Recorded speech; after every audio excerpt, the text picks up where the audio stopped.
Hello and welcome into the latest live stream brought to you by Mitch, and half man, half computer case. Yeah, and Carey, all computer case. Hey, look, chat, not to interrupt, but before I reveal, you can't see my shirt, so guesses what's on the shirt. Let's see here. That is not family friendly, and you know better. Oh, yeah. Couple of contributions. We'll give them a minute because they have yeah. to wait for a second there to hear you. We are live, ladies and gentlemen. This is all done in one take without edits, so anything can happen. Be there, or who knows what you're going to miss. Parental guidance is advised. All right. Complete embarrassment is coming up. Taking a look here in the contributions, Peter Laycock kicks us off with a 50-pound contribution. Hey, Peter. There he is. He says, good evening, Carey and Mitch, and everyone in the chat from Bonnie, Scotland, where the temperature in Edinburgh is 71 degrees Fahrenheit. Well, we had rain right last night that kind of cooled it down a little. We're having rain. We just had a little rain, which spitting. Yeah, which helped. And then there's talking about rain all this weekend. So thank goodness. Yeah. So thank you, Peter. Planet Cryos with $3. Thank you, Planet Cryos. Richard Angeline with $5 said, I love these streams. Yo, yo. Hi, Mitch and Carey. Rich the Goomba from Philly. Philly. You Philly. I haven't had a Philly cheesesteak in a long time, man. About twice a year, I really get a hankering for one. And so I really like the Philadelphia pretzels. Yeah. People need to, it's all about the cheesesteak for most people, but it's all about those pretzels for me. Yeah. Blackwatch contributes $5 Canadian. He says, let's get the show on the road. Geez, we got someone cracking the whip over here. Chop, chop. What are you, my agent? Robert Robert contributes €5. He says, hey, Carey and Mitch from Slovenia. I love your show. Robert the K. Robert the Hyatna. I'm going to work on it, Robert. I apologize. Michael Dane with $10 says, stay cool. Here's some money for Gatorade slushies. If I leave it in the freezer too long. Yeah. He's a stay cool guy from The Man. The Man. Michael the Man. Dang. So people think you're wearing a Ted Nugent shirt. No. What else do they think?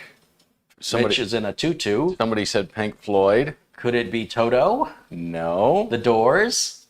That's from Jim. That's what he wants to know. Frank says his son suggests Kiss.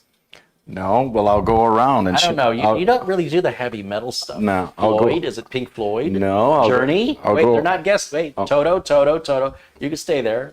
Toto for sure. Pink Floyd. All right. Here we go. Not even close. This is a band from Sweden, I think, called State of Salazar. Oh man, no one was going to get that. Was a dirty trick. Yeah, and you can YouTube, not now, they have a video called If You Wait For Me. That's pretty good, and yeah, good sounding. Yeah, I like the band. And did the shirt come from Sweden? I think so. It took a long time to... Was it packed in meatballs? No. What about those little... No, noodles. What about those little jellyfish, the Swedish fish? No. No. So... Leo De La Cruz. That's a cool name, isn't it? Yeah. De La Cruz. De La Cruz. I'm going to change my name. Carey De La Cruz. Yeah. I like it. He contributes $5. Thanks, Leo. Even Leo is a cool name. Yeah. It's way cooler than Carey. I drank a lot of Leos in Thailand. That's kind of their popular beer. Keep your personal life. Okay. That's kind of like too much information. Yeah, okay. TMB. I don't know what you got going on over there in Thailand, TMI, but look, you do you, all right? I'm not judging. Leo the beer. All right. Here John Craig contributes £5. John watches us from the sunny Great Britain. He says, luckily we have the good weather. Just now, unlike our friends in Germany and Belgium. Well, Germany had those floods. And people, of course, our thoughts... What do they say? Thoughts and prayers, but I mean sincerely to the people there in Germany. That's you better hope you never find yourself in that situation. Yeah. John Peck contributes £2. Says, "Hey, Carey and Mitch from Hertz, UK." Well, there's a joke in there. Probably never heard it before. Yeah. And Dewdrops contributes $4.99. He says, if I watch the advertisements all the way through, does it pay you more? Thanks for all you do. Was that a rhyme? You know what? There's a video where Deadpool is sitting down with Korg doing a reaction video to the upcoming Free Guy movie that Ryan Reynolds is in, and Taika Waititi is in. Taika does the voice of Korg.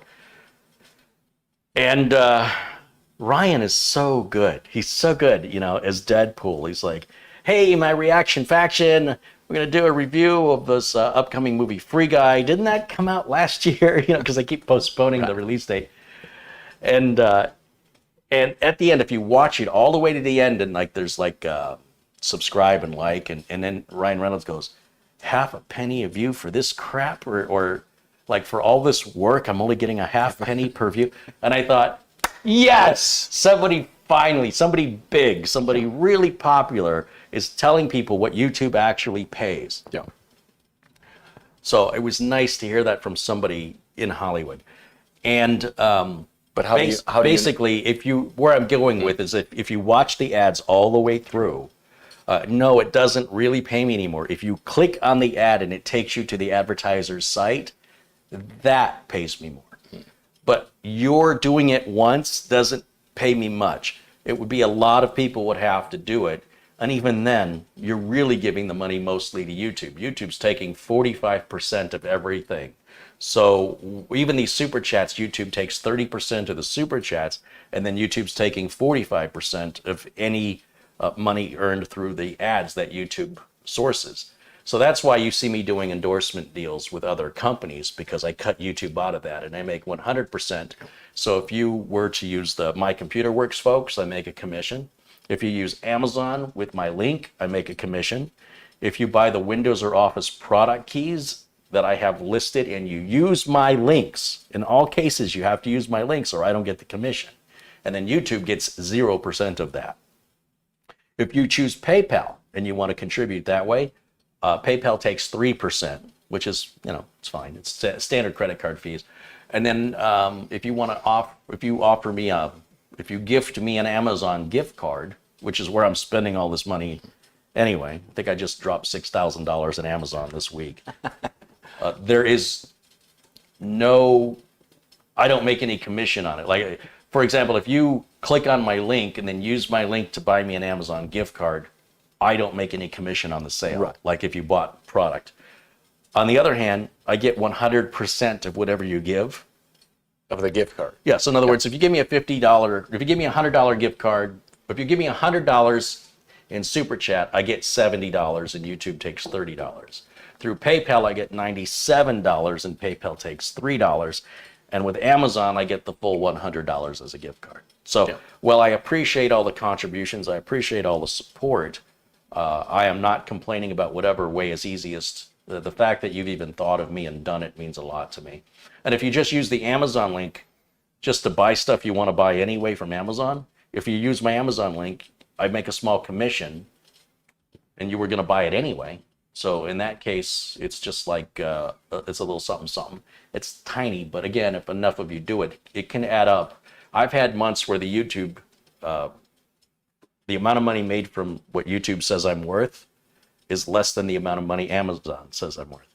It doesn't, it bounces. So in any event, that's how that works. And when you put them together, when you add them up month after month, it makes this much more sustainable as a full-time job. Just barely. So that's how that works.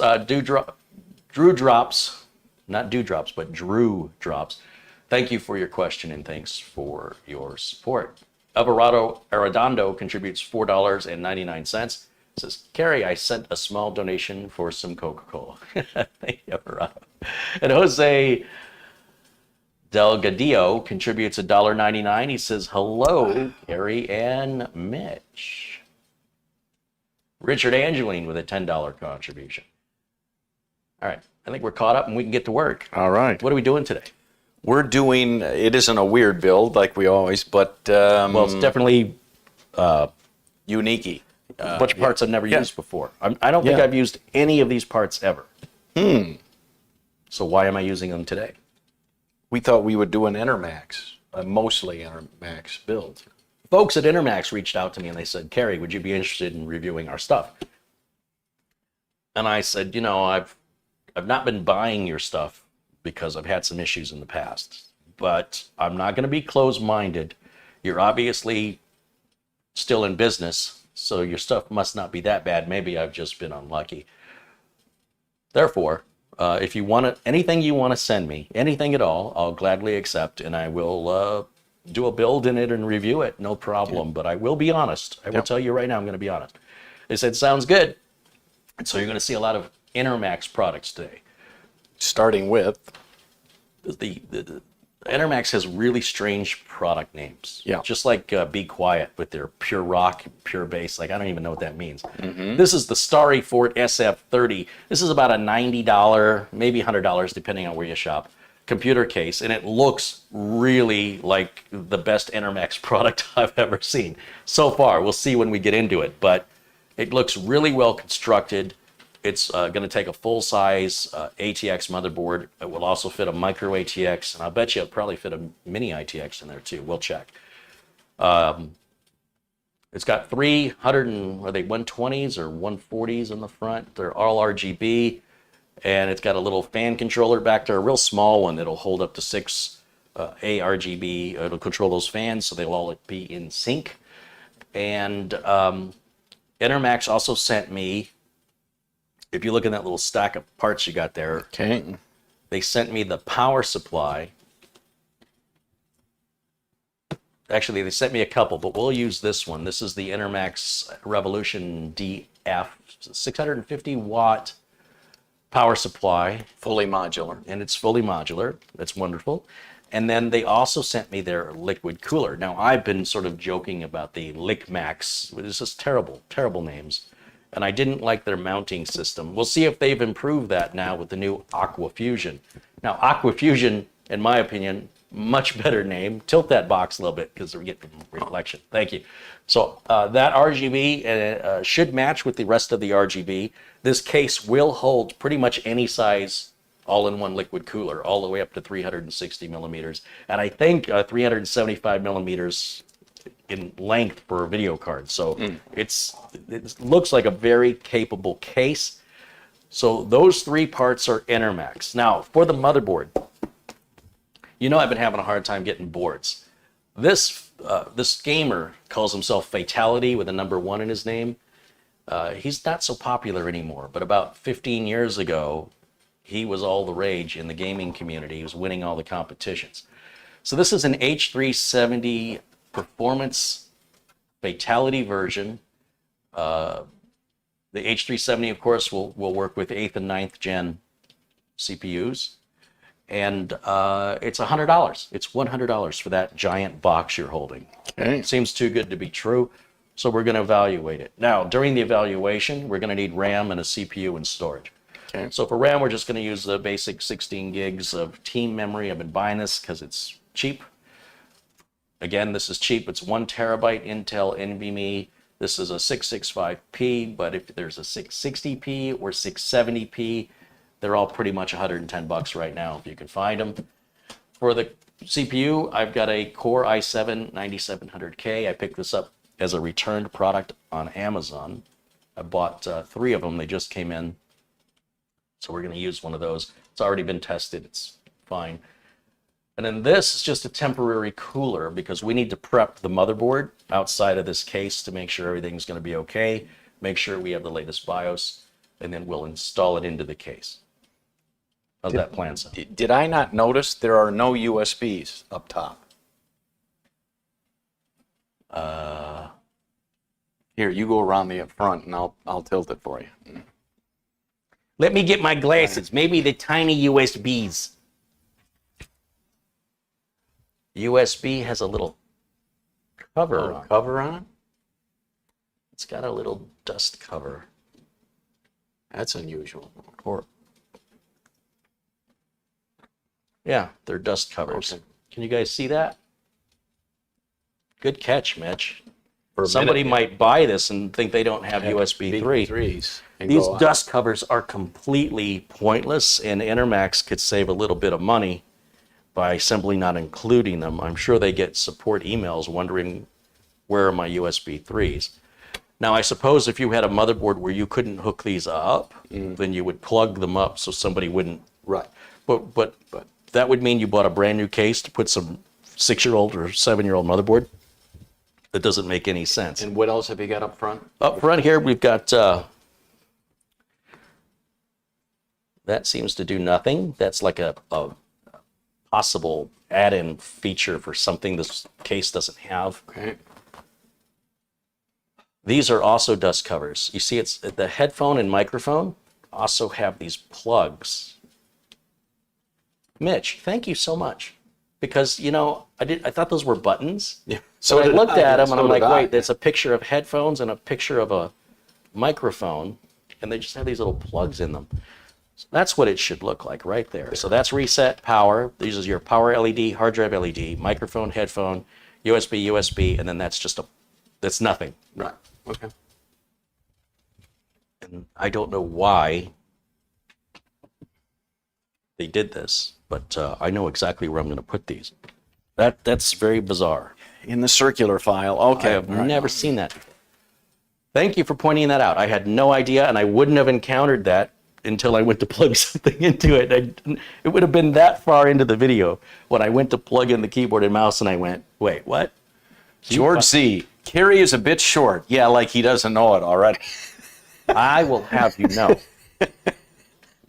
My legs reach the ground. Okay. So I'm not that short. And what No height jokes. All right, yeah. let me tell you something. Okay. It's not Form your words. It's not the dog in the fight. Right. It's the fight in the dog. Took you all day to figure that one out. All right. So, yeah.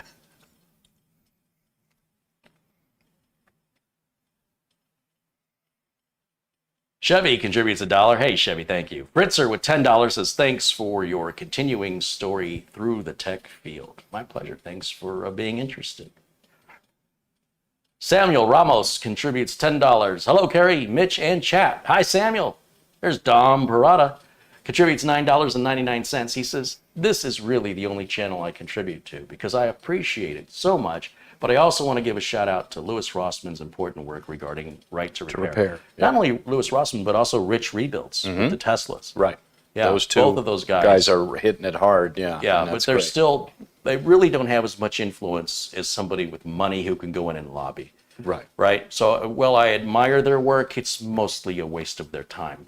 I honestly believe that, well, they can create a momentum and cause people to write letters. Writing letters doesn't really get things done in the United States. Not typically. Now, maybe with a corporation where you're threatening to boycott, and then a company might change direction. The government doesn't really care about the people. The government cares about the government. And I personally think lobbying should be illegal. My personal thing is, there should be no lobbying. There, as far as I know, there's no lobbying for citizens. Maybe the ACLU, maybe. But all these corporations can lobby, but you and I, how do we do that? So ultimately, well, I appreciate Rich and Louis among two of YouTube personalities raising this issue. This has been going on for some time. If we were talking about farms, right? I mean, how far are we getting from tech? John Deere also doesn't want the farmers repairing their tractors. Yeah. Or if we talk about, back to farms, if we talk about Monsanto and how they're requiring farmers to buy their seeds, or if a farmer grows something that came from their seeds, like it blew over from another farm and they sue. So this is much bigger than just the right to repair. This goes, and the reason why these issues exist is because these companies have millions of dollars, like Apple and Tesla and Monsanto, and you and I don't. And they can approach politicians and say, if you vote for what is in my best interest, I'll give you money to help you get reelected. That's how it works. So doesn't guarantee they're going to get reelected. but it's effectively funneling money that the government would have collected otherwise into the pockets of the politicians. For example, if you say, and I'll wrap this up real quick, but if you say, I'm really rich and I don't want this tax because this tax is going to cost me $11 million, so I'll give you $2 million to help you get reelected, but you make sure that that tax doesn't go through, right? You vote against it. So they just diverted $11 million away from the federal government and into the pockets of an individual working for the federal government. That sounds like bribery to me, and it sounds like embezzlement. So I really think lobbying needs to change. You know, that's why a lot of people are against guns. The NRA is a powerful lobby. So in any event, that's how the United States work. It's the golden rule. The one who has the gold makes the rules. So we can sit there and we can spout out on Twitter all we want. It really doesn't make any difference in the world usually. If stuff like that really matters to you, become a council person, become a senator, become a lawmaker, and then make that change from inside. Work on the inside out, or get a lot of money and lobby. But again, not to discourage what Lewis is doing and what Rich is doing. They're raising awareness. Right. That's pretty much all they're doing. That's all they can do is raise awareness. So absolutely, kudos to them and of course to others that perhaps we're not aware of, but are out there fighting a good fight. Rick Hubbard watches us from England. He contributes £5. Thank you, Rick. And I think we're caught up, Mitch. Should I set this off to the side? I want them to get all of me, you know, the full view, not. Yeah, we don't need this yet. Okay. So let's prep the board. Bend with your knees. Yeah. Just wait till we put parts in it. You think it's heavy? It's not very heavy. Light as a feather. All right. That's how good of an actor I am. Oh, which reminds me, chat. On when was it?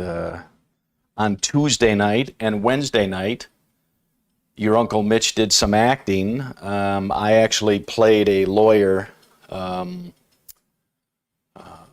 who comes out of a law office and gets hit by a car. So Can I do the driving? Yeah. So let's see. Tuesday night they shot kind of reverse. So Tuesday night they shot me on the ground, dead, with a lady detective looking at me, and then that was Tuesday night, and then Wednesday night was the actual coming out of the office and stepping off the curb, and then the car hitting me. And what this is for is there's a novelist whose latest book comes out August 15th, and he kind of wanted a trailer for his book.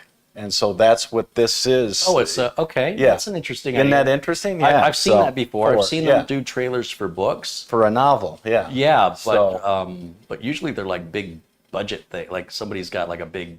Right. Is this a big like Random House or publisher? I met him. Self-financing? I met him. He was there on the set watching us. Has he written many books? Would we know who he is? I think he is. I don't. Unfortunately, I only know his first name, but I will. The director is the same director that you've seen me in Adrift. That and Isolation, and so he's pretty quick. He's filming today and this evening, and I'm thinking in about a week he should have a cut and things like that. Well, we'll share a link to it here. But the novelist was very pleased with the footage, and he actually saw me in that Adrift, Man of Wisdom, and then he said to the director, "Why don't you get that kid, that was wearing a black suit?" That kid, how old is this guy? Actually, he looks calling you a kid. Yeah, he looks younger than me, but I'm 107. So but he said, "Yeah, get him." Look a day over 106. Yeah. He said, "Get the kid that was in the Adrift with the young lady, and he's already got the black suit, so it's kind of the lawyer suit." So, yeah, it was a good time, except it was so hot. Tuesday night, when I pretended I was dead, there was a blanket under me, and they were kind of shooting from up above, so you couldn't see the blanket. And then I had my briefcase there that had been opened, and then when the director yelled action, a guy with a blower then blew papers kind of over me, and he shot it in slow motion. And I want to tell you, when papers are kind of hitting you in the face, you know, there's a natural tendency to want to go, you know, Just in your acting chops. yeah, like that. And he's like, don't flinch. Now you're supposed to be, oh yeah, very method. Okay, you know. So, and I wore my contact lenses, which I only pretty much do when I'm acting. But Me too. yeah, but again, Wednesday night I didn't get finished till about 3 a.m, and I still told the director that there's nothing I would rather do, you know, than kind of work with creative people creating something that's going to be great. And The relationship, I don't think people appreciate. The relationship between the actor and the director is critical. And that's why you'll find a lot of actors always work, many times work with the same director. Look at Tim Burton movies.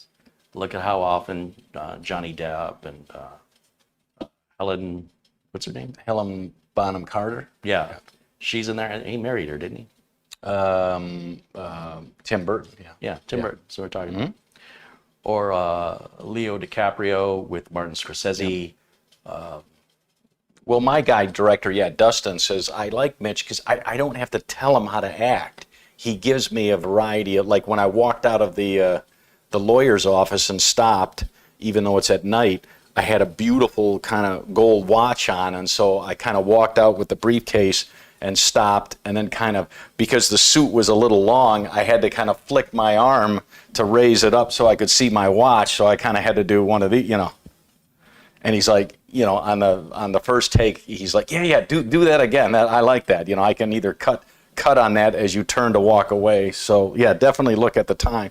So he's like, you know, you're giving me things that I didn't think about in the script. And he's like, that's the sign of a professional. I like that. And I'm like, well, I just make little notes on the side of the script of things I can do if you're suddenly going, as the director, going, you know, what can you give me? And I'm like, well, let's try this. And he was like, yeah, that's perfect. Leave it in. Because the director's got a vision you don't have. The director's seeing the edit. Yeah. And you're just seeing what's this person thinking? What would this person do? Yeah. So quite often, a lot of actors are quite surprised at the final product. A lot of scenes they shot are not in the movie. Cut. And sometimes scenes they never shot are in the movie, such as we talked about that zombie, what was it, Army of the Dead, where they replaced an actor, and the actor they replaced is there with all the other actors in the film, but never met, like, having a conversation with Dave Bautista, never met Dave Bautista. So I just think that's incredible what we can do in Hollywood now, and including bringing dead people back to life, like Star Wars did with Carrie Fisher, where it's almost lifelike.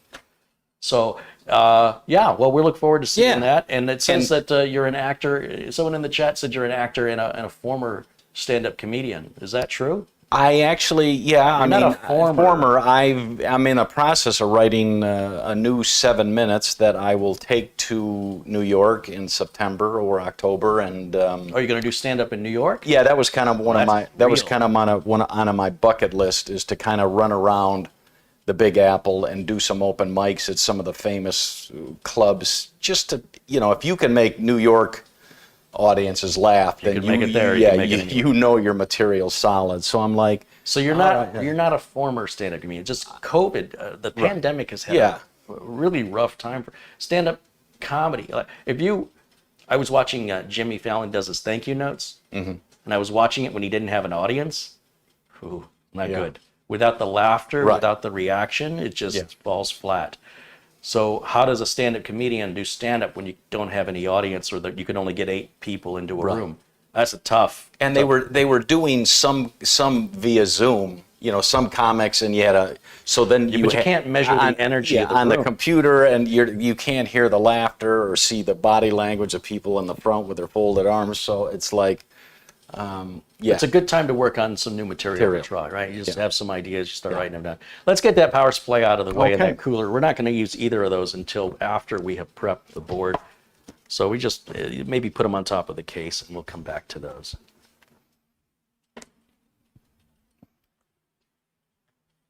Bryant Burns contributes $10. Hey, Bryant, thank you. Here, let me give you a Remus Computer Solutions coaster. This has not been opened. No. Never been opened.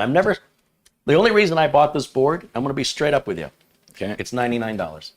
Brand new, never been used, not a returned product. And I said, you know, I want to give some computers away to, we've had a number of contributors, very generous contributors here that enable, I pay Mitch to be here. And the amount I pay Mitch is not much, but as the channel grows, Right. and we can start increasing, you know, whether we get sponsorships or endorsements, whatever we do, obviously I want to share that, and the way Mitch is getting paid now, it's certainly it's not me sharing the YouTube revenue, because there's just not enough there. But from your contributions directly, and he's not hurting. He's not. Between Carey and me donating plasma, I can maybe eat for the week, you know. I mean, he tells me he's got a house in Scottsdale, but I think it's a refrigerator box in Scottsdale And Boulevard. my screening room, yeah. So In his screening room, I think it's just seen. he takes a rubber band and straps his cell phone to his head. 3 folding chairs. He's like, it's a 6-foot screen. Yeah, Look. 3 folding chairs and a bed sheet. Yeah, there's a screen. Yeah, they're not, and they don't match. No. It's whatever somebody had out in the front yard. Yeah. No, things aren't Yeah. terrible. But I want you to know that it's because of your contributions. Because what would happen, Mitch would do this for free. I'm pretty sure he would. I don't feel comfortable with that. I would still bring him back, but much less often. Because even though he'd probably say, it's fine, don't worry about it. I'd be like, yeah, you know what, it's not right. So, just so you guys know, the goal is that if you guys enjoy the fun that Mitch and I have, if we can, like, I'm trying to make enough revenue to do this full time just for me. So to make it full time for Mitch and I have to double, and that just keeps me. It's no difference for me, right? I'm still at the same spot, but that's where I'm trying to get to now. Going to Michigan, you know, you're going to have some travel expenses. He's like, screw that up. Yeah, when I got thinking, the last time I was there was 2016. Well, that's not too bad. For my 40th high school reunion. Oh, I'm kind of aging. 40th high school. They had high school back then? Yeah, aging myself. Yeah, so, yeah. I graduated in 76, 1876. I mean, you look good for 1776. Okay, you look good for 200. So, can I open this? Can I? I've been waiting. I'm just biding my time, waiting for you to do something.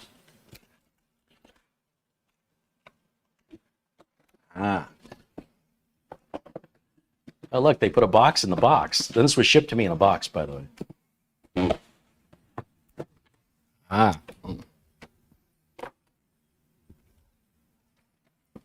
The suspense is killing me. All right, here we go. Ooh, let me show. Hey, there's Peter Lecock again, 50 pounds. Says, just some information concerning Amazon gift cards. You must use Amazon.com, which is the American site, and not the Amazon in your country, as Carey would not be able to spend it. This is true. Thank you, Peter, for mentioning that. We do have viewers all over the world. So if you go to your Amazon in your country and you send me a gift card, that gift card only works at the Amazon in your country. And the problem with that is I have to pay international shipping, and then I have to wait for the shipping. And so, yes, you have to go to Amazon.com, the US site, and then there you can buy the Amazon gift card. Thank you, Peter, because we have had some confusion about that. And you would use Carey at careyholzman.com for the gift card recipient. But yes, I've had people in India and in the UK send me Amazon gift cards from Amazon India and Amazon UK. And I'm like, you know, please ask them for a refund. Right. And you can, and they'll refund your money. So thank you again, Peter, for your generosity and for bringing up that important little note. Well, like Brad Pitt said in the movie Seven, what's in the box? That's pretty good. Okay. This is a postcard. Here, hold on. fill this out. This is what you're going to get from me when I'm in Michigan. Okay. Dear Mitch, could you loan me $100? Michigan is very expensive. No, it isn't. No.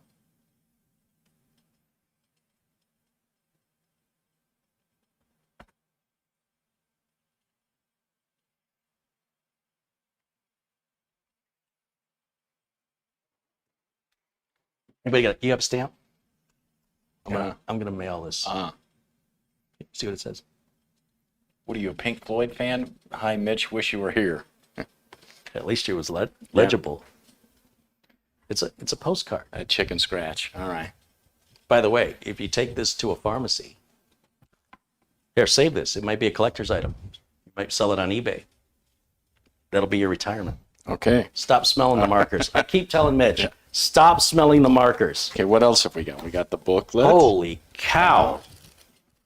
What? Here, read these and let me know if they contain anything important. Matt Power. How come Mitch is not in chat? Funny guy. Because I'm here live. Okay, there's our That's AIO. a shame. I thought well, you know what? It is only a $100 board. But they make it out like this is some special thing, and then they give you a crappy AIO shield. These are the M.2 screws, which they have discourteously individually packaged in plastic that will take 1,000 years to biodegrade. Okay. Instead of just pre-installing them on the board or putting 2 screws in one bag, apparently this is for inventory control reasons, but how much do you think I'll bet you the bag and the barcode sticker cost more than the screw. Okay, that's all we got, right? Just the books, 2 SATA cables. We got a Go Faster sticker in there. And then we've got the board. Oh, wait, we've got another little bag with another M.2, so there's 3 of those.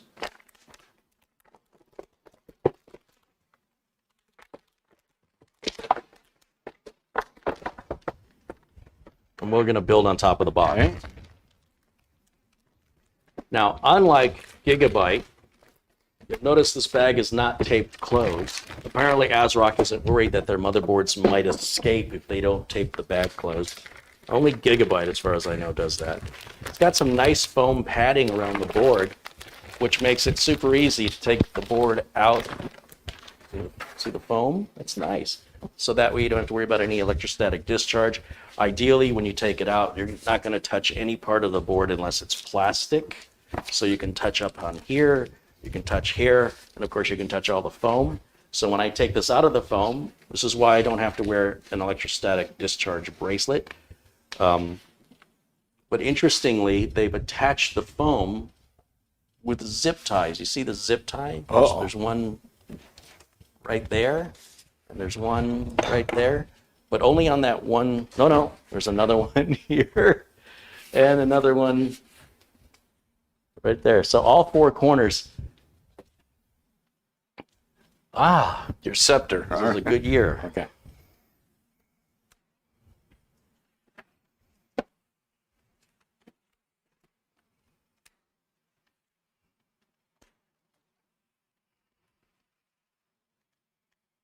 Thank you, sir.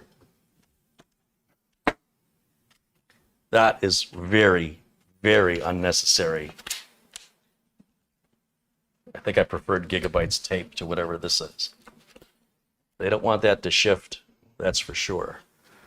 Now, I'm going to just grab the big AIO shield here, so I'm not touching the board, and then we'll just set it right down, just like that. That was interesting, wasn't it? Maybe, not so much? Kind of like watching paint dry. All right, here we go. Let's see what we got on this board. Let me grab the wireless camera, Mitch. You can continue to hold it like that if you would. This will take a second to synchronize with the receiving part. This is like the coolest camera rig ever. Yeah, I mean, this isn't designed for this, by the way. This is designed for a director to walk around with a monitor to see what the cameramen are shooting. Yeah. This isn't designed to make a camera wireless. but I was always nervous about tripping over the wire, pulling the I'm jack. worried about you tripping over the wireless wire now. Yeah. Okay, switch it. All right, so let's go wireless camera. Hey, it's working. Maybe I should step around to the other side. Yeah. See all the wires on the floor? Spaghetti. All right. Let's start at the top. 4 standard memory sockets. What's this? I'm just testing you. All right. Well, these are where the voltage regulator modules are. Okay. And this is to stave off heat. It's a heat sink, but this is really for looks. These voltage regulator modules likely wouldn't get that hot. Of course, their CPU cover there, socket cover. This is an I/O cover. Usually when you have these I/O covers, they have a built-in I/O shield. That's why I was a little shocked. But now I know why this is only $100. Still, you're getting a lot for $100 here. You've got an M.2 slot here. We've got the M2 Wi-Fi slot, just like the other H370. You'll see all these H370 boards are essentially going to have the same layout, the same features. We go across the bottom. We've got our audio input-output along with 2 USB 2s. Lots of fan headers here. We got 2 fan headers there. We have a fan header up here. We've got our 8-pin CPU power connector. And is there another fan header? Sometimes there's one up here. I don't see it. There is a CPU fan right there. 2 USB 3.0s. You don't often see that on an H370. Let's take a look at this side of it here. For video output, since we're using the video built into the graphics, into the CPU, we've got a VGA out, a display port out, and HDMI out. We've got 2 USB 2s with a standard PS2 keyboard or mouse plug. We've got 2 USB 3s, this is probably 3.1 or 3.2. This is where an optional Wi-Fi, this is where your antennas would go. Yeah. So that's just empty, and I'm sure the I/O shield, I'll bet you the I/O shield has punch outs for this. Okay. But we're not going to use that. And then this is all of our audio stuff here. And that's pretty much it. Lift it up for a second. Let me see the back side of it. See if it's a boy or a girl. Gigabit Ethernet, I would assume. Everything's going to be gigabit for the last 20 years. So yes, whether or not it's an Intel or Realtek, I don't know, but we'll figure that out as we go. So go ahead and set that back down for me if you would.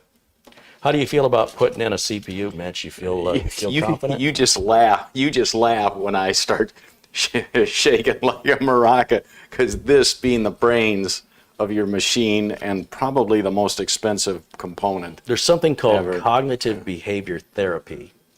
And what that involves is anything you're concerned or worried about or nervous about or awkward about, if you keep doing it over and over and over, you sort of become numb to it. Okay. And so that's what I'm trying to achieve with you. By forcing you to do this, you will eventually say, you know what, that's not a big deal.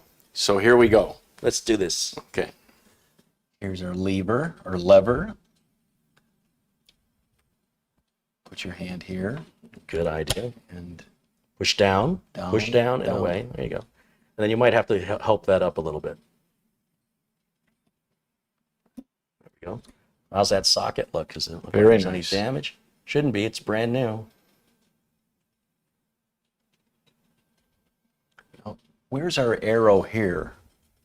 I don't see it. You know, normally it's on the...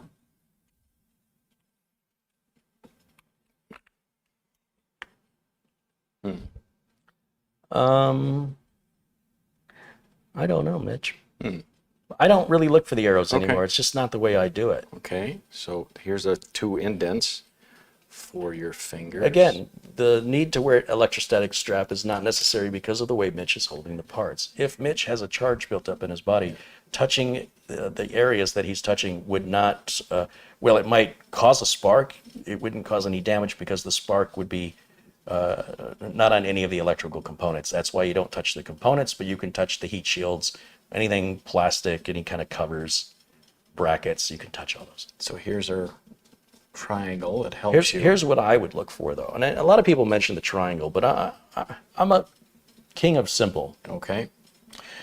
Typically, on these large AT-style boards for Intel, the writing faces the direction of this lid. So all the writing should face that way, so that if we turn the board like this, that we could read, you know, Intel Core i7. Okay. And then typically on most motherboards, there's also writing etched into the board facing this direction. But on this board, don't see any. They've got it written sideways over here. Right. And it's written sideways over here. But on the Gigabyte boards, it's written so that the writing would be facing me. Anyway, the socket orientation doesn't change unless the shape of the motherboard changes or the type of CPU changes. So on these Intel boards, if you look at the CPU, let's see it.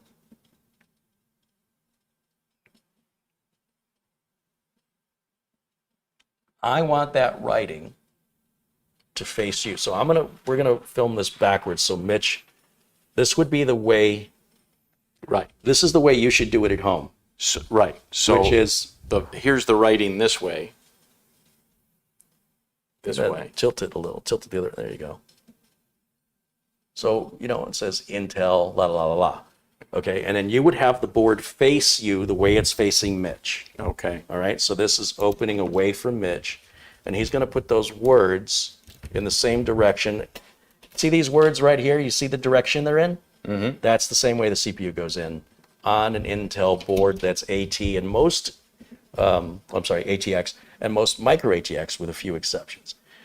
I like the chips with the holes where it drops in, because then you can both your ear and you can feel it dunk. You know, whereas so here, the chips with the holes is an old obsolete method. Well, I'm old. Leave me alone. I said. Okay. All right. Sorry, you didn't hear me. Okay. No, so here's the problem. And then when you try and take those chips out and the thermal compound gets stuck, you end up pulling them, ripping them right out of the socket because you can't release this lever when the heat sink's in the way. Okay. So when you pull the heat sink off, it often pulls the chip. So AMD CPUs, except for Threadrippers, are susceptible to that. Okay. These are not. You can never rip the pins off of the CPU. Okay. So if you have a heatsink that's stuck on an Intel board, you can use all the force you want to remove it. You're not going to pull this CPU out of the socket. It's impossible. So where it's fine in one way, I see what you're saying, the reference point. This is equally simple, because if you set that CPU down in any other orientation, it simply won't rest into the socket. It's not touching these pins. When you put the CPU in here, it's sitting just over the pins. So unless you gouge the pins by tilting it too much, what you want to aim for is the one edge. Pick an edge and line the edge up. Pick any edge you want. How's that? And then let it go. Yeah, just let it go. And then what I do is I just grab the little edges like this, see that it's seated. Okay. It's not moving, it's not twisting. Okay. Don't push down on it. No. That's what this does. Right. So what this is going to do when you close it now, it's going to latch underneath that little screw right there. It's got like a little fork. Yep. And now this lever is going to have a lot more pressure. That was really loose. Now it's going to be tight. You're going to push it down and lock it, and then that plastic lid's going to come up. And we'll just put that away. Now, how do you feel? Easy peasy. Do you feel like you could do that again? Yes. How's your confidence? Yeah. Did we level it's up? growing in leaps and bounds. Did we level up? Yeah. Okay. right. Yeah. All right. Okay. So now that we got that. Now, usually on these boards, sometimes you get one M.2 slot that runs at half speed. Okay. I always like to use this top M.2 slot, but we'd have to check the manual real quick just to make sure that that top M.2 slot will run at full speed. They might both run at full speed now that I think about it. But this is my first time using this board, so I'm not exactly sure. Will you hand me the mouse? Yeah. I'm going to put this camera down for a second. Yeah. We'll be back right after these words. All right. Let's. Here, will you hold this for me? Yeah. Yeah.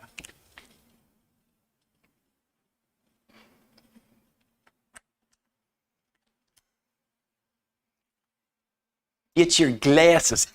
I got to get my glasses. Where's my glasses? Did you find the page? Indubitably. All right. You know what? You're going to make a nice little assistant. Someday. M.2. If M2-1 is occupied by a SATA type M.2, then the SATA 2 port on the motherboard is disabled. Can't have them both. We're not using any SATA, so if M2-2 is occupied by SATA, then SATA 1 will be disabled. It's one or the other. If M2-2 is occupied by a PCIe type M.2, then SATA 0 will be disabled. We're not using any SATA. By the way, if you simply just use SATA 3 and 4 at 5, because there's 6, right? Then it doesn't matter. This is all irrelevant. There's no reason you have to use 0, 1, or 2. They're all the same, apart from the numbers. So what does it support, though? It tells you how to install it. It tells you which modules it supports, which it should support them all. I've never seen an incompatible module. Because this board obviously only has And now it's all in German. this board only has the one NVMe slot besides the Wi-Fi. What about yeah. that? Oh, where are my short eyeballs today? It's Friday. You have short eyeballs? Yeah.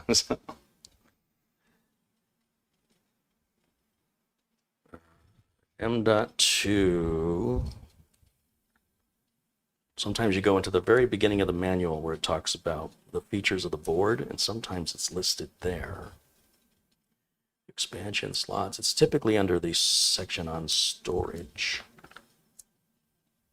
BIOS features, connect storage. It says the M.2-2. Which one is -2 and which one is... It's not identified on the board. It just says Ultra M2. I don't see any identification on the board.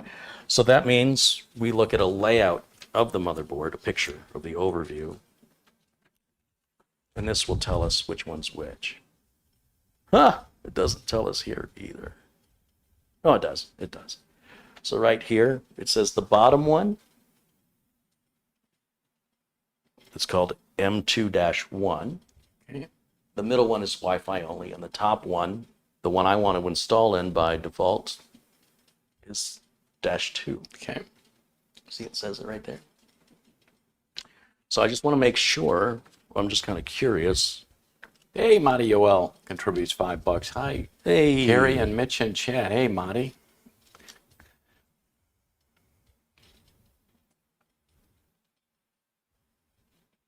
it says M2-1, that's the one at the bottom of the board. It will support Gen 3x4. Okay. M2-2, the one I want to install in, will support Gen 3x4. So we can use either one equally. So that's good to see. For a $100 board, good deal. You can use either or either. One or the other. not, or neither. No. As they say, it's Yeah. 6 of one and a half dozen of the other. Okay. So here we go. Our storage. You want to crack that open for me? Okay.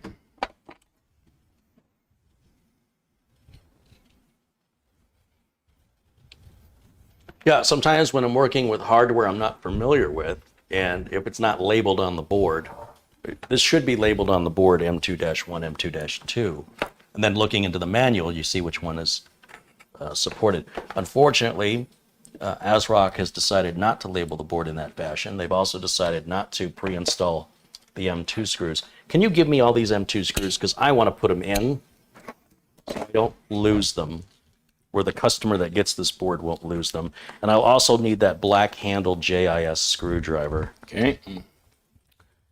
And looks like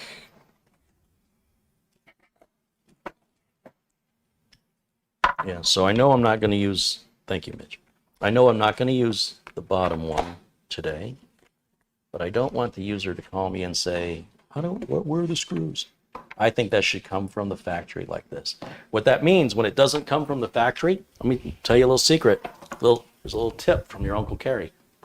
That means if you have to send the board back for warranty and you leave the screws in the board, they will send you back a board without screws, because anything you send to them that's not a part of the default way the board ships, they keep. So don't send your CPU, don't send your RAM, and don't send the M.2 screws, or you will not get them back.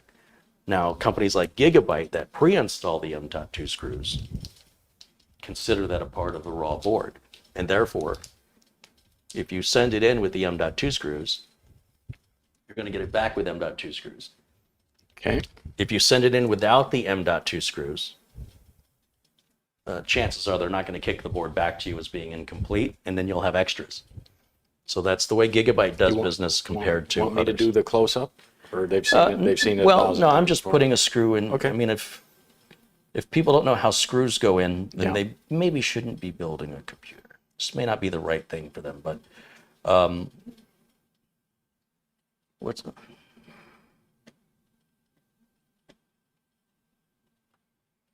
does that not fit?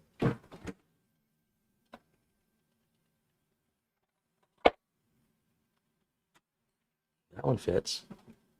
So what's the deal here? Is one smaller? This one might be a little bit smaller. No, they all have the same part number. They're all the same.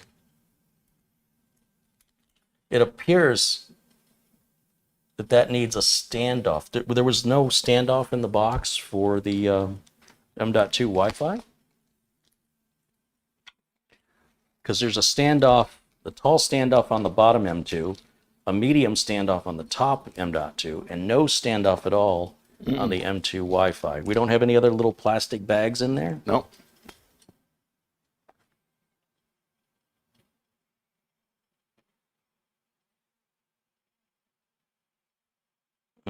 Well, that's a bit concerning. Although that one is risen up a bit higher than the others. Need a light? Is there a cover on it? I think it's got plastic on it, Mitch. You know what? Oh. Now we need a close-up camera because this is different. This is what's happening here. Now I got it figured out. Let me go to the close-up camera. Hey, there's John Jack Wilson. Contributes $25. He says, looking you two have a little something for dinner on me. Well, thank you. Hey, Jack, thanks. I got to talk to you about something too. Now we can afford to go out and get some nice bowl of boiled sheep brains, very delicious. Didn't even know sheep had brains. Okay. CS Bamoda contributes $25. Thank you, CS. Thank you, Jack. All right, so what I'm trying to do here is go to Click the close-up. wireless camera. Right there. There we go. If you look, there is a piece of plastic covering. This would be a real struggle to get a screw in there. And let's see. And you felt it? You could feel it. Well, Watch. you're about to peel it off. Okay. Watch.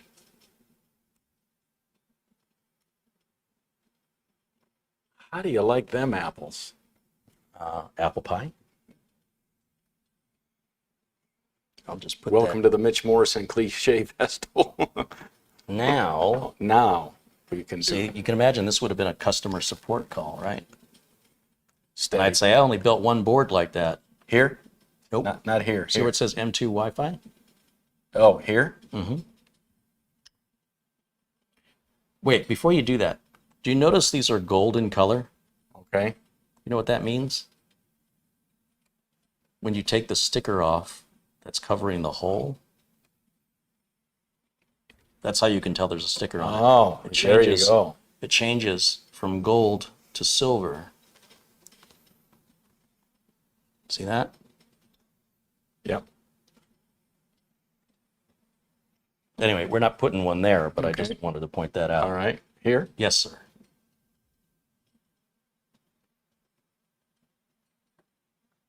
And just snug it up. It doesn't have to be tight.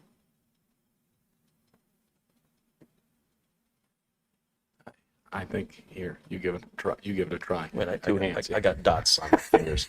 I have these. They're sticking to my finger. I'm gonna throw them away. Should I put these in the recycle bin? Yeah. 'Cause, they can remake something out of those. Let's go back to row 1. Okay. Again, would you just hold hold that. that for me, would you? They're showing how the magic is done. All right, No I got to peek. get these little... Yeah, no peeking behind the curtain. I don't know of any other motherboard manufacturer That does that? does that, but be aware of it. If you're using AsRock, that does seem to be a thing. Okay, If they've done it once, Check. do it again. check my work. All right. Check your work. Don't cross-thread it now.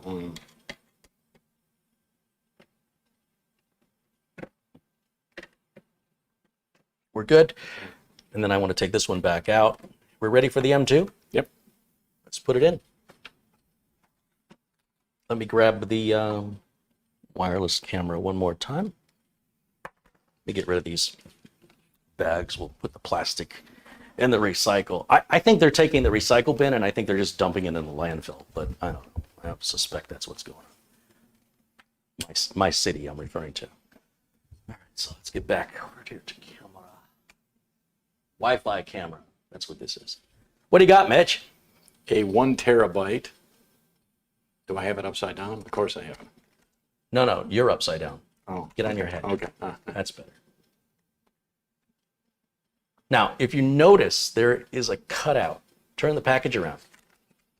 Turn it around. I'm sorry. Turn it that way.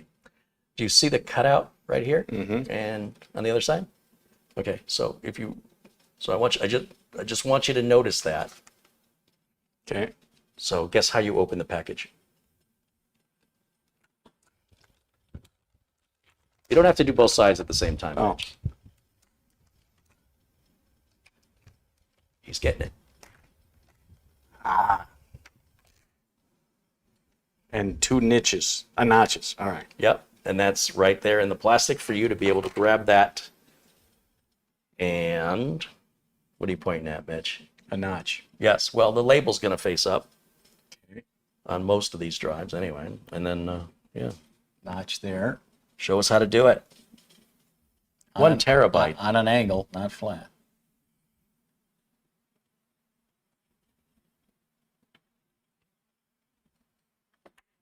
That easy.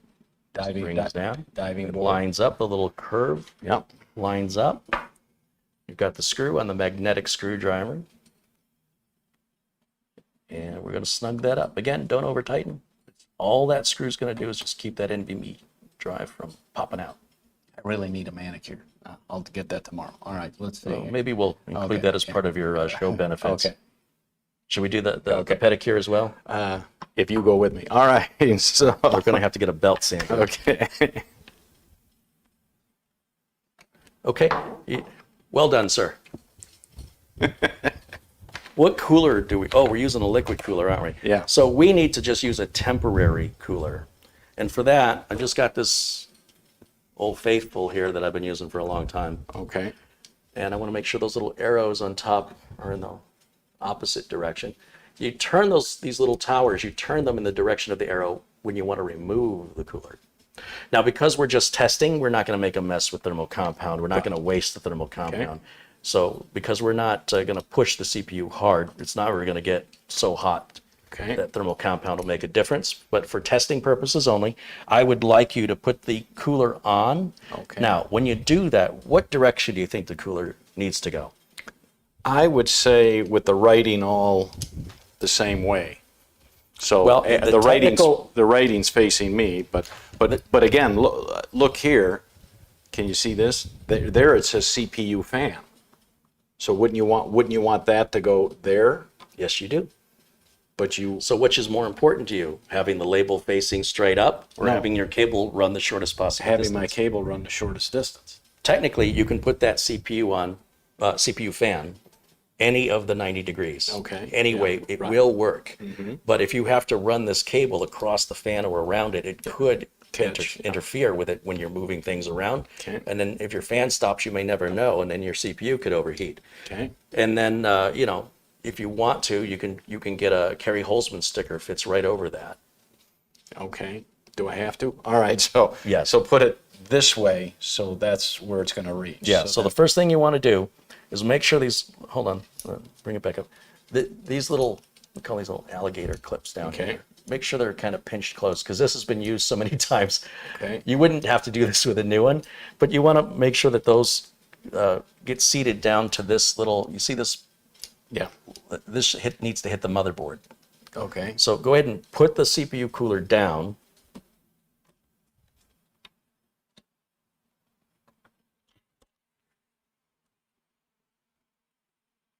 Okay.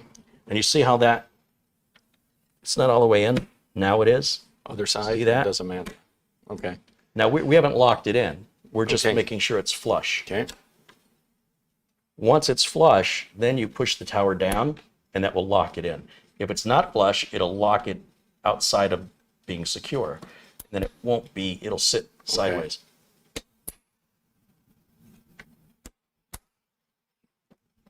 And then of course, this goes, it's not like holding a camera, looking around the camera and doing the work. Now we just need some RAM in here. Now I'm not quite sure if AsRock recommends these don't open on this side. Okay. That's so it doesn't hit a well, it would never even interfere with a graphics card. It's way far away. But this side, for whatever reason, AsRock decided doesn't open, but this side does. And you want to use a channel, use a slot, skip a slot. But before we get to the RAM, what does the motherboard manual say? We can put the RAM in any slot we want and it'll work. It just won't work as efficiently. So back to the motherboard manual. What does that say with regards to recommending?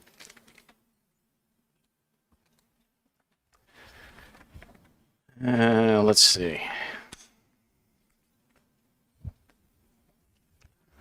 Storage, BIOS.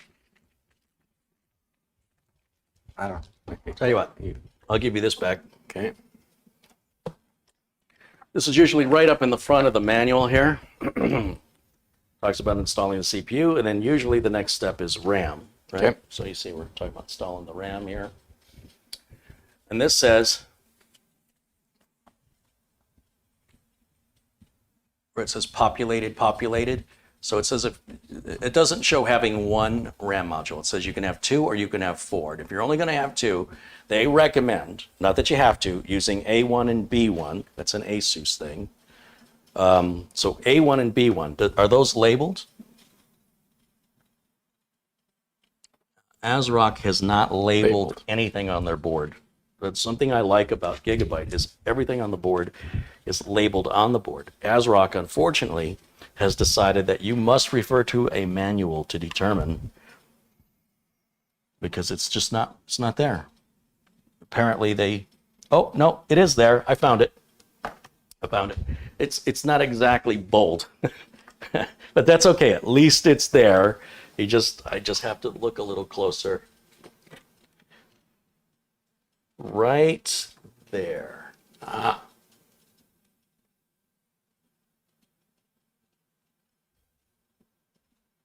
So the top line says DDR4A1. So that means the top slot is A1. Okay. Then it says DDR4A2. That's the second one right here. Then it says DDR4B1. So what it's telling us is if we want to use A1 and B1, then it means we use this one here closest to the CPU. Okay. We skip this one and go to the next one. Okay? You want to do that? Okay. Our Elite. Okay.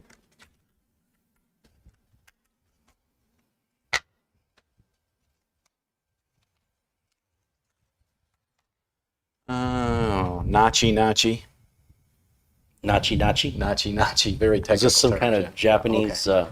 Should I do it like this? No, I want you to do it the proper way. Oh. So if you're building at home, Yeah. so what Mitch is trying to do is to accommodate the audience.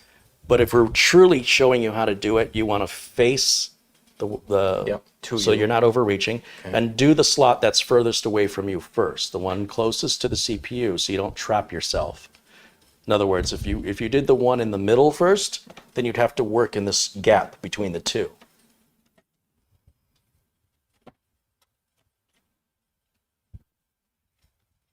Feels kind of right. All right. That sounds good to me. Yeah. Go ahead. Thumbs, brother. Thumbs. All three of them. All right. Perfect. Now do that again. Skip a slot. Yes. And now the next one. Is it facing the same direction as the other one? Indubitably. All right.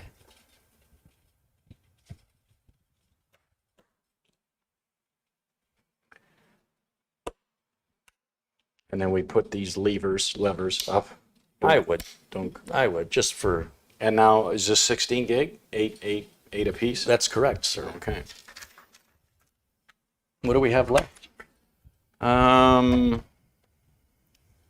That's it. We ought to be able to test fire it. You are I mean, correct. power supply, but we're going to use your temporary one that you use Yeah. for all your other ones. So, Which is also an Enermax. I've been using Okay. a different model of Enermax for my testing. There he is. And, as soon as we switch cameras, okay. all right?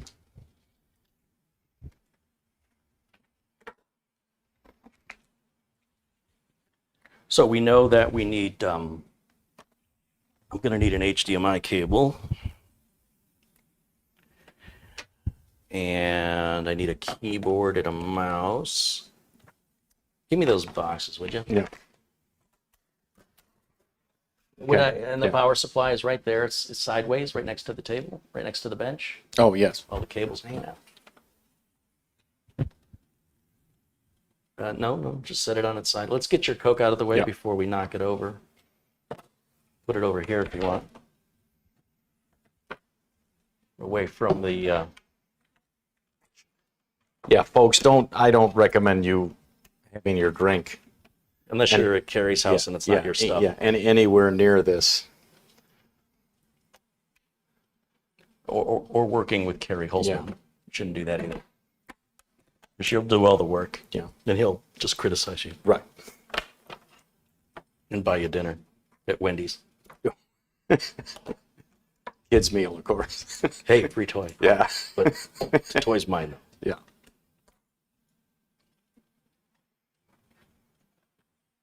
I could really go for wings. What do you think? Winged out? No. Keyboard and mouse.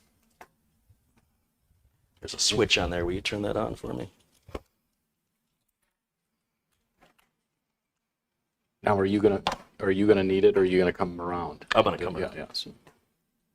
So that's the Wi-Fi dongle for the Okay. keyboard and mouse. So what we've got hooked up now, we've got power, we've got the video cable, and keyboard and mouse. We don't want anything else hooked up because if things don't work, we're minimizing what could be the problem. So we don't have to worry, is it this, is it that? No internet cable, no USB devices other than the keyboard and mouse. Just the bare minimum, not even speakers. Just don't even want it. So Is the on the back of the power supply? I always forget. Is the circle on and the line off, or how does that work? So it's binary, Okay. and binary means it's 0 or 1. 0 is always referred to as off, and 1 is always referred to as on Okay. in the binary world. So is it on 0? It's on 0. I'd say think of the 0 as the O and off, but then it doesn't really help because on also begins with O. Okay. It would help if they used like a binary 0, which is a 0 with a slash through it. And I think that would be clearer to most people when they see that. Like if that had a slash through the O, would you then assume that's got to be off? Right. Because it's like it means like no. Okay. Go ahead and, in the drawer, there's a power switch on a cable. Not the big one. There's just a single power switch. Yeah, that's it. Do you know where that goes on the board? I want to test Mitch today. How was everybody doing? This is Yeah. gonna take a while. Yeah. This. Take your time. Yeah. No pressure. No pressure. We're just live. Uh, I want to see if he's been paying attention. oh. I don't know. I would say, well, it's got to be one of these because yeah, it fits on, but the writing is so small that. Oh, did we plug the RAM in the wrong spot? They're kind of making some comments in the chat Oh. that we plugged it in A1 and B1 and the manual said A2 and B2. Is that right?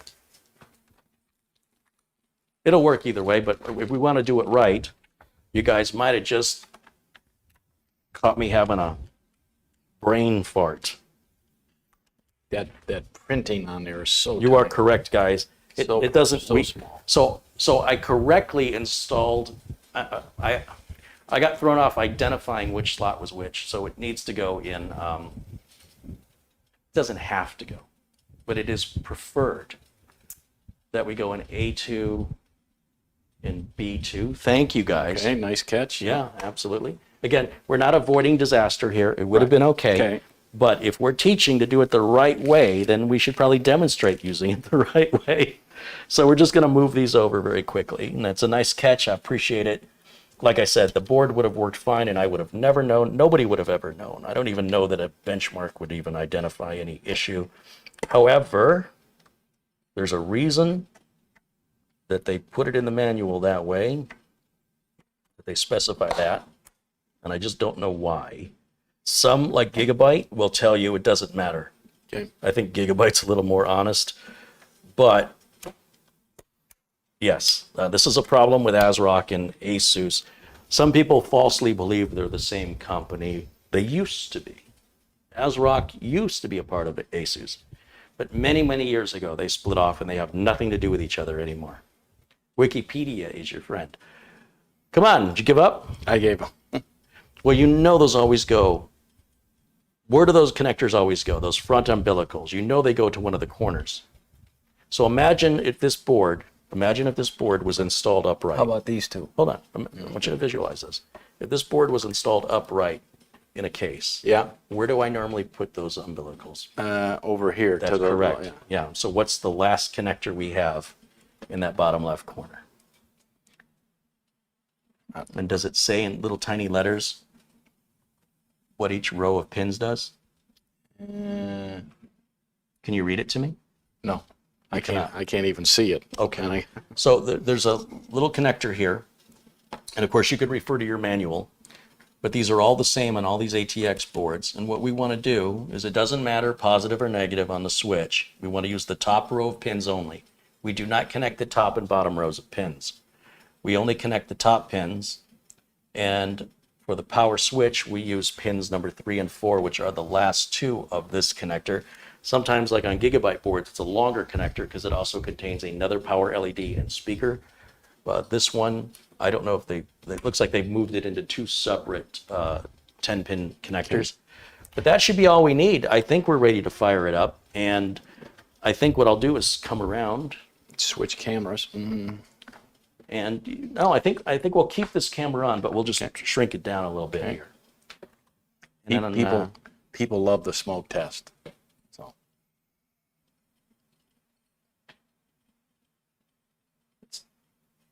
So it's when the board is installed in the case, you know, when you're looking at it and the CPU's up here, Yep.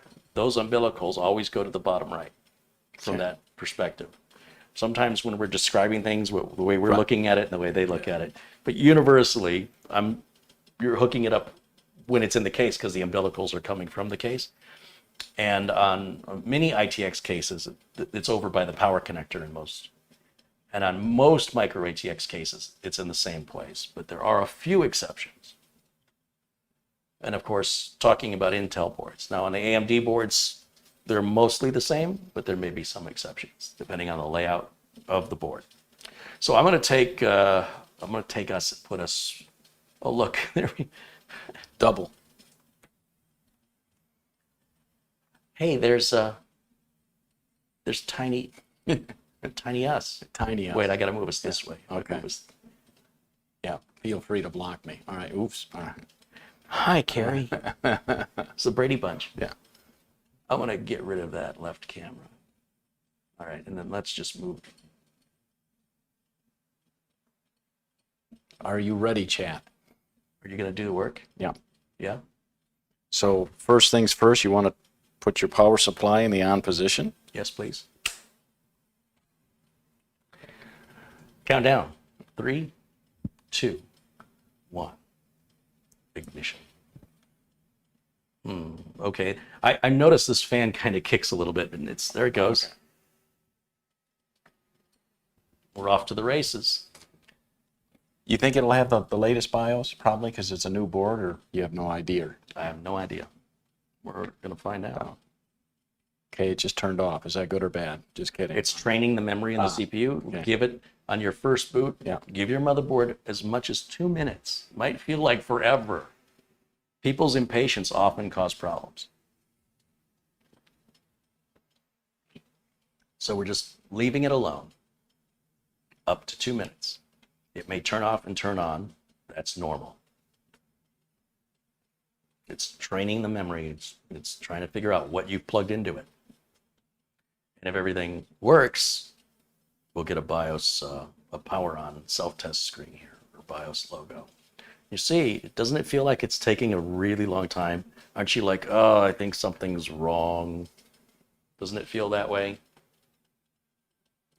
Well, again, if you've just gone through building it. I didn't turn the input on.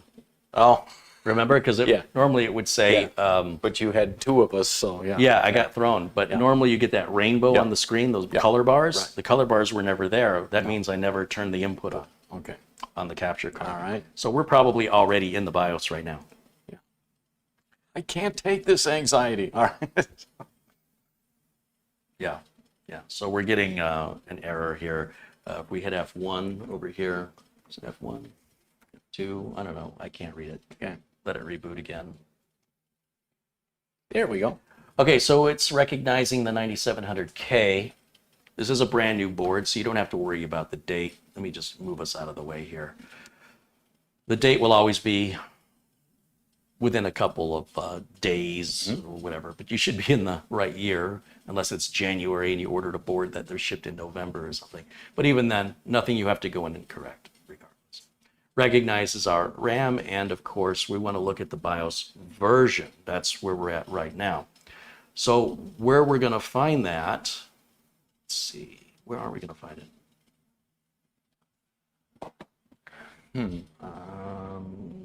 Advanced voltage, boot priority, settings. So AsRock, apparently, right up at the top, P4.10. Okay. All right, so let's find out what the latest BIOS version is. So the way I'm going to do that is I'm going to bring up the browser here on the streaming computer that's connected to the internet. And I'm going to type in, well here, let me share that with the audience. Yeah. Let's do a screen capture, screen grab. Sorry, window capture is what I want.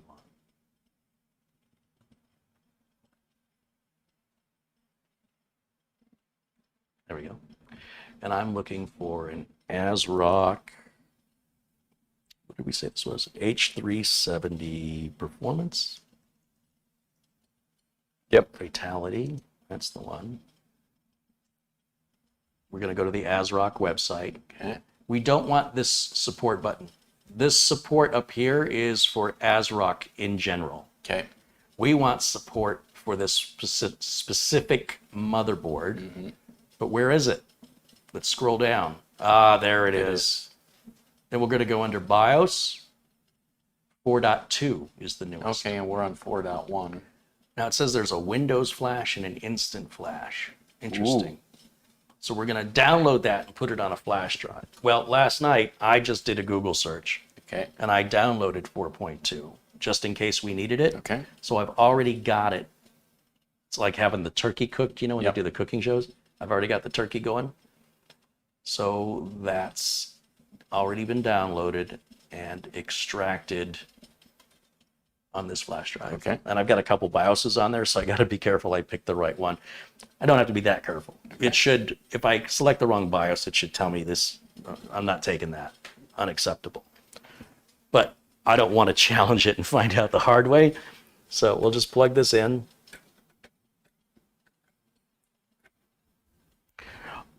Doesn't AsRock have a way to do it online? I thought the AsRock BIOS had a way. Maybe Chad will let us know. No, I want to look myself. Okay. There's what you read and see online, and then there's what you experience. And what you experience will always trump. I needed to pick a different word. Yeah. It will always be better than. Boy, I don't like pairing those words together. Is it under tools or something? See those things going back? Advanced mode. Well, where did you see stuff? Well, you see, these things are Oh, kind this tools. Okay. I don't know. Nothing. Oh, I've got the wrong mouse. Oh, Tools. internet flash. Internet flash. But So we're to not do hooked. the internet flash, I need to plug it in. So let me grab an Ethernet cable just for. Let me pull a flash drive out of here because I want to see what happens, and we'll plug in the internet. The interwebs. Okay. Now we're gonna just give that a second. We're gonna click internet flash. I'm gonna remove us so that everybody can see what we're seeing. Not all motherboards have this. This is something I've noticed on modern AsRock boards. Even a $100 board, as cheap as this board is, still has this feature. But I've also found that it says it can lie sometimes. Like here it says it can't connect to the internet. We're going to do it again.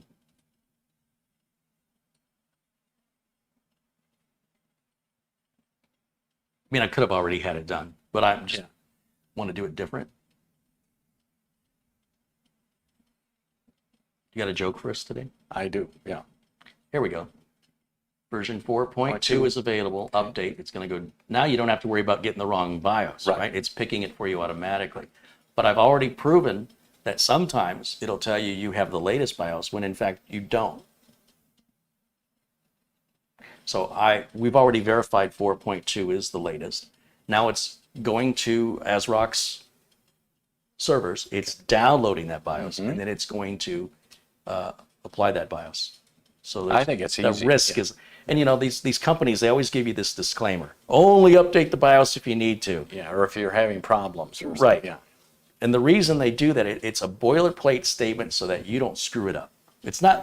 They're not afraid the BIOS is going to screw up. They're afraid you're going to screw up. Yeah. And the reason I can tell you this as a fact is because if you bought a brand new AsRock motherboard, it would have version 4.2 on it from the factory. They didn't put it on at the factory because they needed it to solve a problem. Do you understand? Yeah. So the older your board is, the older the BIOS is. If that board has been sitting on a shelf for a while, which not a lot of stuff is right now, then it would have an even older BIOS. But if the BIOS was not sitting on a shelf and it had just arrived, oh, this is interesting. It wants to apparently copy what it's downloaded onto a flash drive. So I'm going to grab one of these. I have these really cheap flash drives. Well, yeah, whereas... This is interesting, isn't it? Yeah, I figured it was going to, take it because it downloaded it. Yeah, so did I. But there's no storage device. Well, there is a storage device, but it's not formatted or Oh, okay. Yeah. So anyway, well, it's a USB device. So I've got, don't use a giant USB flash drive, by the way. Get the smallest USB flash drive you have, preferably 8 gigs or smaller. Actually, the limit is at 16, but I would still say 8 gigs or smaller. That, I think, is a 2 gig flash drive. Okay. So now that we've done that, we click OK.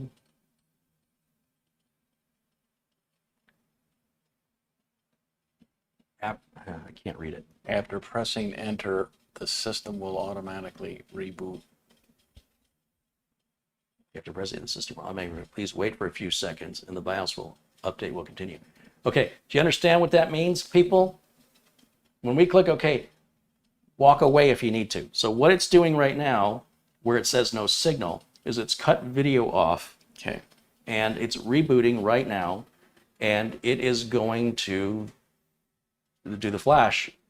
And there's probably 2 parts to this flash. There's the Intel Management Engine, or Intel ME, and then there's a BIOS. So when you think it's done, it may not be done. That's why you need to leave it alone. This is why they're telling people, don't do this unless you need to, because you might just screw it up through your impatience. So I cannot stress enough that BIOS updates are extraordinarily safe. They are not dangerous. They are not risky, as long as you leave it alone. If you're somebody who can't leave it alone, then don't do anything. Just leave it. If you can't leave it alone, then leave it alone. Okay? That's all I'm trying to say. But on my Black birthday build, it did have, if you were plugged into the internet, go to their site, yes, you know, you can update the BIOS, and it did it all through the Ethernet. You didn't have to do this. But like you said, maybe because your storage is blank or something, I don't know. But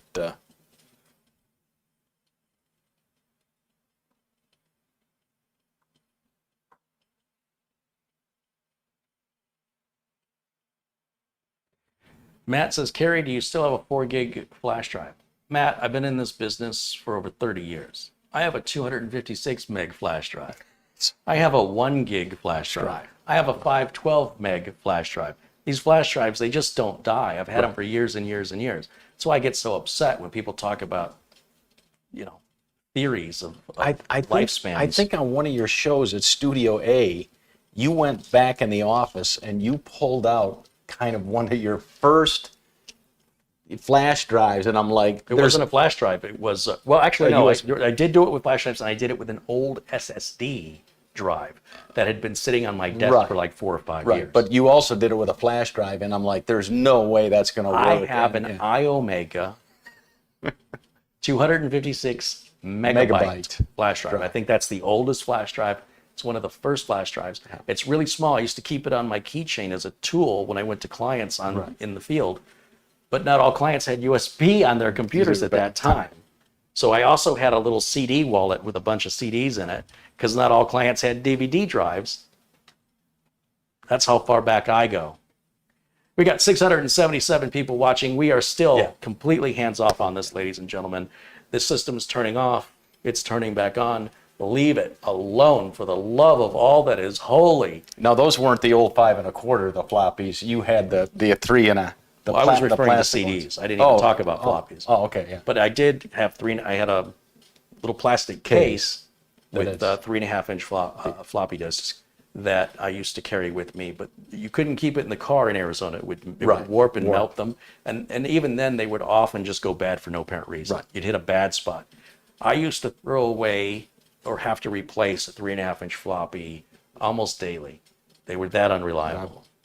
Then I'd have to recreate it again. And it took forever, you know, to write one. What's this saying? Check system? Or what is? I can't read that. I can't see it either. Let's go full screen so we can read what it says here. Full screen.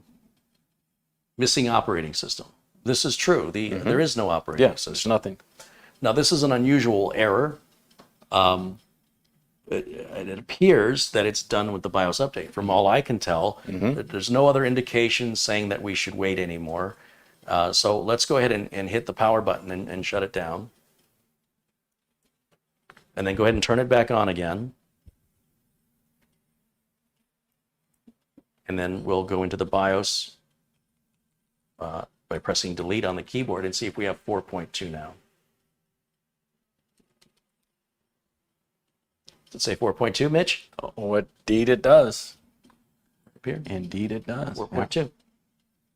Okay. So that? Yep. Soda Heights.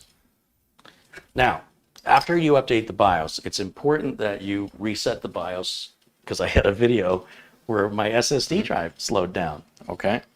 My solid state drive, SSD drive. All right. See what I did? Like ATM machine. That means an automatic teller machine. I don't know how I do that. Yeah. Anyway, what was I talking about? Are you going to put on, well, the Windows, Windows 10. I was going somewhere with the SSD. What was I going to tell you? Isn't there a setting in BIOS that you turn on? Yes, I want to load optimize defaults. I want to, like, jeez. I need to take my Prevagen. Yeah. Apparently, Jonathan Wendell wrote "Keep Leading," and that's his writing, I guess. I should have. I mean, a fatality. Did I just call him by his real name? I want to go to reset the BIOS defaults, and we're going to go to Advanced, and we're going to go to probably under Boot.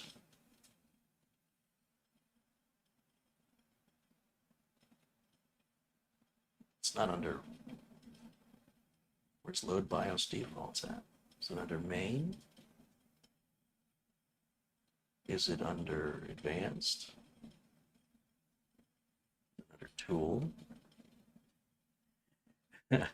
Is it under exit? Load UEFI defaults. There we go. And now save changes and exit. You got it? Yeah, and now it'll boot up to the only thing that's plugged in is your Windows boot drive. That's right. Windows 10 Media.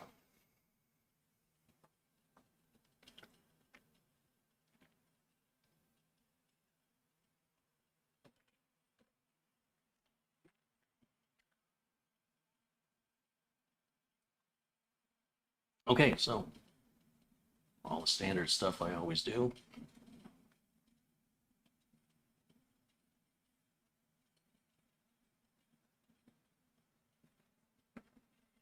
I have a feeling this is going to install very quickly. Yeah.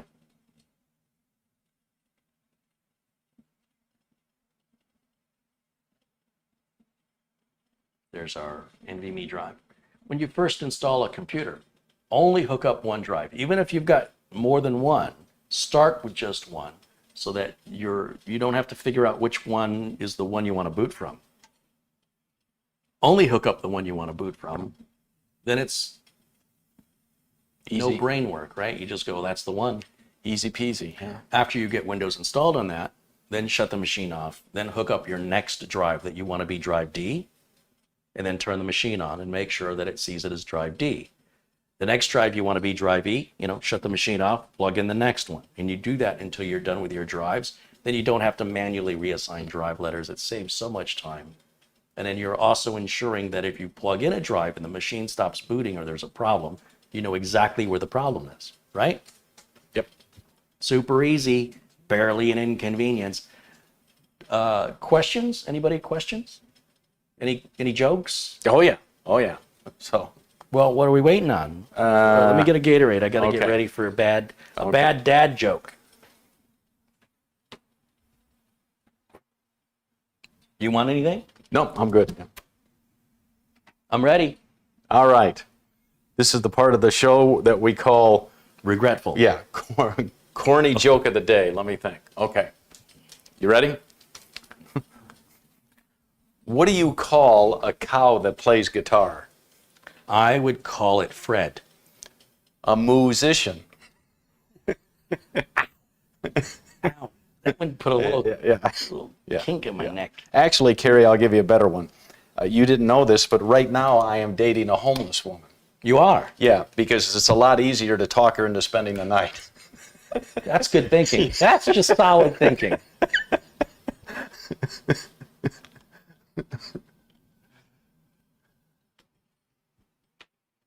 I was watching that Stan and Ollie movie, and in the very beginning of the movie, he's talking about getting a divorce and how she wants more alimony or something, and he's like, I'm just so done with marrying women. I think what I'm going to do is I'm going to find a woman I don't like and just buy her house. Cut out the middle. Yeah. Boy, that was fast. I had a feeling it was going to be fast. Yeah. We have 728 people in the chat room right now. I don't see any questions. Do you see any questions in here?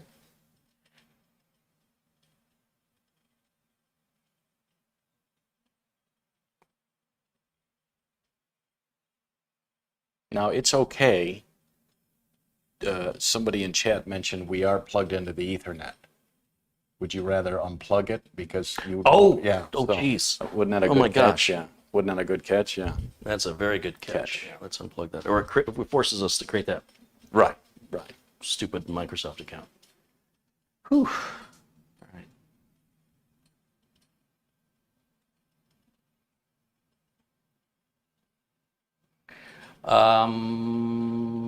Thank you, guys. If you're enjoying the content, you can let us know by hitting the like button. That's a little thumbs up underneath the video on every platform, even on your TV if you're watching us there. And of course, if you have not, you can always subscribe and be made aware of when new content is posted. Don't do that for me. You do that for you. Hit the bell icon if you want to be notified. If we go back to full screen on this so Mitch and I can see it once more, I have to answer a few more questions that I always answer the same. United States, skip. I don't have internet. You got to tell it twice. We'll put the username of user. enter, no password, we'll leave it blank, just press enter. I turn off everything but location, so the date and time will be set automatically with the Windows time server. Because I don't know, this computer might ship across the country, right? Yep. So different time zone. And then I'm not going to enable Cortana. And then we just wait a second and that finishes up. It's a pretty fast install. And I'm doing good with the board so far. I'm not, got no complaints yet, but I'm sure there's some coming. While we're waiting, I can go ahead and pull this Windows 10 media drive out. Okay, we're done with that. That safely ejects stuff. You don't have to do that stuff anymore on modern Windows computers. You can if you want to. You just don't have to. As long as you know you're not reading or writing to the drive. Obviously, don't pull it out if it's in use. That's pretty much a good rule of life I have. If it's in use, don't pull it out. Well, I'm leaving if you're going to talk graphic. Oh, okay. All right. Talking about USB. Ah, gotcha. Yeah. Where's your mind? In the gutter, as it should be. Gosh. Shame on you, Mitch. Talk to your father. Find out if he raised you that way. Yeah. Winston Liu contributes $5 He says, Carey, take it easy with the PC and the Toto man. He is not the Eagles. If you brought the Beatles and the Eagles, would you get the Beagles? The Beagles, yeah. And boom, we're right there. Well, that's without the boom. Yeah, without the boom. Yeah. Real quick, let's go look at some updates. Let's take a look. We have to go full screen again, you and I. We'll just hit get started here. I'm going to show you some of the little tweaks I do to Windows. How about that? You guys might enjoy this. Okay. I won't, but you guys might. Dare you. All right, so I want to be able to see the whole screen here. So here are some of the things I change. And these are mostly preferences. You don't have to do this, all right? But if you're my customer, this is what I'm going to do for you, unless you tell me not to. Okay. So I continue without any sign-in. We're still not connected to the network. Okay, that's fine. So the first thing I'm going to do, we'll go back here, is we can now safely plug an Ethernet cable onto the computer. So I disconnected it and threw it on the floor. So it's exactly where I left it. And we'll plug that back in. And you'll notice where I'm touching the board. You know, so you should do that. It's okay to plug things in when the board is on, if they're USB or Ethernet or your monitor. But don't plug in anything onto the board. Don't plug in this PS2 connector here, this round one. Don't plug or unplug anything into that where your system is on. Okay.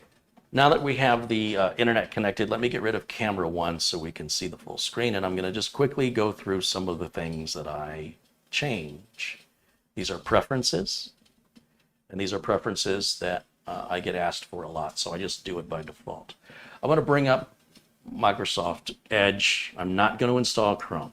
I'll let the user decide. I'm getting rid of the Microsoft Store by, I'm not uninstalling it, but I'm removing it. Okay. This little built-in email only works with Outlook or Hotmail. It doesn't work with Gmail. It doesn't work with any other email service. If you use this mail icon and you don't have an Outlook or Hotmail account, then your email address looks like a whole bunch of series of letters and numbers, and nobody can respond to you and nobody knows who you are. Okay? So if you're going to use it, be sure that when you sign your email, include your email address there, or no one can reply to you. Or better yet, just don't use this. Let's unpin it. Just don't use it. Go to gmail.com, go to .com of whatever your email is, rather than use that. That's horrible. You think it would at least have the courtesy to tell you it only works with those two services. We're going to click these 3 dots, and we're going to go right down here to settings. I'm going to go through this quick, so pay attention. Under settings, let's go full screen so I can see this. We want to look, you notice how this is here now? We want to go to on startup, open a specific page or pages, and then I'm going to add a new page. I want it to be google.com and click add. Then I go to privacy and search. I click, I go all the way to the bottom, and it says address bar search. I click. And right here, I change that to Google. Okay. There's no save button, just close it out. Now, if I open this, it should open right into Google. Rocket science? Ta-da. I hate this little notification window down here. It drives me crazy. So clear all the notifications. Then over here, type in note if, in there, when notifications and action settings pops up, I turn this off. It drives me crazy.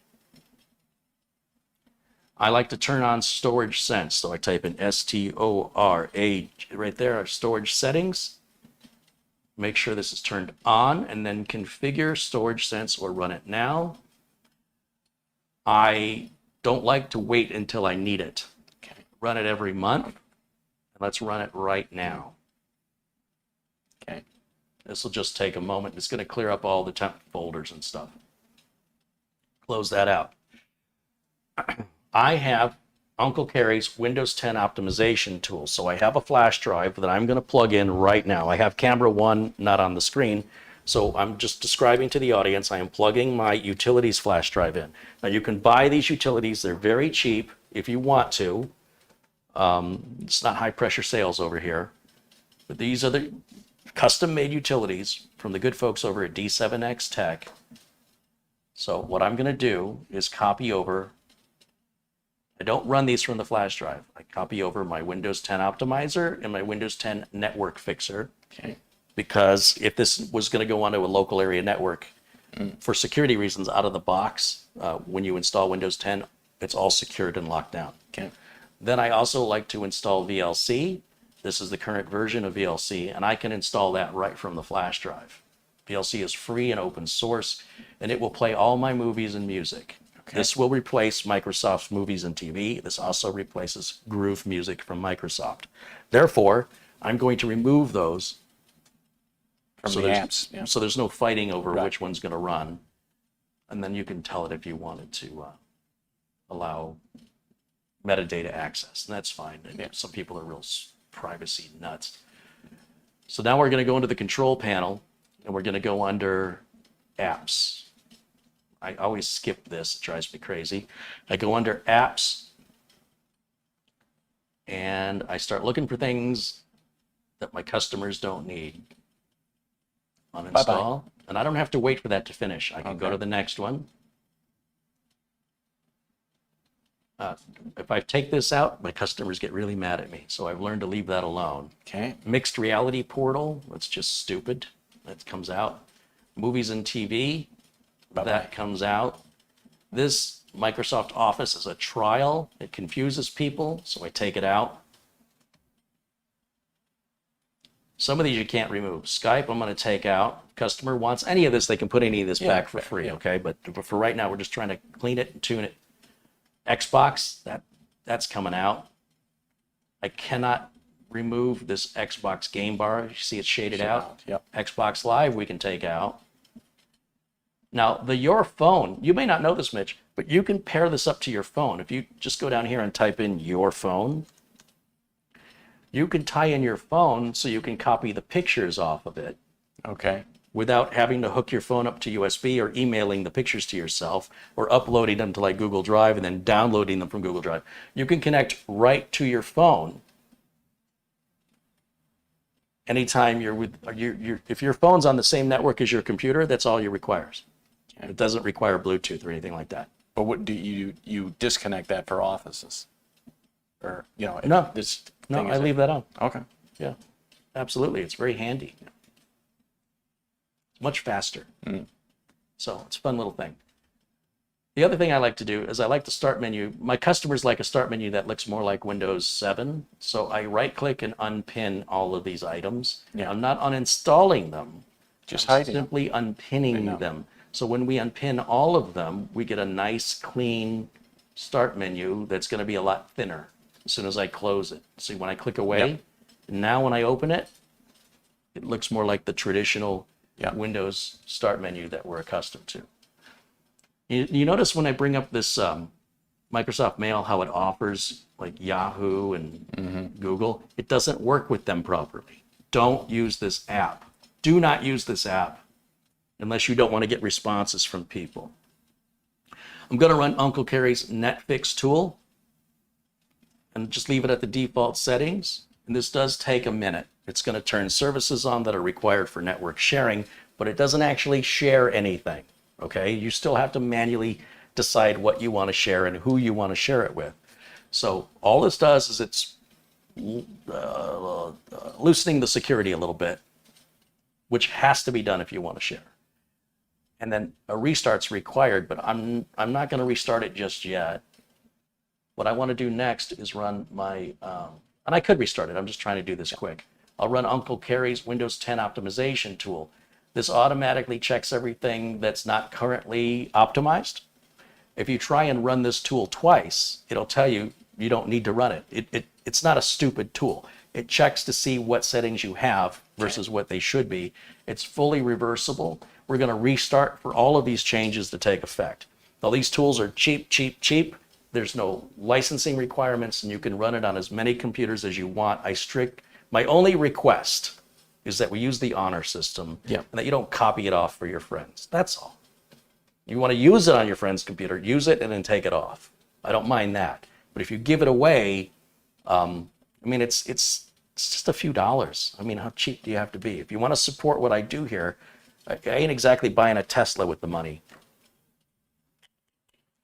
But I can't stop you from doing it if you're going to do it. Down here, we've got the yellow hazard. The shield. Yeah, I go down here and I dismiss that. Sometimes this needs to be turned on, so that may come back. You'll see now, after running the optimization tool, this PC is now on our screen. This is not a shortcut, because if it was a shortcut, if I right-clicked and went to properties, it would show me the properties of the icon. That's the actual desktop icon where I hit properties and it takes me into our specs of the system. The shortcut won't do that. Okay. And then, of course, we have to activate. I'm going to use my code. If you use the links in my video, you can get Windows 10 cheap. It's legal, it's legit, it's the real deal. Don't buy it till you need it.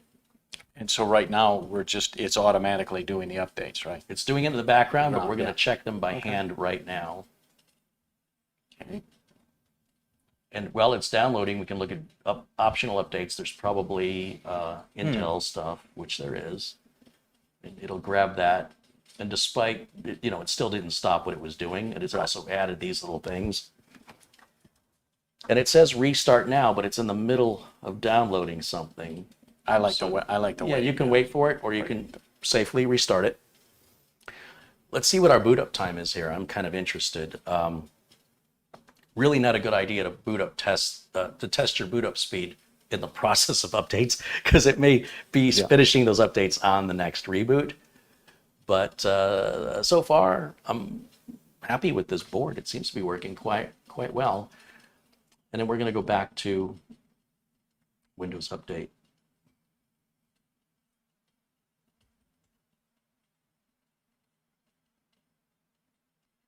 And while that's going on, I like to download the Intel Driver Updater tool. This works on AMD systems too. So we'll just type in Intel Driver Update. Now, if I had a Samsung SSD, I would download and install the Samsung NVMe driver and the Samsung Magician software. But because this is all Intel, we'll get that stuff, if it's necessary, automatically from the free Intel Driver Assistant tool.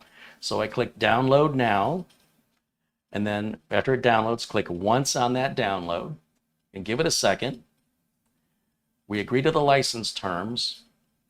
But the next thing it wants to know is if it can send if it can send anonymized data, if the tool is failing or anything.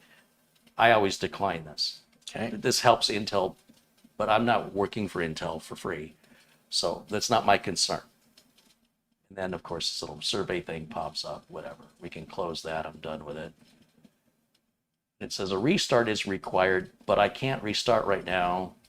Oh, yeah, actually, I can, because we're just sitting here doing nothing. So let's go ahead and restart. It says you're about to be signed out. It's going to sign us out anyway. And then we're going to restart again, because that's what restart now means.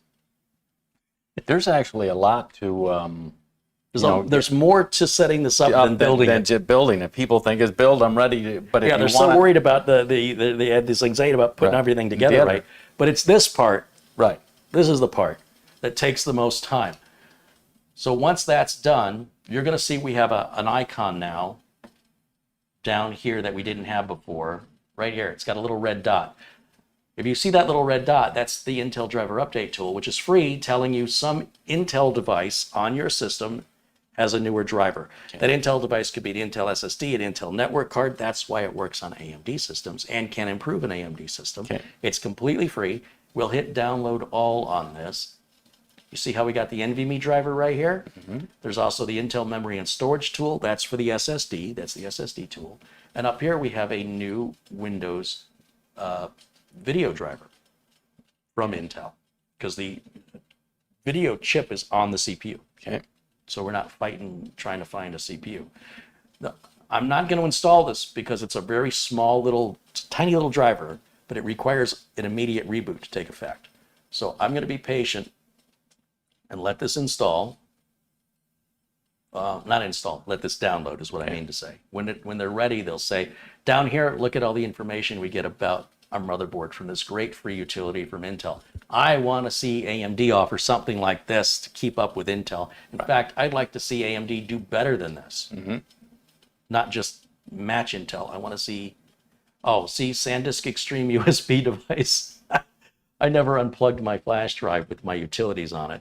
So let me unplug the flash drive now. Again, I don't have to safely eject it if I don't want to. But yeah, it's a pretty thorough little tool, isn't it? They keep asking for feedback. How about I give them some feedback about asking me about feedback? Yeah. So while that's downloading, I can go ahead and install the memory and storage tool. Okay. Oh no, I can't. It's not letting me until it finishes. But while it's doing that, I can go to Windows Update. We can multitask. We can do multiple installs at the same time and hit install now. And then we wait. So while all of that's happening, I'll turn camera 1 back on. There we are. There you guys go. I mean, that's pretty much it. I'll throw Malwarebytes on it. I'll probably put TeamViewer on it. If it's going to a customer I need to support, it'll be ready for, if they have a question. Because then I take the TeamViewer ID and I set the password and then I add it to my TeamViewer account. So the customer says, I got a problem. I'm in 2 seconds. And we are going to put it in the case? Yeah. Today? Yeah, once they finish all that. Yep. And then offline, I'll do the Windows 10 activation so I don't expose the key. I picked up, so using my code, I got Windows 10 Pro paired with Office 2019, where again, no login to Microsoft is required. Mm-hmm. Despite what anybody contradicts me online, don't listen to those people. They obviously haven't followed my instructions, because if they had, they wouldn't say that. How much do you think it cost me? So there's a discounted price for Windows 10. There's a discounted price for Office. But if you want to buy Windows 10 and Office, there's a link for that in my video notes. If you read through it, you get the 2, and they'll give you a little further discount since you're buying them both. Okay. $55. Yeah. Now the Office is usually around $50. That means I paid about $5 for Windows 10. That's about what it works. Windows 10, Windows 10 Pro. Pro. Yeah, absolutely. Yeah. Some people want to know how to upgrade from Home to Pro, and I want to know why you'd want to do that. I can't imagine anybody who's got Windows 10 Home would get any benefit whatsoever to Windows 10 Pro, and it's a hassle because you might have a retail copy of Windows 10 Home, you might have an OEM copy of Windows 10 Home, and in order to upgrade it, you have to match it, and it gets really confusing. And it's not that it can't be done; it's a pain in the butt. That's the word I'll use. I've got chat when Carey, we kind of gutted and redid my white Stormtrooper case that you may have seen. It's still Windows 10 Home, but that's fine. I mean, again, it's... Let me ask you a question. What benefit would you get with Windows 10 Pro? What will you be able to do that you cannot do now? Right. I figured the Pro was more for an office setting if they want to do certain... If you want to log into a server, you have to have Windows 10 Pro. Do you need to log into a server at home? There's BitLocker. Do you know what BitLocker is? The coins, right? Oh, no. No, that's Bitcoin. Yeah, there's a free plug. All right, so BitLocker. BitLocker is a drive encryption technology that locks down the drive and requires you to know a password to unlock it. So if your computer were to be stolen, for example, taken to a pawn shop, no data on the drive would be readable. If you forget your password, there's no unlocking it. Oh, So I don't recommend it for home users. There's other ways of encrypting just the data rather than the entire drive, which would be far more useful to home users. So I can't imagine why any practical person running Windows 10 Home would spend the money and take the effort to upgrade to Pro. I just can't imagine why anybody would want to do that. Yeah. I'm sure maybe somebody wants to play with BitLocker, and if it's worth it to you to pay the money and go through all the effort it takes to do it, don't let me get in your way. But I think if you're running Windows 10 Pro, you should save. If you're running Windows 10 Home, save your money and just keep Home. There's nothing you're likely going to do with Windows 10 Pro that you're not already doing. yep. So a lot of people are asking about it, and I'm asking them why. Why do you think Windows 10 Home is inferior? If you're a home user, you should be running Windows 10 Home. Does this have a restart, or there's I a think few it's more still doing something there. Still downloading. Yeah, we got to make our screen bigger, don't we?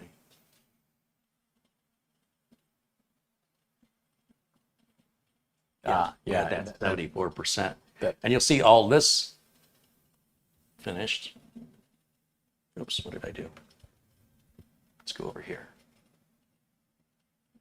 Download that. That's a big download. That's like 540 Oh, is it? megs or something. Yeah. Yeah, I really, people, I'm waiting for somebody, instead of asking me, how do I update from Home to Pro, tell me what it is you want to do. And then I can probably show you another way to do it that's free, like BitLocker. There's other free drive encryption. I mean, if you want to lock yourself out, potentially lock yourself out of your own computer where nobody can ever recover it, you go right ahead. But I don't want to show you how to do that because it's like showing a child how to play with matches. I just don't think anything good's going to come of it. Other than that, I'm still waiting for anybody to tell me what it is they want to do that Windows 10 Home is not allowing them to do that would justify spending the time and the effort to go through that painful upgrade. Because the only people I've had complain about the CD key, the Windows 10 keys from CDK deals is when they're trying to upgrade from Home to Pro, because CDK deals keys and the key that you used on your computer may not be compatible to do that upgrade. And if you Google search this, there's tens of thousands of websites telling you how to do it. So I don't know why people keep asking. Yeah. And I don't know why people want it. I don't know why they're not satisfied, why it's not enough, and what's going on in their head.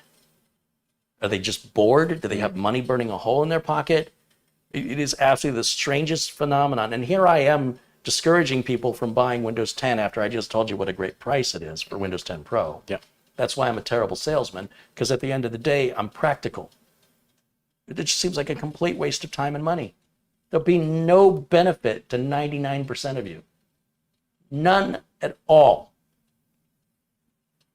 Is that clear? As mud. No, yeah, crystal clear. Have I All right, taken yeah. that a little too serious? Got real serious. It's just preposterous. It's ridiculous, unjustifiable, and unreasonable. And then, some noob is watching somebody go, I just upgraded my Home to Pro, and they're like, oh, I've got Home, do I need Pro too? How do I do it? Yeah. And it feeds in on itself. It's maddening. People don't care or don't realize the conflict they create. Now we can restart. I'm not going to yet. yeah. I think I'm going to put this NVMe driver Oh, because that's going to yeah. require, oh, no. It's got to do one before it does the other. Wishful thinking, huh? That's fine. Let's go ahead and restart that. Let me find the clever people in the chat room who are going to tell me why they need Windows 10 Pro, okay? You know there's some in there. Let's go find them.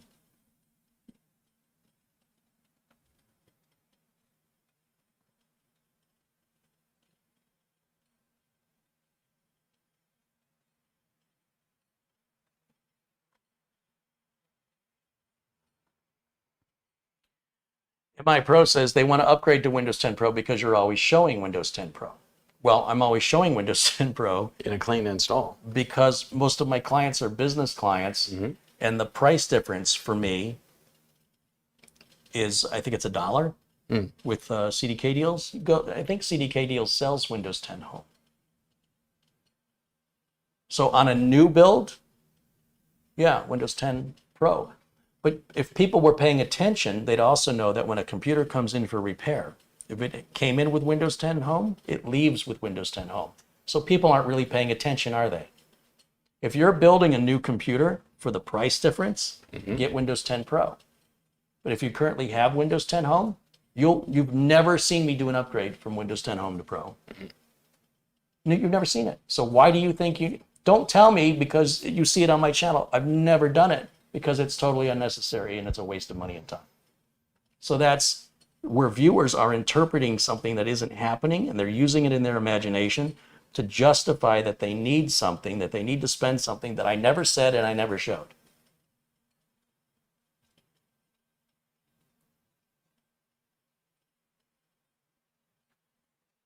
Fascinating psychology.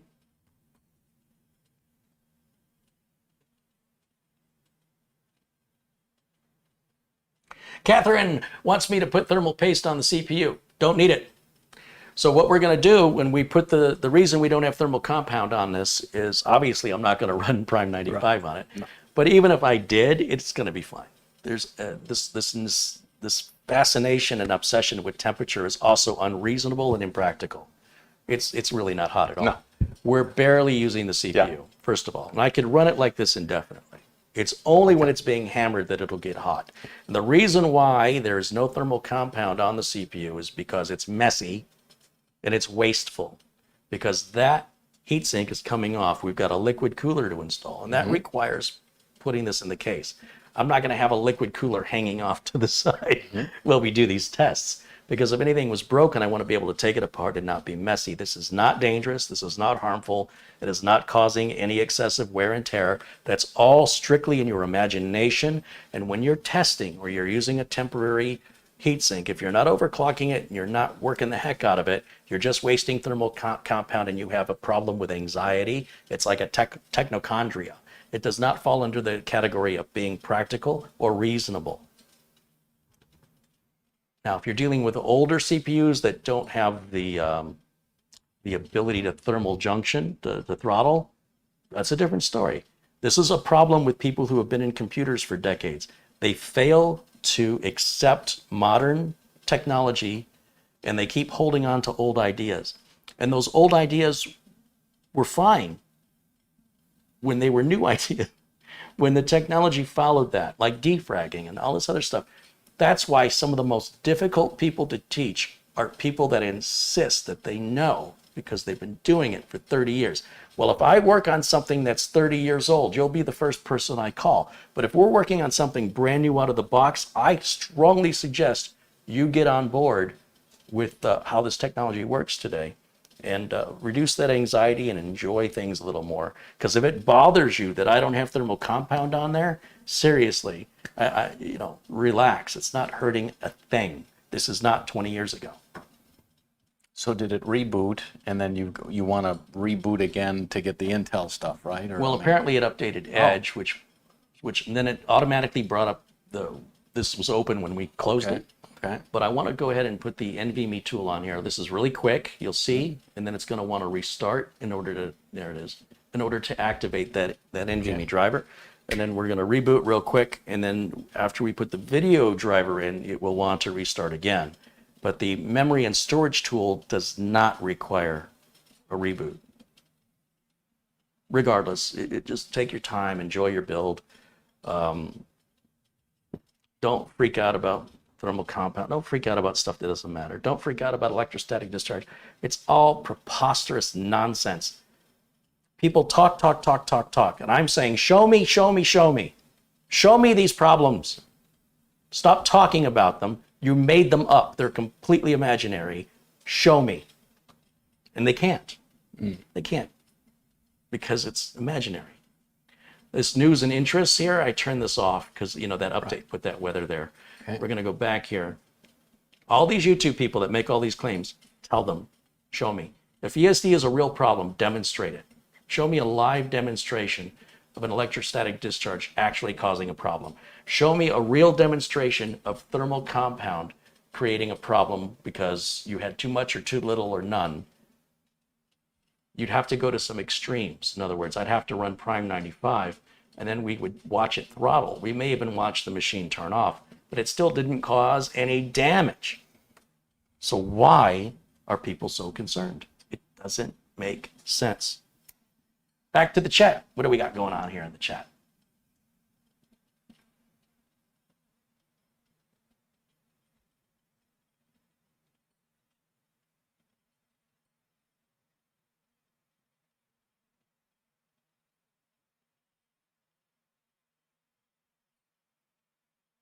Yates Network says, if you want drive encryption, you can use VeraCrypt. That is absolutely a good suggestion. Lots of alternatives. Fred Sunderman says, I think most people probably think that the Pro version of Windows 10 indicates there are more features available. Thanks, but I'll keep home and save my money. Jim says, people can't remember their passwords. Nah, I don't want to be around when they forget their BitLocker key. Yeah, because you're going to be the person they take it out on. You don't have to remember passwords when you use RoboForm. Well, except in the case of BitLocker. Yeah. But you could make a note of it on your RoboForm and then access your RoboForm account on a different computer. And you could make like a little note that says my BitLocker password is. Okay. But you'd have to go to another computer. Okay. But that's actually, Yeah. Well, Most people have either a laptop and a desktop, unlike us, where I've got, 4 desktops and one MacBook Air. Get out. Yeah. Let me go back here. This looks like it's distracted with the chat room. Let me go back to full screen. Okay, we'll launch the memory tool. This will check for any firmware updates for the drive, for the SSD. This is basically Intel's Samsung Magician kind of equivalent. So right now it's checking what's in the system, and it's going to report what it finds, the model, serial number, and the firmware is up to date. It's really that easy. We have drive health and temperature, and there's all kinds of different features here. Okay. So that. And now we can install a video driver from Intel. We don't have to guess which drivers are compatible. We don't have to go to the motherboard manufacturer's website. This is all being brought to you for free. It's already determined this is what is required for your system. It's completely free. And you don't have to wonder about getting a virus or if it's real. You don't have to pay any money like driver tools that want to charge you. We have that yellow exclamation again, so it wants us to... Right. OneDrive requires a Microsoft account. I don't want it. That gets rid of that, so everything looks happy down here. In just a minute, we're going to get the setup for the Windows tool. Oh, this is very different. I've never seen this before. Begin installation. Agree to the terms and conditions. Yeah. The installer will install the driver and the command center. Great. Wow, that's Quite that is spiffy. a newer driver than I've seen from Intel before. So, well, that's working, and this will take a few moments. I'll look back at the chat. And I must tell you, Chad, if I seem a little off or a little punchy, I had to get up at 5:30 this morning. Carey knows this, but I will share with you years ago, and I mean years, like 15 years ago, something like that, I used to make some pretty good money being a human guinea pig at a medical research facility. Well, they reached out and called. Isn't that the beginning of a Marvel movie? Yeah. So they reached out and called me. So said, we have a test here. And I said, okay. And so I had to go down very early this morning and give blood and urine. Oh, and I had my first COVID test. Even though I've been vaccinated. Stick a thing in your nose? Oh, I Did want it to. hurt? Oh. I want to tell you, the lady's like, you might want to grab onto something. I'm like, give me. She's like, I'll be as quick as I can. And she's like, which nostril's the least unplugged? I'm like, the left. She's like, I'll go up there. And I'm like, yeah, that truly is a brain tickler. So I got a call in a week to see whether I qualify, but I will have to stay 8 days in the facility. But I think they're going to pay. I think it's like $4,000 to spend 8 days in the place, and basically it's an experimental pill. They're paying you Yeah, for an experimental pill. that they hope will treat gout. So they kept asking me, "Have you ever had gout?" No. "Do you have high uric?" No. And she's like, "That's perfect then." And so they did all the tests, and so yeah, I went to bed at 12 and woke up at 5:30. So that was a tight 5 hours for Mitch. He normally needs a tight 10 hours. Me too. Yeah, so it's like a little punchy. The Coke is not doing what it is, but I can't turn down that kind of money. I have you know, yeah. I have some caffeine pills. Oh, no thanks. Here, wait. Let me show you what I got. Did you work as a pharmacist or something? Pharmacy technician. You were a pharmacy tech. They used to call me the Candy Man. All right. So please restart your PC now. It didn't ask me to restart it. Huh. That's interesting. That's a very different driver install. Maybe that resolves. Remember when I would restart and it would try to do the install again? Maybe this fixes that. Maybe that's why they did it. Let me show you some stuff I got off Amazon. By the way, So I kind of years ago, 2 or 3 years ago, I gave up being the human guinea pig, and I said I don't really need the money, but this, you know, and you can't leave. You're stuck in this facility for the 8 nights with a group of strangers, and I guess they said you've got to take the pills 3 times a day. And then what they do is when you take the medicine, they're constantly drawing blood out of you. So if you're afraid of needles, you wouldn't. no, you shouldn't take all of these, but you can safely, I mean, if you're in good health and you have a good heart, these are forms of caffeine.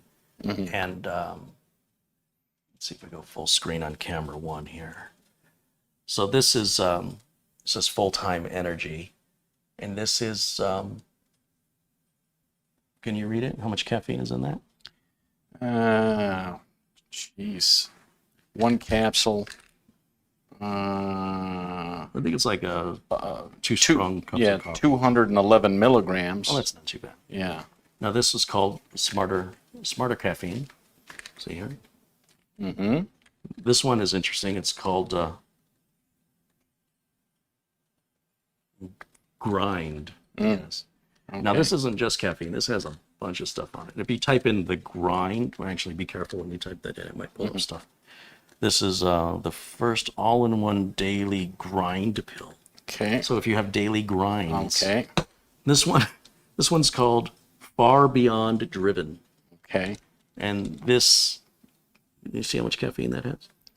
Caffeine, 250 milligrams. So these are like a Red Bull, I guess, or a single strong cup of coffee, I want to say.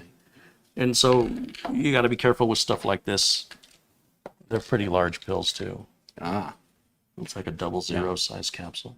Well, Chad, I don't drink coffee because coffee makes me jittery, so I smoke crack instead. That's why you need the money. Huh? Yeah, that's why I need the money. Yeah. He's kidding everybody. Yeah. That is a joke. No, I mean, I want to, you know, again, the research helps for a medicine that is eventually going to be on the market, and This is just caffeine. You want some caffeine? no thanks. I got to drive. All right. Hey, in Phoenix, you probably should take the whole thing. Yeah. All right, so we did all those driver updates, yeah? And we've got all the Intel driver updates. We've got, let's go back to Windows Update and check to make sure. So when are you doing this thing? I have to phone next week to see whether I qualify or not. Oh, you don't even know if you qualify. And if I do, I have to check in August 4th for 8 days. So, Okay, well. yeah, been nice knowing you. And you've done this before? I've done, With this company, you've done something? And so they pay you right away? Do they make you wait? yeah, it's direct deposit. If you die, do they still have to pay you? No, you sign your life. Worth it. Yeah. They once phoned me, I told Carey this, they once phoned me and said, would you take 1 pill for $1,000? And I'm like, what's the catch? And they're like, the only catch is you have to spend 1 night. And I'm like, okay, and they're like, but we must tell you this medication's never been given to human beings. Yeah, but that's why you have So a yeah, lot. yeah. So me and 4 guys were the first ever to take that pill, but that was the easiest $1,000 I ever made. So, Carey, the optimizer has a new version. Now, that reminds me, from time to time, it's a good idea yeah, to check. to check it. Yeah. And you don't run the optimizer off the flash drive where it doesn't update properly. So copy the optimizer, as I have. Let me just move this over here a little bit. Check for update. Resume updates here. Let me move this over. I don't have to move it over because we got all the updates. If I click on the optimizer, you'll see that it will say we don't have anything to run. The system's already, you know, it's an intelligent tool. But once we're in here, go under options and check for updates and see. It Available. says we're at version 1.3 and version 1.3.3 is out. So yes, we want that. Now it's going to replace the version on the desktop and restart it. Okay. And you notice one did eventually disappear. And then what I need to do is copy that back to my flash drive so that I have it updated. Thank you for pointing that out, by the way. Let me put this flash drive back in and we'll copy that back so we don't have to update it every time, right? So now we'll can move forward from that point. Same exact thing with the netfix tool. Same process. We'll close this out and we'll go to the netfix tool, double click, and we'll go to options, check for updates. We're at version 1.2 and 1.23 is available. So let's grab that. Same exact process. Once it restarts, we can close it. We can take both of these now. Take both of these. You know, I might rerun them again just to make sure that anything in the netfix tool, you know, I'd have to talk to D7X Tech and find out what they changed. And I think it's in the notes online anyway, but newer's always better. We're going to replace the ones we have and now they're updated. So yeah, if I launch this now, it might tell me that it's still fine. It doesn't. So apparently we'll run it. Okay. Didn't seem to do much. It's maybe making a small little change to the registry. I think he mentioned something about changing it in the user setting instead of in the HKey local machine, changing it to HKey user. They're very minor little things. But yes, that's how you update it. So copy it off the flash drive, run it and update it. If it's updated, then copy it back to the flash drive. If you try to run it from the flash drive, and I don't know why, but it seems to have an issue there. And don't know why we're sitting at this screen. I wonder if my flash drive is preventing it from booting. If you have a computer that's booting really, really slow, unplug any USB storage devices because that can cause your machine to boot up very slow. Okay. So the first thing you need to check, unplug any USB storage devices at boot up if you're experiencing a slow boot. Now, when we get back over here to full screen for us, I'll check the netfix tool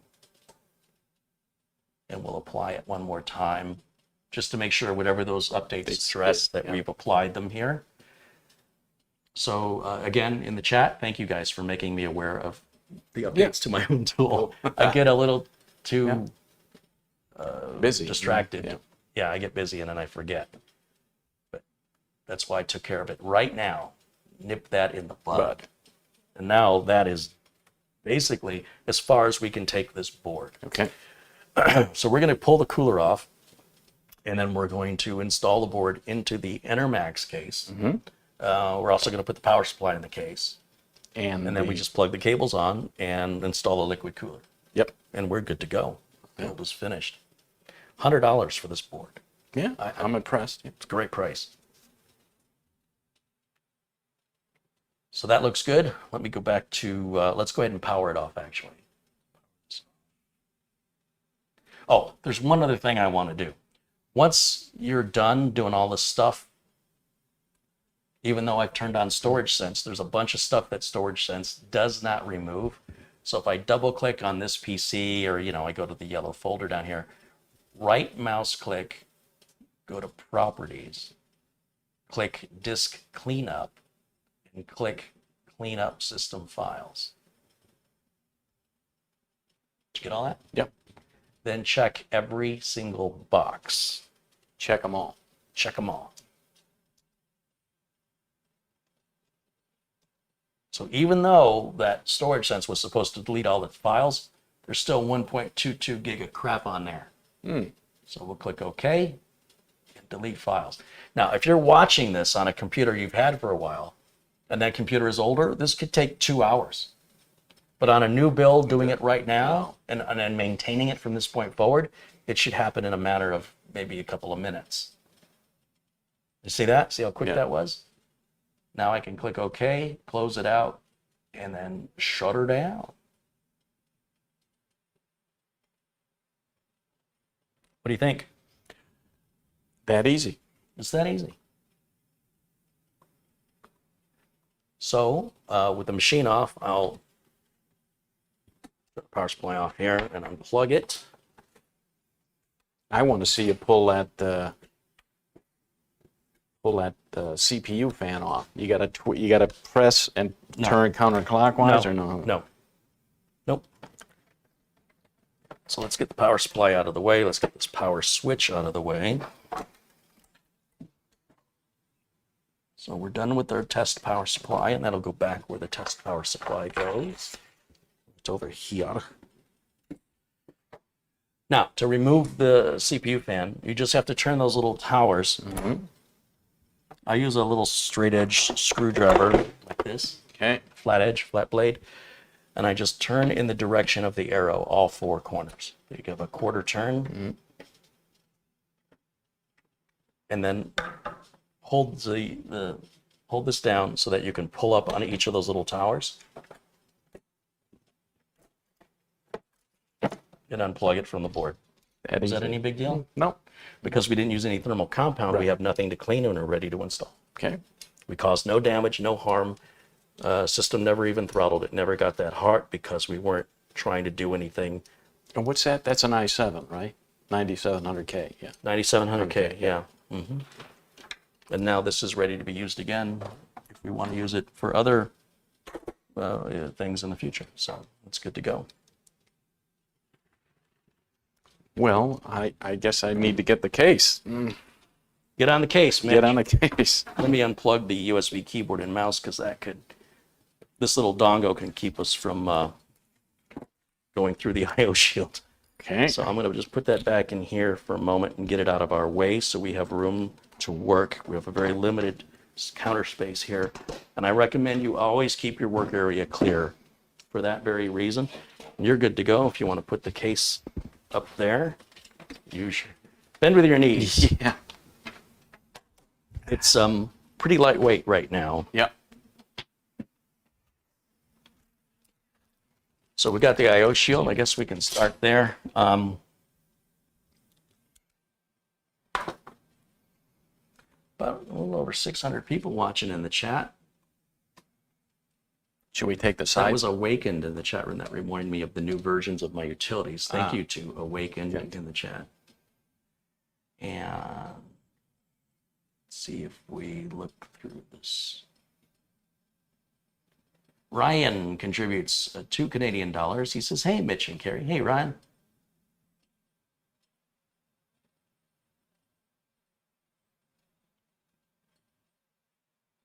And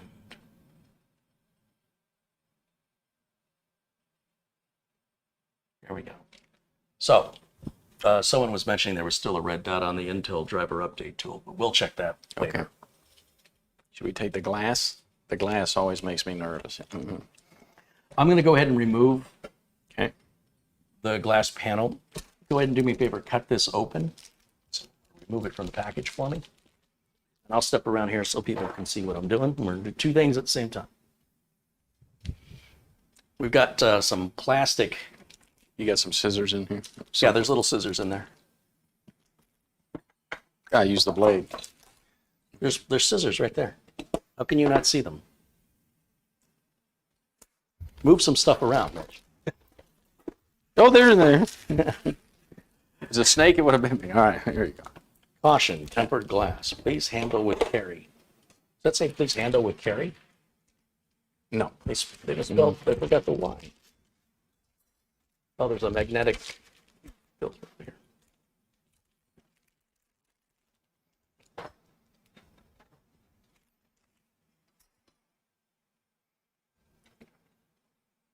I never can get these to, to fit in right. That's why I like the ones that are already on the motherboard. Yeah. That was genius to just do that, because these are so fragile, and like you said, you have to listen to the clicking in, but they're very fragile, and you don't want to bend it. I'm talking about the AIO shield here. It's a $100 board, Mitch. Yeah. $100. One Benjamin Franklin. That's a good deal for as much board as you get. Yeah.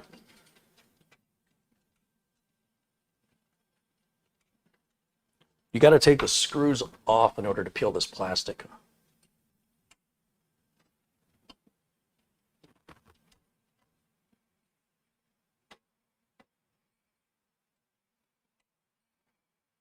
There it goes. Whoa. Just go ahead and remove it.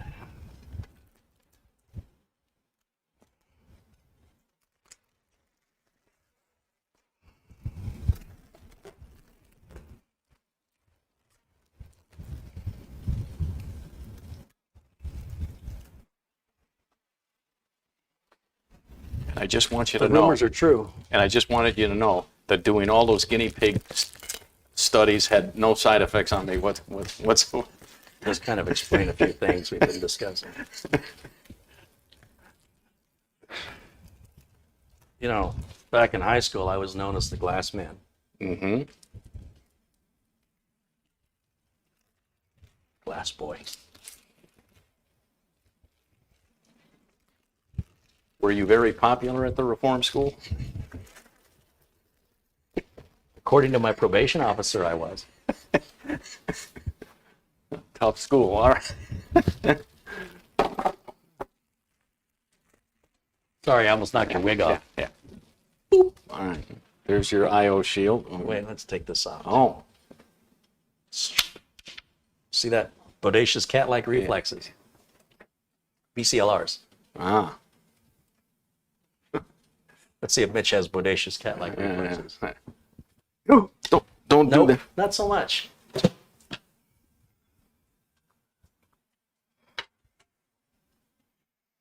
It's interesting that I don't think there's plastic on this front glass. I just Tempered took it off. glass. Oh. I wasn't paying attention. Thanks for paying attention. Yeah, yeah. Oh, those are kind of small fans, aren't they? Yeah. Maybe those are ones. Those aren't 140s. Yeah. 1, 2, 3, 4, 5, 6, 7. That's a full-size ATX case. If it Okay. only had 4, it'd be micro ATX. Okay. If it only had Mid-tower? 2, it'd be mini ITX. Ow! Oh, okay. Oh, look. Old school Molex connectors. That's disappointing. Yeah. You know what that's for? That's got to be for the RGB lighting. But still, why did they go with such a large connector? That's hard to cable manage that.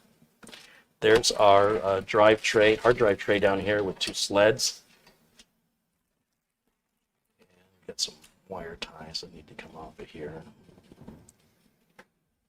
But this power connector is SATA, but those power connectors are Molex. Why did Enermax do that? We couldn't pick one or the other? Yeah, I mean, does anyone Molex? I mean, That's very, very old school. That doesn't make any sense that they use both.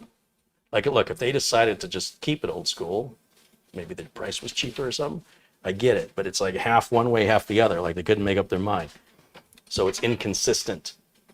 So this is going to control. This is your fan controller. Is it a fan controller? No. This is just an RGB controller. That's all it does. A RGB, addressable RGB controller. There's so many. This is what kills me is all the cable management that goes with this stupid RGB. Anyway, so we've got our drive cage down here that'll hold 2 3.5 inch mechanical drives. You could also put solid state drives in there, 2.5 inch solid state drives. But The drive cage can come out entirely, or there's some screws underneath it, and we can slide the drive cage more this way, maybe about another inch, if we need more room for the cables on the back of the power supply. So why don't we start with the power supply? Let's get that installed. This is the bag of screws that come with the case with some Velcro wire management straps. It's sort of just a makeshift Ziploc bag. It's like they just slap it in a bag. So the Revolution DF, let's go ahead and take it out of the box. Is it like Christmas? Is it your birthday? What's going on over there? Oh, and chat, this is kind of cool. On these fans, the normal hub circle is smaller than kind of standard fans because they claim you're getting 40%, I don't know, more airflow because the blades are bigger on those fans. Seriously? Yeah, that's when I looked. Did you research? Yeah. I certainly didn't read your mind. It's empty. All right, so. Well, how would you know that if you can't read my mind? You liar. Yeah. Alex Morales contributes $5. He says, hey, everyone. Hi, Alex. Ow! All right, let's see here. Do you know how much that plastic hurts when you throw it? Here we go. Thanks, Fata1ity. Instructions. Power cable.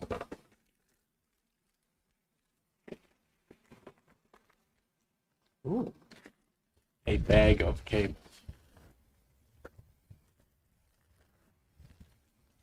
For some reason we have a metal hanger. What is that for? We have a Go Faster sticker. And mounting screws. Velcro straps. Use that bag for your sleeping bag. You know what I mean? Laugh all you want. That's Free. You got the silicone. Wait, give me that. I'm kind of munchy. Oh, okay.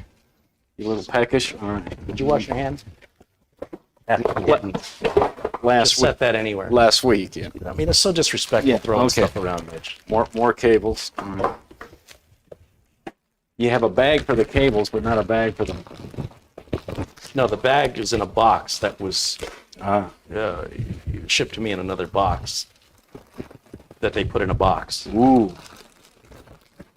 Fully modular. Hey, thank you to the folks at Enermax for sending these products along for us. 80, To, 80 gold. 80 plus gold is a good power efficiency rating. Looks like it's got a little button here for, what is that for? DF switch. If you can read this, you're too close. DF. What does that do? It doesn't, it's momentary, so I don't know what it is. Is there a sticker over their logo? I don't feel one.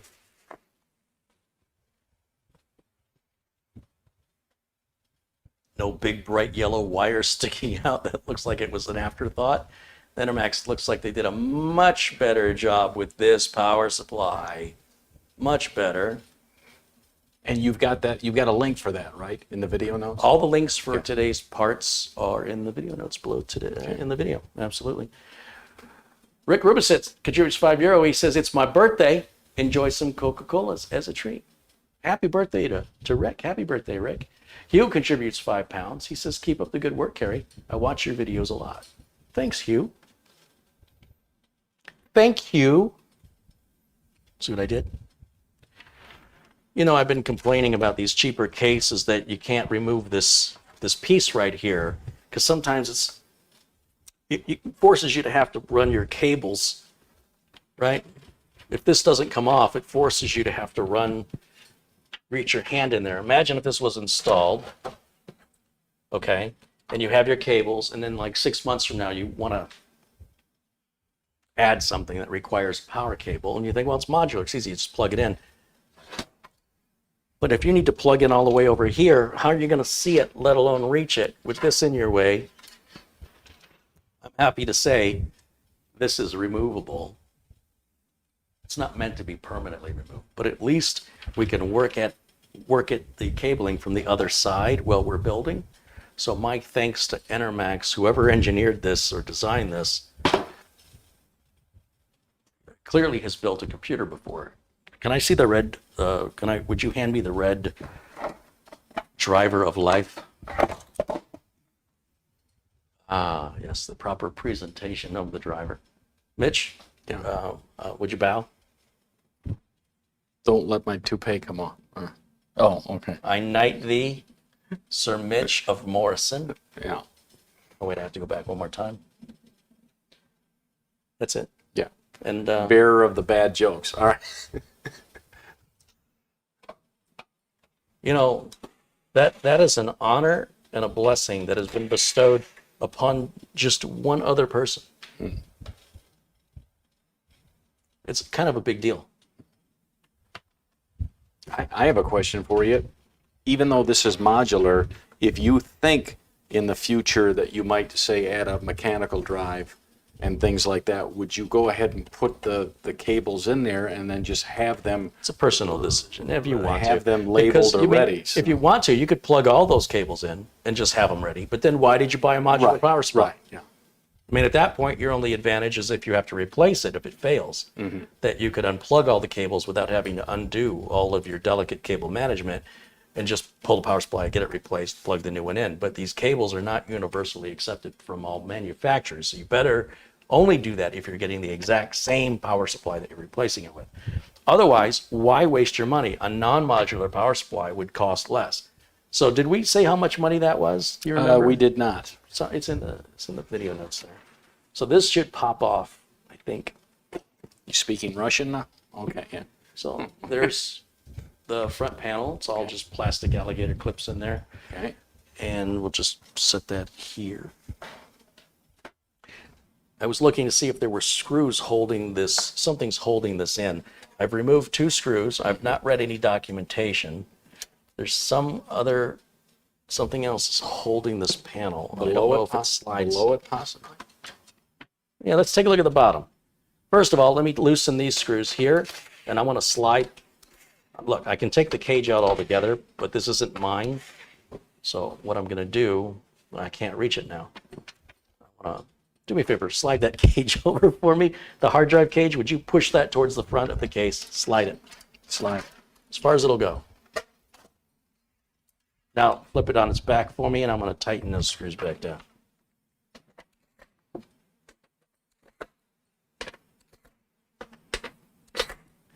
We've got a filter that would be very difficult to remove and clean. There's no easy slide on it, but it's important you clean this, as we talked about before.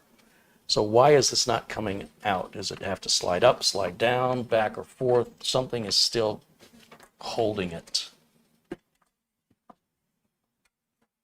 You know what it might be? Let's bring it back up on its feet. There might be a screw holding it this way. Yeah, there is. It's right here. It explains that.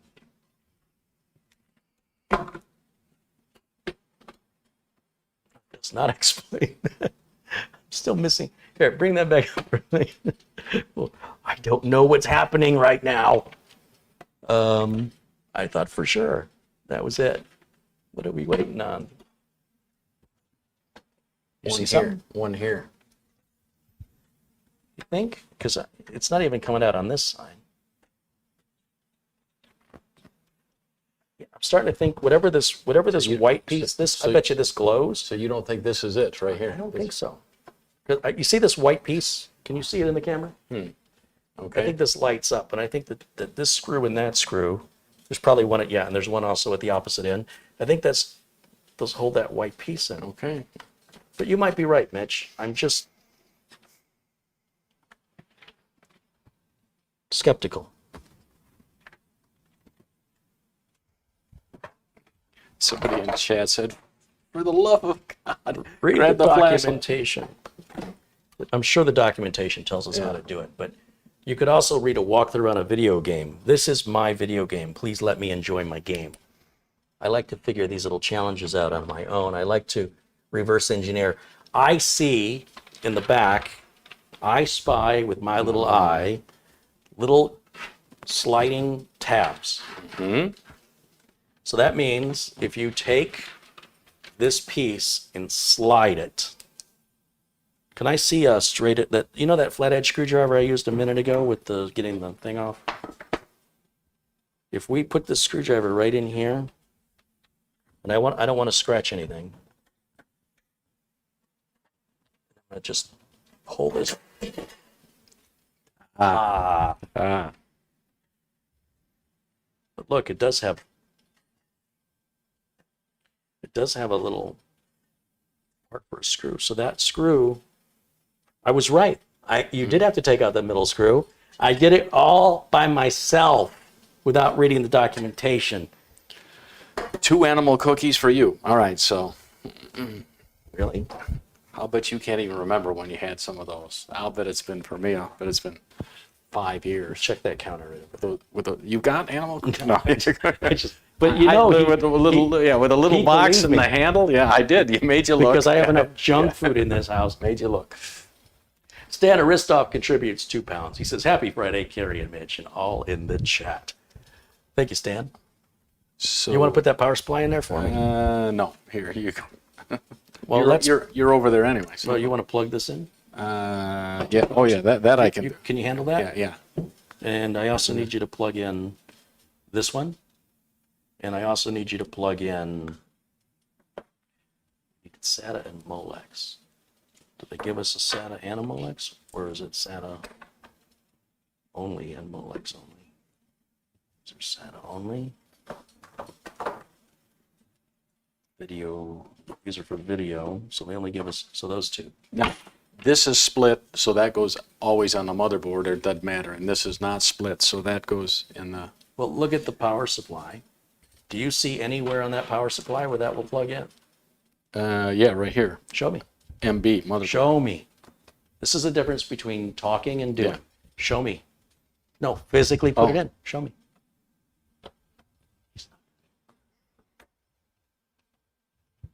You're trying to put a 24-pin connector in a 20-pin hole? Oh. This isn't made to belittle anyone. This is made to force people to have an experience so they don't have to guess anymore. Now he knows from experience.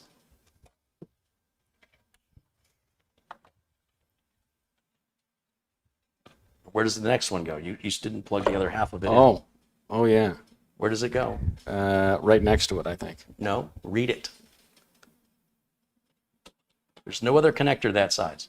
Motherboard, CPU. I can assure you they're going to be right beside each other, either above it or beside it. Well, there's two above it. Is one bigger than the other? Yeah. Go to the bigger one. You gotta do a flippy, I guess. Do a flippy. Family J contributes $5. He says, "Thanks for what you do. I learned to build my own PC." 2, 4, 6, 8, 10. Stan Aristoff contributes £2. He says, "Carey, it's time to break out the circus music." Hey, it's not my circus. It's not my monkeys. Stonefarg with a $10 contribution says, "Hello from New Mexico. I really enjoy your videos." Well, thank you. Did you say you like the band The Monkees? Hugh. Daydream Believer? All We right. already talked about that. Rick Rubisat. Alex Morales. I think I got all these. Did I get all these? CPU. I think I got them all. That's interesting. Uncle Carey. Bob Connors contributed $10. He says, "I heard you say you had a $4,000 project looming, so here's a start toward that go." Hey, it adds up. I appreciate it, Bob. Let me ask you something. Sure. Yeah. This has the writing for CPU, and this does not. So I would imagine always put the writing on the motherboard. Does one of those split and one of those doesn't split? Look at the clip. Oh, Has one got a full-size clip that can't be split? yeah. So the one that can be split, because a motherboard may be a 4 or it may be an 8, you don't know.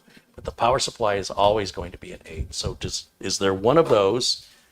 Chances are, Mitch, if you Yeah. try to plug the wrong end in, it won't plug in because the clip is too wide. Look at the size of the hole for the clip in the back of the power supply. See how narrow it is? And look how big the clip is on one end of this cable. Oh, yeah. And how narrow the clip is on the other end of the cable. Yeah. All right. So that's what I'm thinking when I'm building. So by watching you, it's enabling me to maybe explain things a little different. But I also need you to plug in the other two cables. I don't see a Molex. Man, I'm just kidding. Come over here. Why Yoda? Yeah.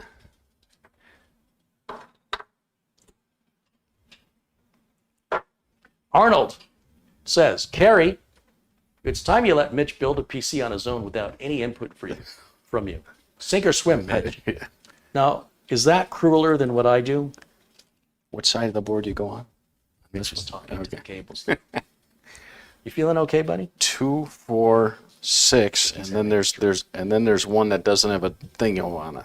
Very technical. All right. So obviously this doesn't go on the board because this we know is SATA. Okay, so this On your own time, yeah, Mitch. Yeah. So this is a Molex. Yeah. Okay. This is a 4. to shave again. This is a 4-pin 246 247. All right.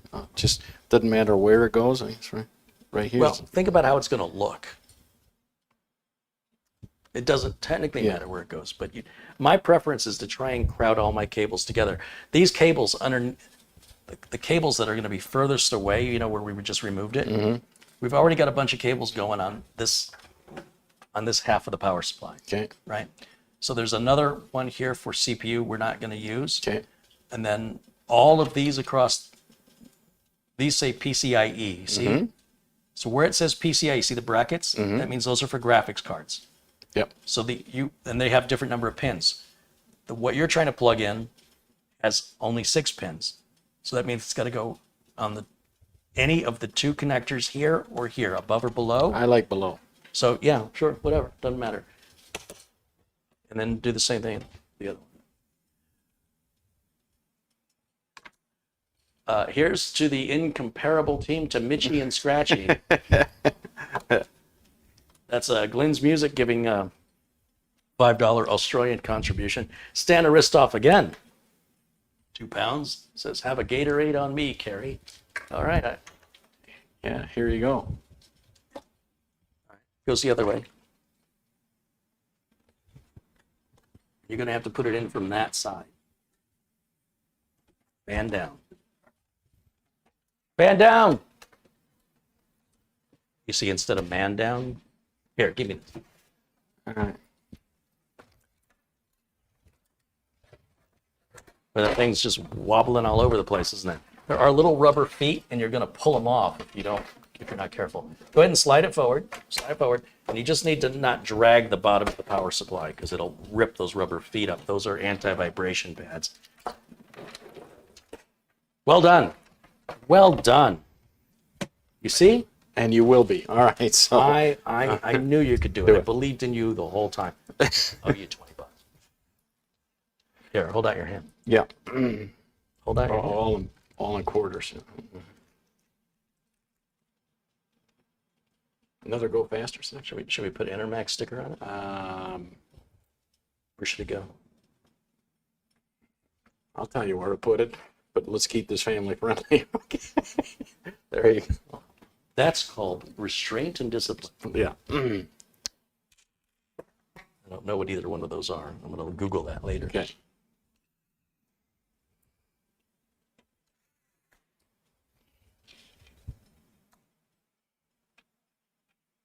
Oh. You know what? Do you know what?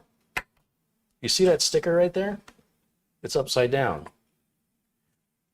I think that's why they give you the extra one, so people like me. Can anybody see that? I can replace that.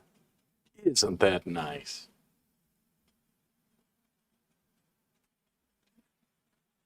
Aha! Ah! Ah! How many of those caffeine tablets did you take off? I haven't had any yet today, but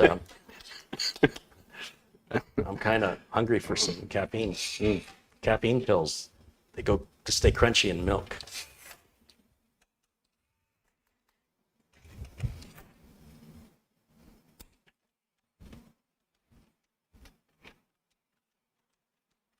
What's that turning so far? I got to tell you, chat, when I spent 10 days in Japan, there's a kind of a tea ceremony where you go into a tea house and a lady pours it and tells you a story and whatever, and A lady? and it was on you? hot tea, and I don't mind iced tea, but this was hot tea, and the thing was you had to finish it in this cup, because if you left any in, it's kind of an insult. And I want to tell you, man, literally a half hour later, I was shaking like a leaf. I mean, I had no idea Was it there like a tea leaf? I had no idea there was that much shaking caffeine in hot tea. My brother-in-law was like, "What's eating you?" I'm like, "It's that hot tea." I'm like, "Get quick, get me a beer. I gotta counteract." I said, "That's too much caffeine." So Enough of Mitch's tea bag story. yeah. All right. Where are we at now, Mitch? What's next? IO Shield time. Yeah. And I got to bow out on this or I'll bend this. So I'll let the expert put this in. This was the best part. I was looking forward Remember to. when Carey helped me with my big white Stormtrooper, he noticed on the back, he's like, your IO shield isn't there. And I said, well, because when I was building my machine, I think I used a little bit too much ink, and I bent it, and so I just said, enough of that. So ever since then, I've been a bit cautious on snapping these things. Cautious by not doing it at all. Yeah. Okay. So by not doing it at all, that's being cautious. Got it. Remember, folks, Yeah. as long as you don't do anything, you can never fail.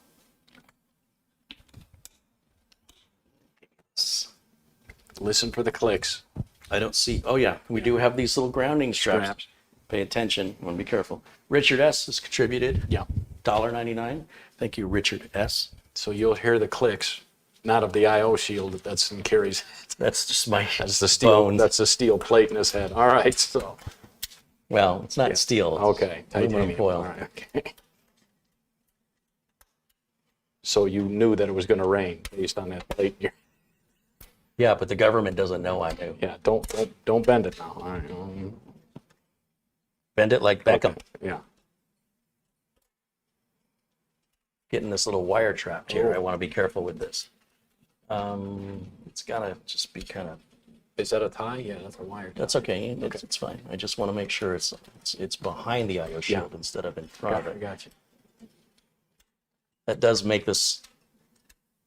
If you thought it was difficult before, Yeah. then you would have probably seated this and said, "Look at how good a job I did." And I'd say, "Mitch, you just pinched the cable."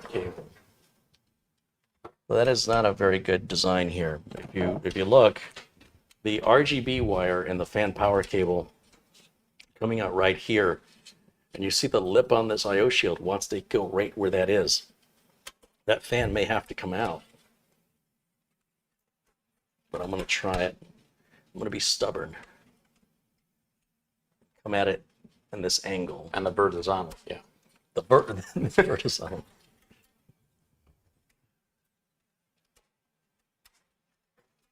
Where are we going for dinner tonight? Mitch, you want wingy? You want wings? There's a click. Yeah. Yeah. There you go. Look at that. It's almost like I've done that before. Shazam.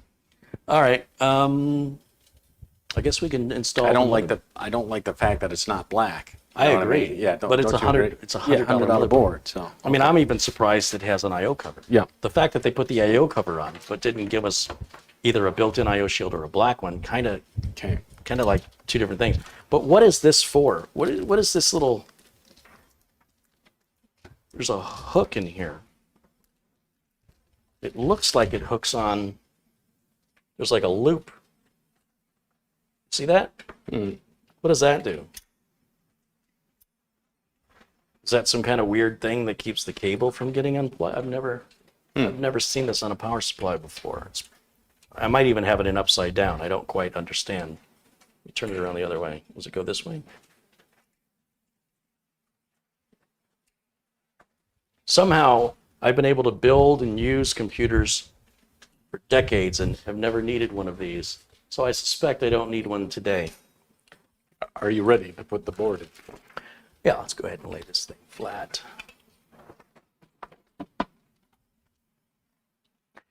And we look and see where the mounting holes are on this board. It looks like we've got 1, 2, 3, 4. That's unusual to have 2 in the middle. That's a micro ATX design. Normally, in a full ATX, you get just one, they go 1, 2, 3, 1, 2, 3, 1, 2, 3, and they all line up this way. This one has that extra cable, extra screw, which is probably not pre-installed in the case because it's quite unusual. But let's see what we have in the case here. We've got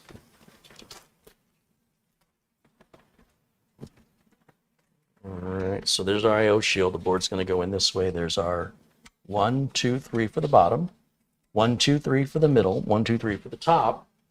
But that second middle standoff isn't there, which is, like I said, what I was expecting because it's very unusual. So you have to go to the components, the hardware that comes with your case. You can't just grab any old standoff unless you have a very good luck. So sometimes they're a different height, sometimes they're a different thread type. It varies not only from manufacturer, but even from within different cases from the same manufacturer. We've got some more of these so that we have, why do they give us 2 different colors? I wish they were all black.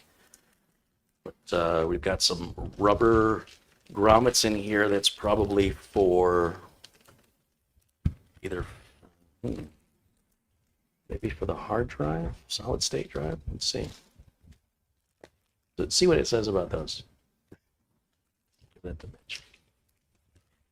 I'm glad they put the plastic Ziploc inside the plastic Ziploc so they could put the plastic bag inside the plastic bag, which was inside of another plastic bag that was inside of the case. The case was in a plastic bag that was in a box.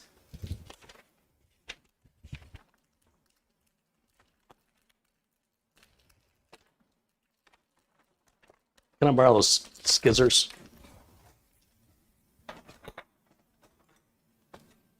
You? See anything about those little washers and what they're for?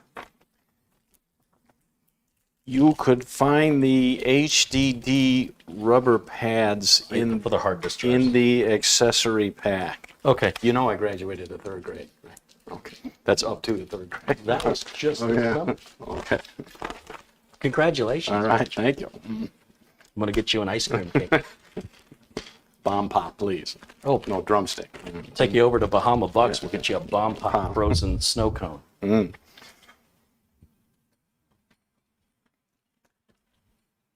So somewhere in this little bag of mixture of different types of screws, we're going to have motherboard standoffs. Looks like they've given us 3. That's 2 more than we need. And in the drawer, I have my little tool there for that, my little ratcheting.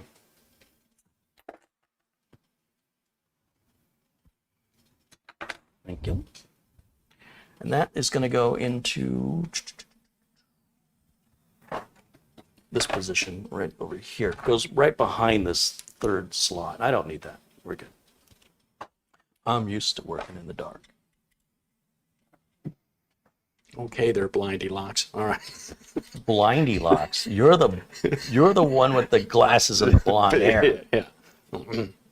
These aren't even glasses. This is just a magnifying glass strapped to my head. I can see fine without them. Yeah. Who said that? God, I'll tell you, wearing those contacts when I'm acting, I've got a little thing of blink that I'm constantly having to put, Moisturize. Yeah, in my eyes. And the makeup lady's like, don't put too much or it'll run, it'll run. I gotta breathe. And I'm like, I know, but I can't. If I blink, they'll fly out. I am checking these, not to interrupt you, but in case anybody's wondering, Yeah. I'm just making sure. It's all about me, not you. I'm making sure that the standoffs are tight, but yeah, you don't want to over tighten them. Yeah. So you can continue. I didn't mean to interrupt you. Yeah. You see, we got a wire tie here. We need to get that out because it's going to be right behind the motherboard. Just hand me the wire cutters and I'll just snip it away if you don't mind. Thank you.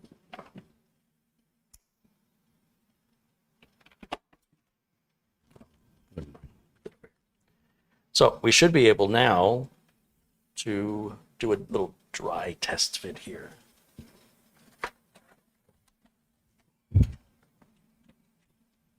That's fine.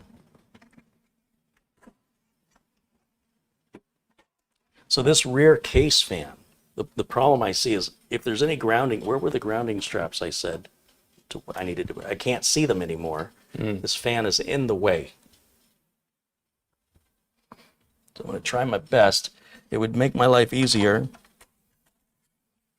to get this fan out during this process, but I'm going to just try for the challenge of it. Live dangerously. Yeah, I'm a rebel.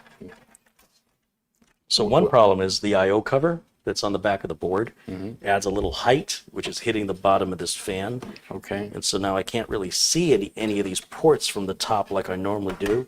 So I have to come at it just like the angle I'm on here in order to just, because I'm too lazy to take the fan out. Okay. And I just want to make sure that those little grounding straps aren't going to give me any grief. Oh, those aren't punched out. The holes. Excuse me. The holes are already punched out for the Wi-Fi antenna that this does not have. Okay. Usually there'd be like it would be covered, and you would just bend it down or break it off. But they're empty holes. But did I mention it's a $100 motherboard? I still think it's a good deal. I'm still sticking to that story. I just need a guinea pig who's willing to live with this board and tell me what you think. Anybody want to make me an offer? Now, before I tighten the board, and I want to put one screw in, what do you think I want to check for, Mitch? Why do you think I'm only going to put one screw in? There's something I need to check.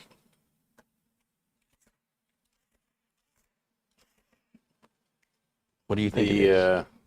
Well, you already checked all the grounding straps to make sure that they're not. No, there's no problem there. But we haven't put the mounting bracket in yet for the liquid cooler that goes behind the CPU. Oh, right. And on some cases, they're not cut out wide enough in the back. Okay. So do me a favor, with one screw, that board won't go anywhere. Would you please lift that back up onto its feet, and let's take a look at the back of it so I can determine if I can, oh yes, perfect. See how big the hole is in the back? Yep. This hole right here. Yeah. Okay. All right. Yeah. Your beak. Okay. Put it back on. I don't know that they saw it. Did they see it? So what I'm referring to is the cut in the motherboard tray. You've seen on some of those cases where I have, where this CPU socket was behind some metal.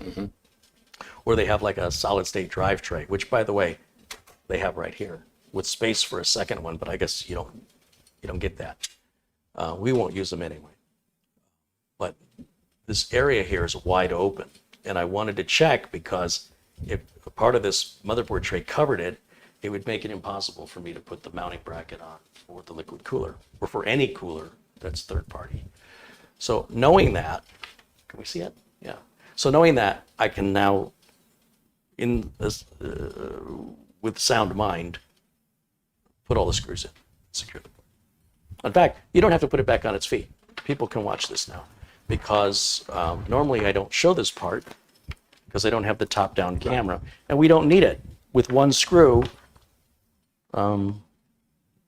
that's all I need. And I would recommend if you're doing this at home that you don't do it upright. I'm doing it so you guys can kind of see. I know your view isn't fantastic, but it's a lot better than having that,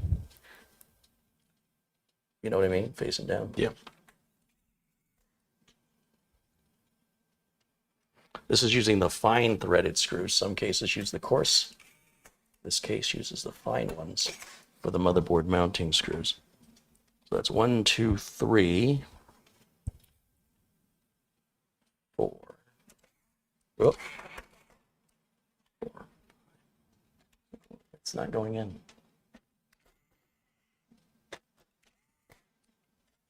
That's better.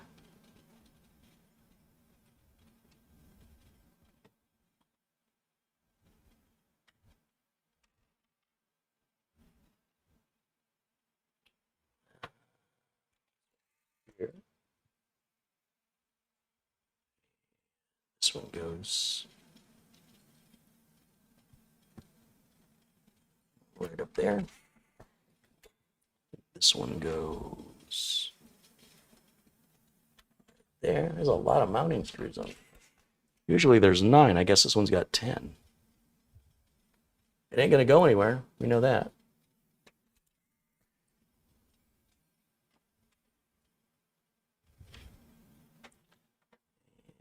This one goes here. 1, 2, 3, 4, 5, 6, 7, 8, 9, 10. That's it. You don't have to tell people your IQ. All right, so what Did it go up? Yeah, so to 11. All right, so what? Oh, we ready for the cooler now? Yeah. Yeah, would you get the cooler box over here? In fact, we had a little Ziploc bag somewhere. And I'm going to take all these spare screws before I lose them or forget what they go to. Okay. Rats. I can't remember where they went now. Uh-oh. Uh-oh.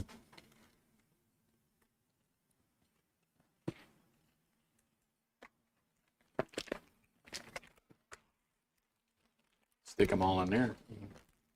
Well, I need them in a smaller bag, but remember I took that, I took this cover off, and I set those screws off to the side, but I can't remember which ones they, I know the 2 that go in the back, but I'm not sure about this one, so I'll check that later when we go to put it all back together. But in the meantime, yeah, you can put that in there for me, and, yeah. And then let's go ahead and put this away, and let's try and clean this area up. Put these extra cables. These extra cables can actually go in here. And then this can go in there. And this can go in there. This and this can go in there. And then this is that magnetic cover that we were fighting with. And that will go right there. Well, on top. We'll just put it in the box so we don't lose it or step on it, and then we'll get that AquaFusion cooler open.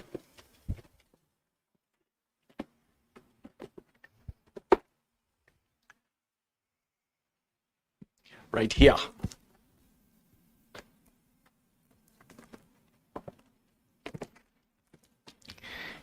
And I feel like opening it, so I'm going to open it.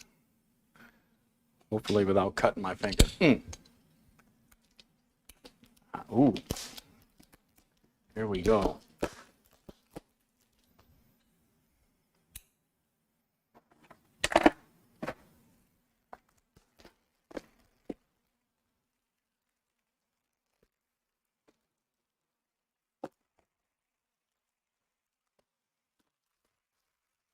Sound effect. That's Foley. All right. Now, Ooh.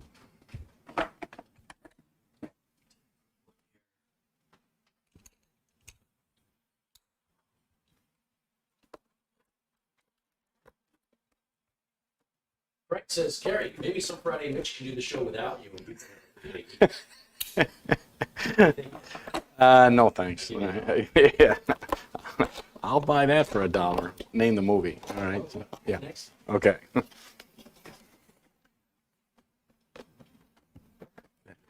Yes, that side. Yeah. Right. Ah, this way. Hey, listen out on the channel. Okay. They talk about me. Always. Here's what's in the box.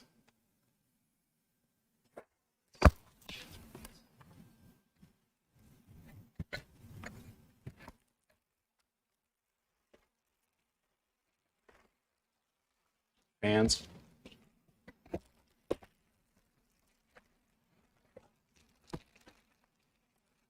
Brackets. Something else. Silica. Say boy. And the bad boy itself. Nothing else in the box. All she wrote, huh? Yeah. And this, yeah, and this is a 240.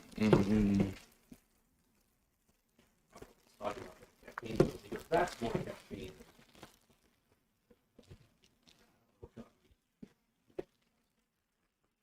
Yeah. Carey and I once talked about Jolt Cola. Yeah, I love that slogan. All the sugar and twice the caffeine. Yeah. That was a brilliant. I think I had half of one of those. Yeah, half a can, and I was zooming. So. Money contributes $5. He says that looks like a nice PC. I think it'll be. It's gonna turn out. Oh yeah, you can hear the fluid.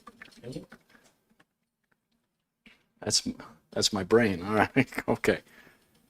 We got a sticker on there, so there you go. I didn't know it would be that. Yeah. And then you have some think. Do you mount it on the top? Did I have my mic off? Sorry about that, guys. Do you mount it on the top, the front, the back? No, you Well, can't. well, actually, we could mount it on the top or the front. My default go-to is always the top. Yeah. We've already got fans in the front, and I don't want to make that. We've got the top, which has nothing. There's a lot of good space from the top of the board to the top of the case. Not so much on a Corsair 200R, nothing at all. But this Enermax case really gives you the room to primarily, that should be your first go-to, is Radiator at the top. If for any reason you can't, then your second location should be Radiator at the front. Where you've in got, my opinion, where you've got three nice fans that Yeah, would be and drawing a tremendous amount of air Yeah. through it. But All right, so thank you guys for letting me know the mic was on. Must have, bumped it. yeah. Christopher G contributes $1.99. Thank you, Christopher.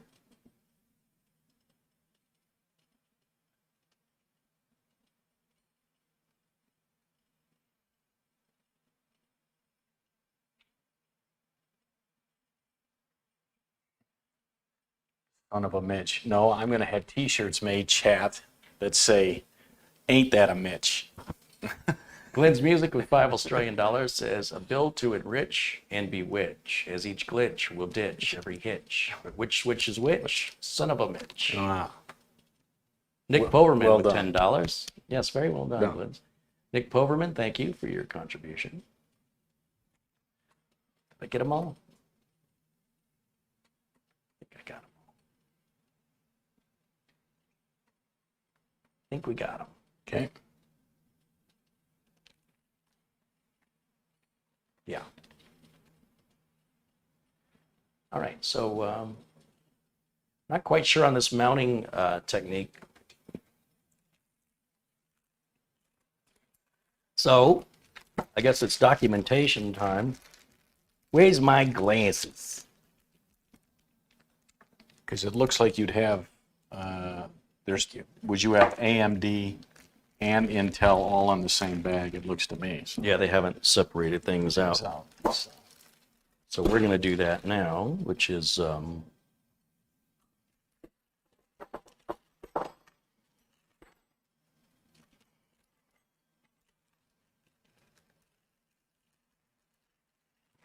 where all the fun is here. Now, these are LGA 2011 for like the higher end Intel stuff. It's for the fans. This will be the bracket we're going to use today. One side is for Intel, one side is for AMD. The thermal compound. Remember we used this before and it was all dry? We'll check and see if that's any better. We have a couple of brackets here. Very different brackets. These don't line up. I see. So we do have two that match one way and two that match another way. So one will be probably for Intel, I'm guessing, and one for AMD. We've got a SATA power adapter for powering the pump.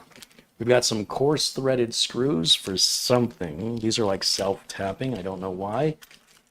And then we have a bunch of little spacers and screws. And that looks like something we're going to have to open up.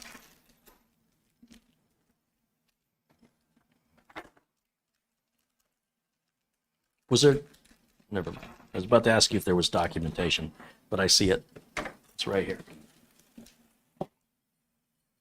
So there's that. And then we've got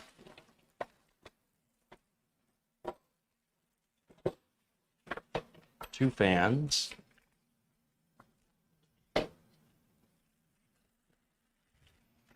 What did we say this was? $180 for this cooler? It's RGB, ARGB. So all the lights should synchronize from the case to the cooler. Those brackets, look to me, it says AMD clip.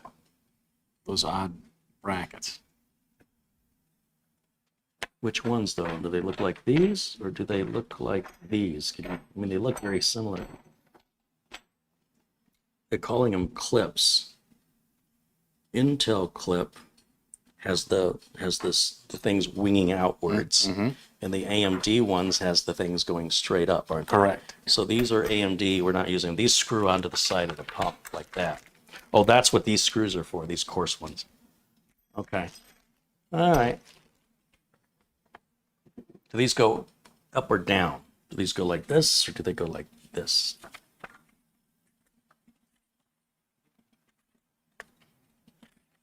Looks like they only go on one way. They do face down. And then this baggie, now those other baggies I had to cut open. For some reason, this one's a Ziploc. Can't figure out why are they doing this? They give us an extra screw. There's 2 on each side, and they've given us 5 screws. Very strange.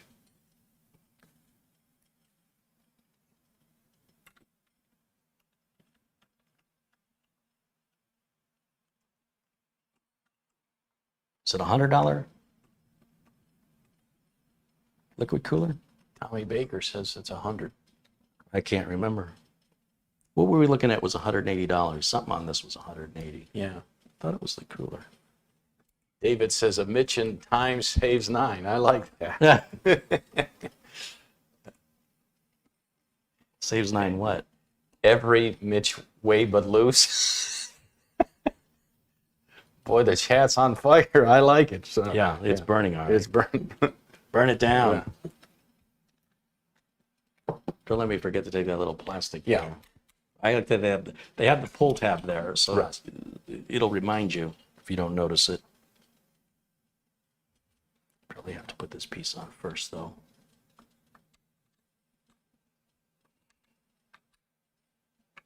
How did I do that before? Like that. So the other set of brackets you would screw on for an AMD build. Most liquid coolers, you don't have to go through this much work. Enermax definitely makes the cooler install harder than Be Quiet or Corsair or Silverstone. And I don't know why.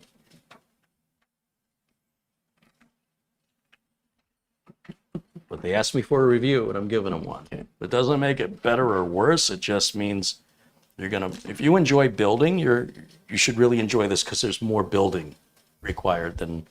Chad, I'll tell you a funny story with these brackets here that, you know, one side is AMD and one side. Carey and I did a build once where we had it on backwards and we kept pressing, you know, and Your I'm like, fingers were like- and I was like, you know, my thumb's about to break off. And then finally, I think somebody in chat went, "You have it on backwards," and we went, "Oh yeah." But I was worried we were going to break the motherboard. I mean, we were putting that much force on it to try to get the screws in, and I was like, well, there's a valuable lesson that you learned, and the people in chat simply came to the rescue. So, Okay, let's see what it says for the bracket. Which way does it go? Intel installation. it says AMD on this side, so I would imagine, yeah, Intel on this side. So does the Intel face in the motherboard, or were you looking at it? So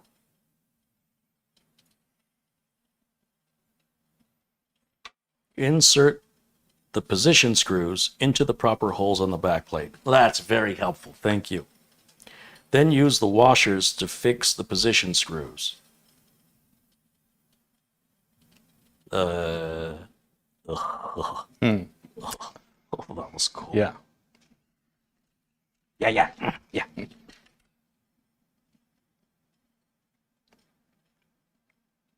You keep using the word fix when they mean to use the word attach.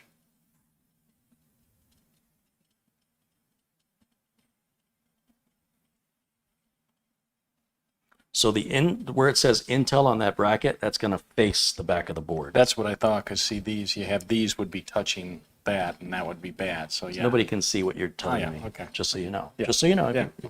Mitch is saying that these little humps. Dimples. But does it go this way, or does it go? So the reason those little humps are there is if you notice this mounting bracket here is lower. Okay. Right? So if you turn this the other way around, the humps are inside out. Okay. Because these brackets are lower and keep the distance so this metal plate will not hit the back of the CPU. But I am curious about this piece right here and what this does. If that's some sort of insulator, or if it's just optional, if it's something for aesthetics. But essentially, because this is a socket 1151 or socket 1200 if this were a 10th gen, which it isn't, but it would still be the same. On the Intel side, you see how there's two narrow, see how these two are closer together? These are wider apart? Yeah. The closer together ones are Intel. The ones that are closer together are AMD. Right. The ones that are further apart are Intel. That's just the way I can tell by looking at it. Okay.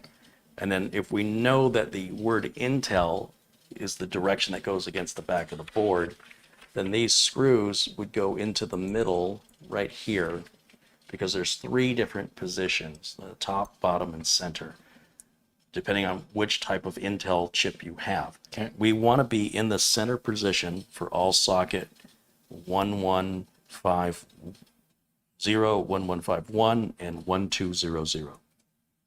The socket is the same on all of those. And so we're going to put the screw in so that it's coming out of the side that says Intel, Okay. right? Because that's going to be the Yeah. back of the board.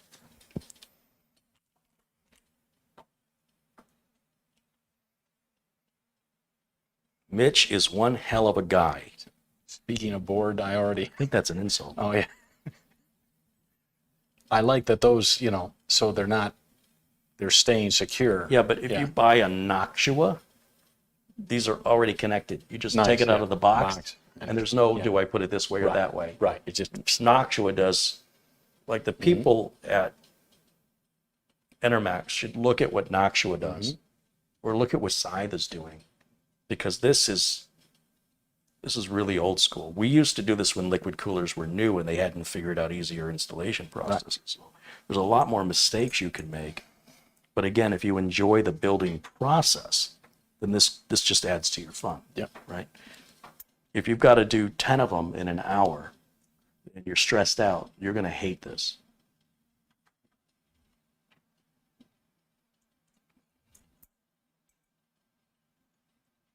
So you notice it only goes, there's like a flat spot.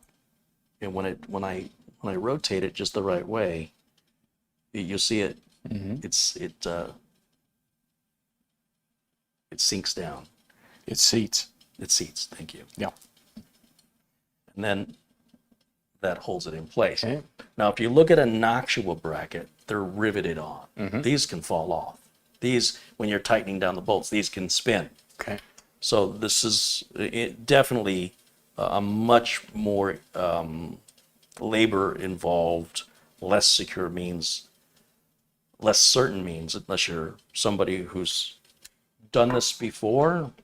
If you're a first-time builder, using a cooler like this is going to be a little challenge for you compared to the Noctua or compared to Scythe. Now, I'm talking about their air coolers. But regardless of that, the back plate is still a back plate. Now, when we put this on, the question is, does it go on this way, or does it go on this way, or does it go on this way? So if we spin this around so people can see, we'll take a quick look And my guess is that with the word Intel facing up, what we want to make sure, like we definitely cannot go this way, even though it will go on. You see, because the Intel holes are all equally spaced, AMD's are not. So AMD's can only go on north or south. You can't go on east or west. So I've got this like in an east-west position. Actually looks okay like that. But you see how close it is to the back of the RAM? The back of the RAM, all these little solder points. I don't like that one bit. That's scary. Let's rotate this. Let's just put it like that. Now I'm going to look in the manual to double check, but just humor me. Now you see the screw hole here and here that are holding this. You see how there's two screws? And then there's one here. You see that? Now watch that. Watch where they go when I put this on.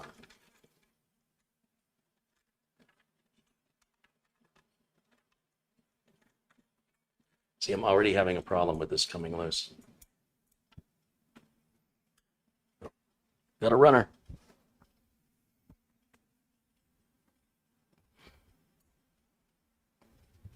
Yeah. That's a problem with these friction mount type systems. They just don't secure very well. So what I would do is I see the word Intel written here. So what I would do is I would turn it the other way with Intel facing the top.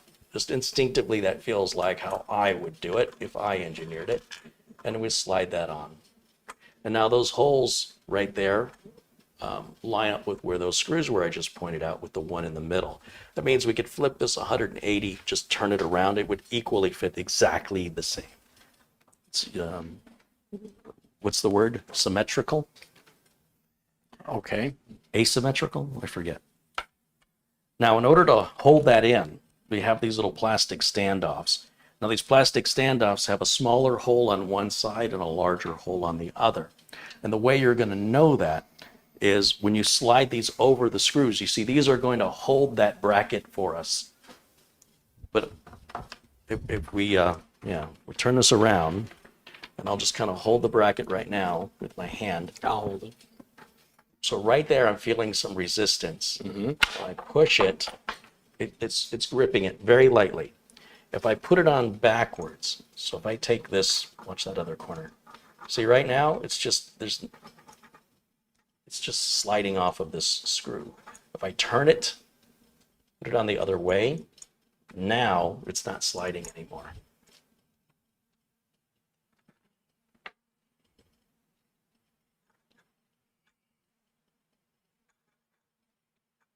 This one's not tight on either side. Now what? Did they give us an extra one? They only gave us 4. That's not ideal. Okay, well, that's a little concerning. It's loose on both sides. I can't recommend Enermax coolers. I'm sorry, guys. It might be a great cooler and it might do a great job, but this installation is just too hodgepodgey. It's not secure, and it doesn't really instill any confidence. It's good enough. That would be the best way I would explain this. It's good enough, but the competitors just do so much better of a job in their installation mounting techniques. So with that being done, we can now mount the radiator. I know I want the radiator up on top. That means we got to put the fans underneath of it. And we want the fans to pull air into the case. We don't want to be pushing air out. That's what the rear fan is for. So these 3 fans will pull air in. These fans, we'll put them on the bottom of the radiator. They will pull air in. And this single fan in the back will draw the air out. So if we visualize that, if we put this up here like so, then that means I need the fans On the bottom to pull. Well, I'm thinking, I need the fans on the side with the hoses. And if it's going to go in like this, then I want the fan power cables to come out of the side facing you right now. So when I turn this, that's the side facing me.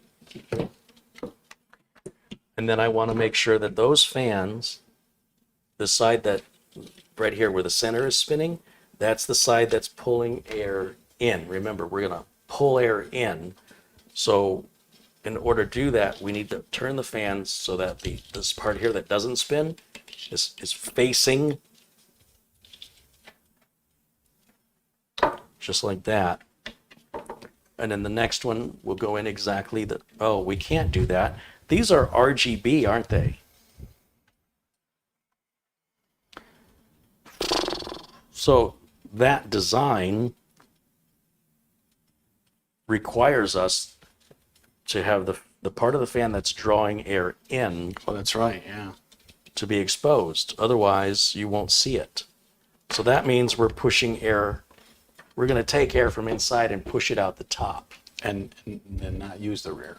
Yeah, we'll still use the rear one anyway. It doesn't hurt anything. However, is the rear one RGB too? Yeah, because the rear one's RGB. Oh. So we want to keep the colors. It's the same fan. These are all the same fans, so they're all going to match and look beautiful. Think about this. So I don't have a choice. I have to blow air out the top. Remember when we took that filter off and I said put it in the box? You don't filter exhaust air. That means we'll never put that filter back on, that magnetic one that went on top. If we were pulling air in from the top, we'd want the filter, but we're going to be pushing air out the top. We don't have a choice. Because you want to see the lights, yeah. Right. Or, since these appear to be the exact same fans, we could mount this here and cut down the number of fans. But people who want RGB want a lot of it. Yep. So there's efficient and then there's aesthetics. So with that information, remember, we're going to turn this around the other way. What's facing me is going to face you. I want the cables coming out facing me. And then there's that bag of screws. Will you open that for me, please? And I'm going to need the red driver.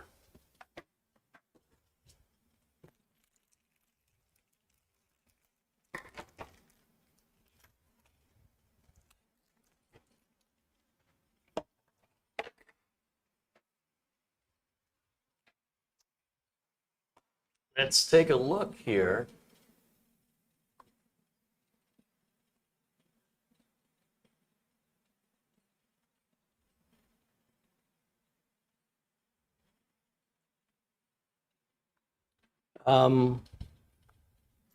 Thank you. Let's do this.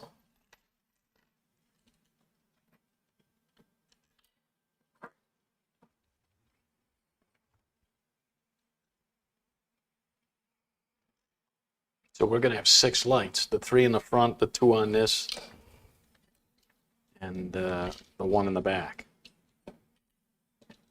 Yeah. All RGB. And that fan controller on the back of the case, do you remember how many I said it would control? It's not a fan control, it's an RGB thing. It'll do 6. So I suppose in that regard, this is a good, for aesthetics reasons, a good parts matchup. So you deal with the mounting system because you're going for a look or you're going for a certain price point.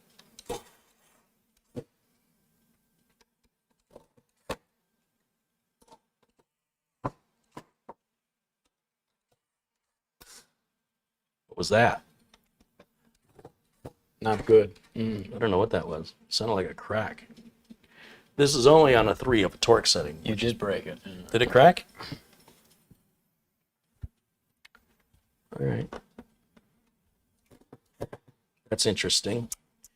Well, you know, that's never happened before, but you should not be using an electric screwdriver on these. Right. But that doesn't mean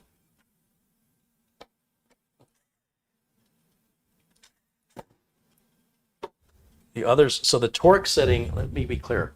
The torque setting on the driver is the same.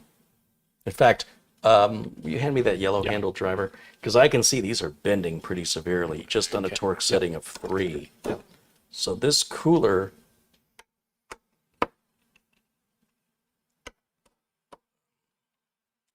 is pretty intolerant. So I'm going to have to be more careful with this. I am overconfident from using other brands that don't do that. So we'll switch to the manual. Yeah. That's Because that's not a warranty issue. That's me. I broke it. yeah, Right. So yeah, but it's like you said, that's nothing that a little it's not going to hurt anything. little gorilla You don't even need to do that. It's having no effect at all. Yeah. So It didn't break clean. It just cracked at the top. Yeah. So you'll see we have a little gap now where the RGB is right here. okay. Just a little gap right there. So no one's ever going to see it. And I'm not selling this. To anybody. No. In fact, if I were to sell it to somebody, I would point it out. So I'm not trying to get away with anything. But how many computers have I built? How many liquid coolers have I installed? That's a new one. That is a new one. Why is this not aligning?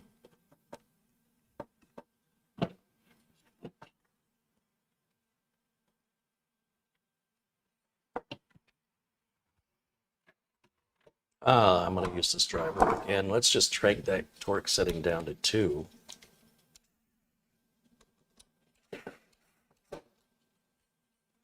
Thank you.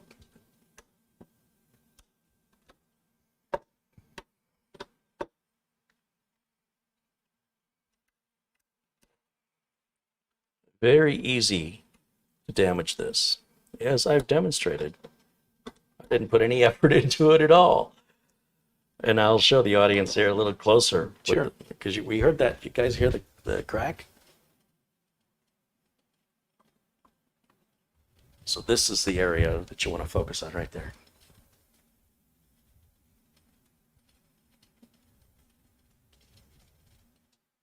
A little too much pounds per square inch. Yeah, but see how they're bent down on the corners? Wonder how many they break at the factory? Yeah. All right, so these fans here. Oh, wait, before I put this in, let's go ahead and hook up that 8-pin CPU power cable right here.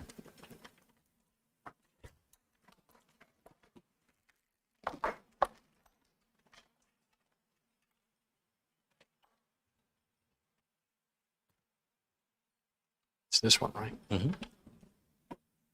Oh, right. Oh, here. Just testing.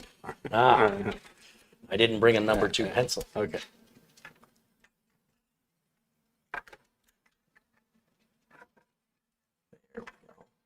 Take a look. Should that go under this or over? In other words, come through and kind of go this way. Right now, it's So these RGB cables are always a bane to my existence. This should be on its own little route, Gotcha. completely away from this, so it shouldn't matter. okay. You understand? Because Yep. by the time we get to this will route somewhere else. This one, on the other hand, this one we can plug in as well. And again, we run into the same issue. Should it go underneath? Well, for now, I don't know, so I'm just going to plug. Whoop, am I knocking everything over? Plug it in. Yeah, we'll plug it in right here. Go up. It's kind of debating if I wanted to come through the middle or this top wiring area. I think that middle one disguises it best. Now, to mount the radiator, we have the little screws here, and we have to feed these cables in. So I'm going to go ahead and remove these wire ties.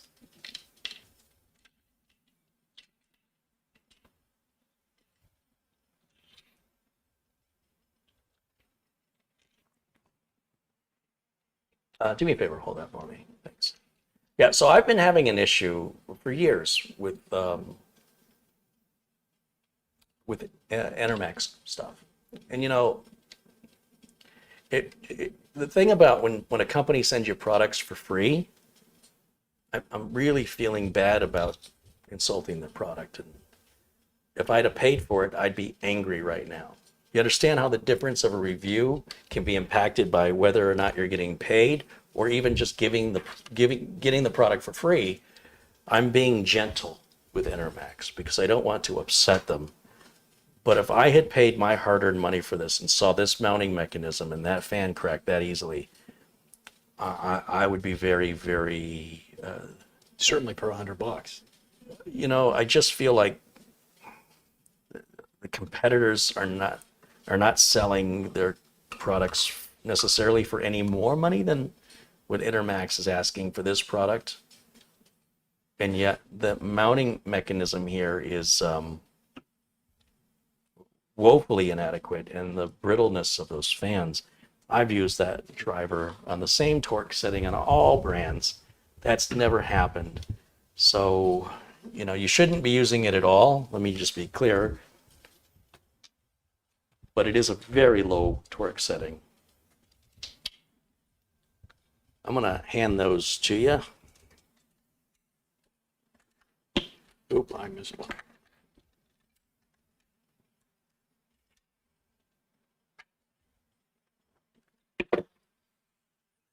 And let's see, put this up here. Yeah, we'll run it through the same hole.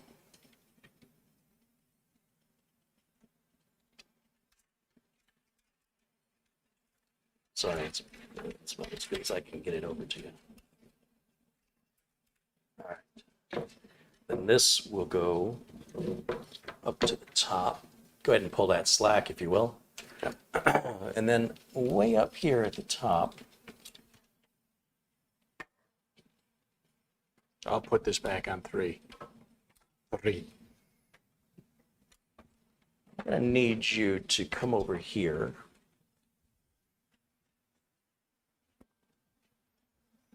And hold this for me just like that. I got it. Thank you. And then, While we're doing this, did anybody in chat see that big honking cooler that doesn't need a fan? Was that from Noctua? Where it yeah, giant, but I mean it doesn't require a fan. But I'm like, oh, look at the size of that thing, that cooler. So,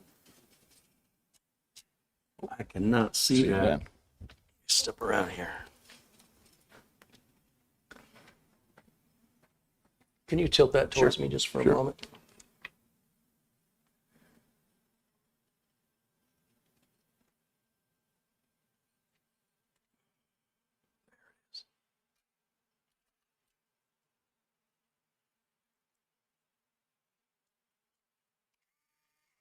Okay, you can let it go. So now I have to decide where I want to, I can shift this radiator because it's in these slots. I can shift it left or right. Okay. That's our range right there. And if I move it to the right, I have more access into this corner for wiring. And I put it in the middle. It's certainly aesthetically more pleasing. So I think that's what we're going to do. So I will tighten these down, sort of keep it from moving on me. Just put one screw in opposite corners, and then the rest of these screws then should just automatically align. There's one that's going to go in the opposite corner, and then 2 go in the middle. I'll tilt it. Okay. Remember that loose spacer I was complaining about? Okay.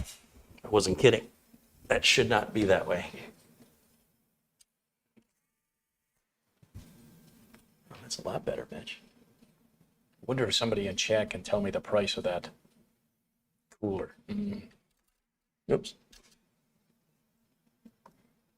Of this cooler? No, the big one. Oh, that Noctua, Yeah, that's fanless? Fanless, yeah.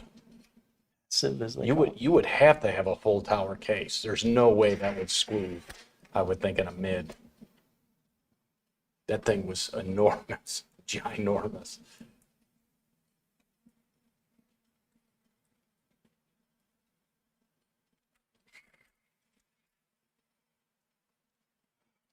It's not aligning for some reason. back all these screws off a little bit.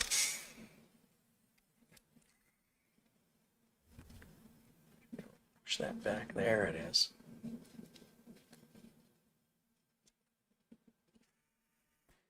Much better. So like I said, one in each corner, and then there's two that go side by side here. And they just match up with where the fans also have screws. Because the fans can go on either side. You don't actually have to put both of these in, but then it just kind of looks like something's missing if you don't. And don't put the filter back on because you're going to block your airflow going out. Filter is only for air going in.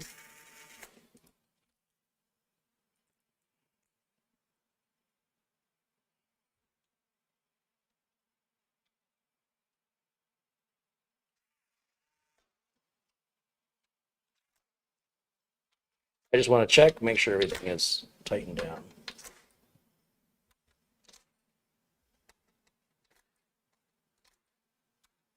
We're good. And I'll put that back like it was. I just don't know why why is that sliding off? It's very strange. Did they ever say what this was for? I looked, and for the nothing about it, right? for the life of me, it's We don't know what this is for. here's the entire parts list, and it's not listed. Well, it must not be that important.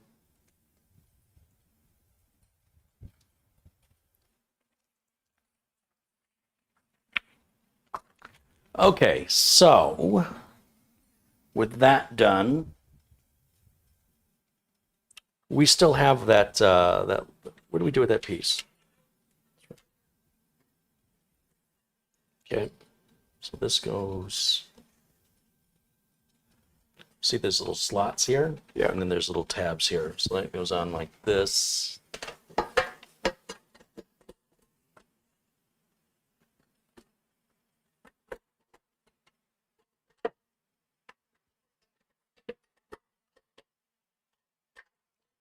The top of this has to go in first. Then you've got to find those slots.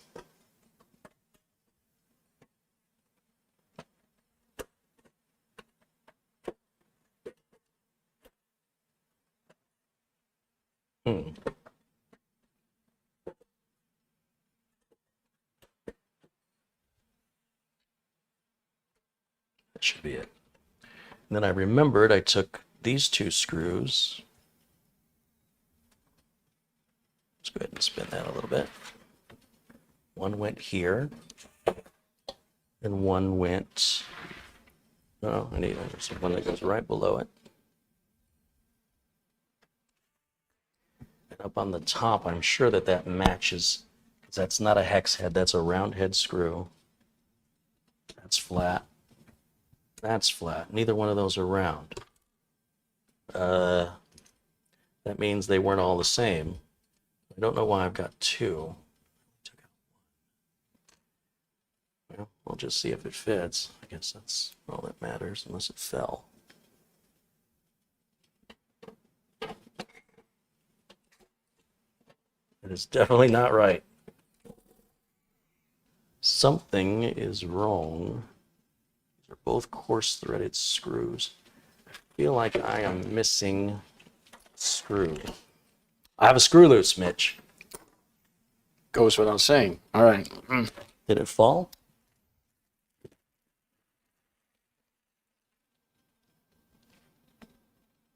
I should have been paying closer attention at what I purposely set it off to the side. I think it's one of these two, but why do I have two? Just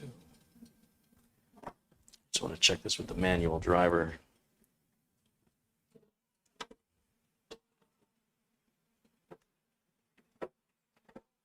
This might be it.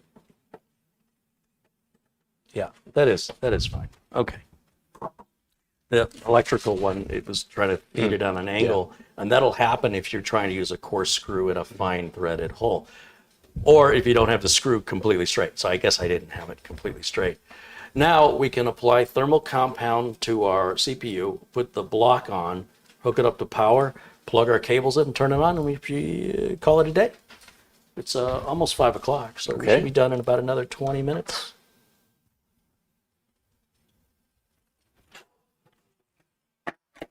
So do me a favor, go ahead and set this on its back.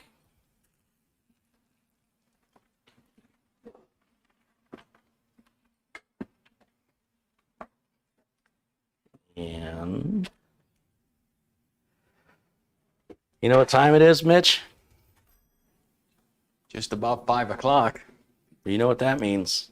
It's 5 o'clock somewhere. Oh, gosh, yeah. Not again. You can't get the blue ones anymore? Or they're tough to get, or you just... Does it matter? No. These were just what was the least amount of effort. I'm sure if I want to go over to Harbor Freight Tools or something, probably. Were these from Harbor Freight? Well, these are the ones from Harbor Freight. And let's try this to see whether it's dry or not. Good luck getting it open.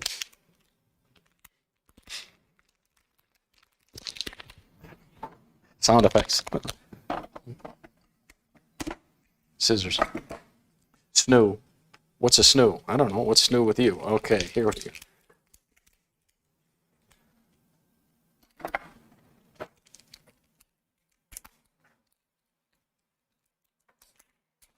No other manufacturer does this, by the way.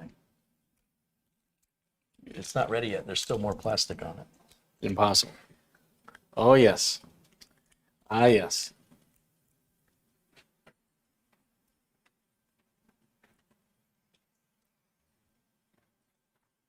Yeah, I may end up giving this system away. Actually, did you get it? Yeah. Right on. Let's see. You'll know whether it's any good. Yeah. All right. Last time we used this stuff, it was really dry, and it came out. So then we had to clean the CPU. It wouldn't smear. It was just like Yeah. it lacked enough moisture. Right. It should come out almost like a lotion. Just a grain of rice. We don't need to do the close-ups. You people in chat have seen us do this 1,000 times. So Mitch, before. come look at this. Okay. That is all that's in this tube. Like I'm squeezing it. Yeah, don't hurt yourself. Here's what I'm saying is That's terrible. there's barely anything in that tube.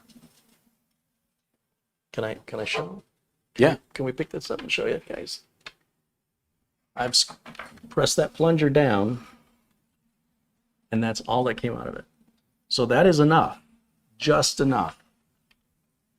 Let me see you paint. But there's no second chances. If you want to redo that, you Right. take it back off again and need to reapply, you're going to have to buy some more thermal compound. Or if you have a very large chip, you may not have enough thermal compound. This stuff is also quite dry, Mitch, but it's not, I mean, it's okay. And it says it is Sticky. high thermal conductivity grease. Yep. Ooh.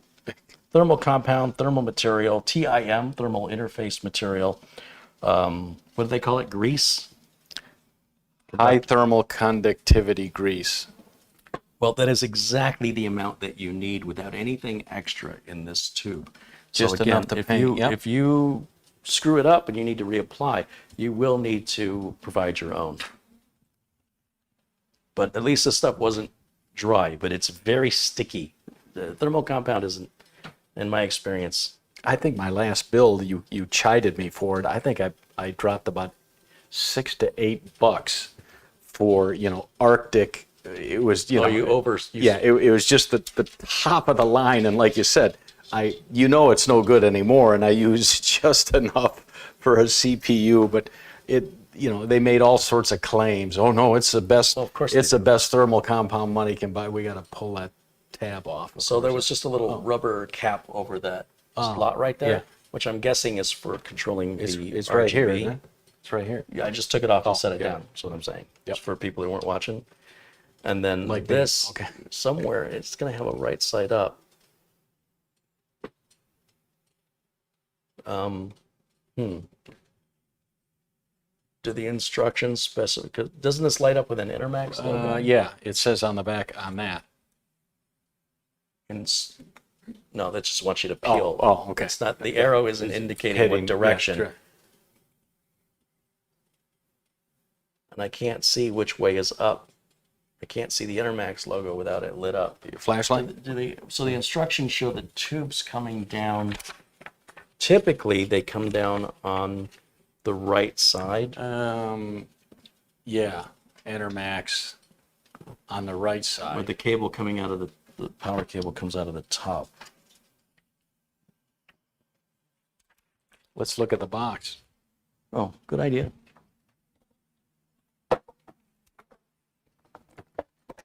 Yeah, yeah. So the cables, like all the other water blocks you see me install, the tubes come out on the right, towards the ram. Then we just need these little thumb screws. And, oh, did I peel? I didn't peel it off, did I? Durr. Now, here's a problem. All that thermal material now is, I had enough, now I'm not sure I do.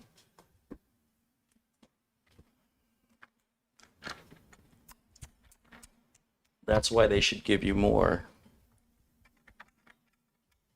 Oh yeah, I'll just boast my mistake. No, I had something in my teeth. Okay. Well, you've got plenty of compound.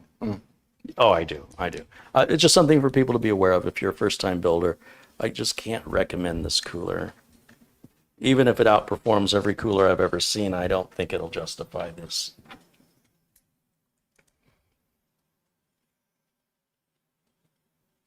But I'd like to be wrong.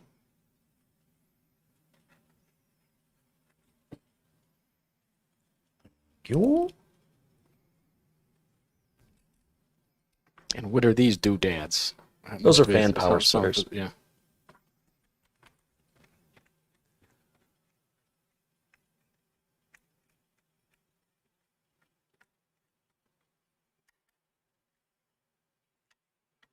For a giveaway, possible giveaway machine, it's going to be very well lit. Yeah, with 6 fans. Oh, I think it's, look, going to be cool. I don't think it's going to have a problem running and being a good machine. Right. I just think that the installation process As a novice or as a beginner, I would want. It's challenging. Yeah, And- like you said, you'd get frustrated and the fact that, you know, they don't give you a lot of room for errors, right? They're with the limited amount of thermal compound, if you need to reapply it, or like what I just did, you leave the plastic on it, well, you're going to be buying some more thermal compound, and you shouldn't have to.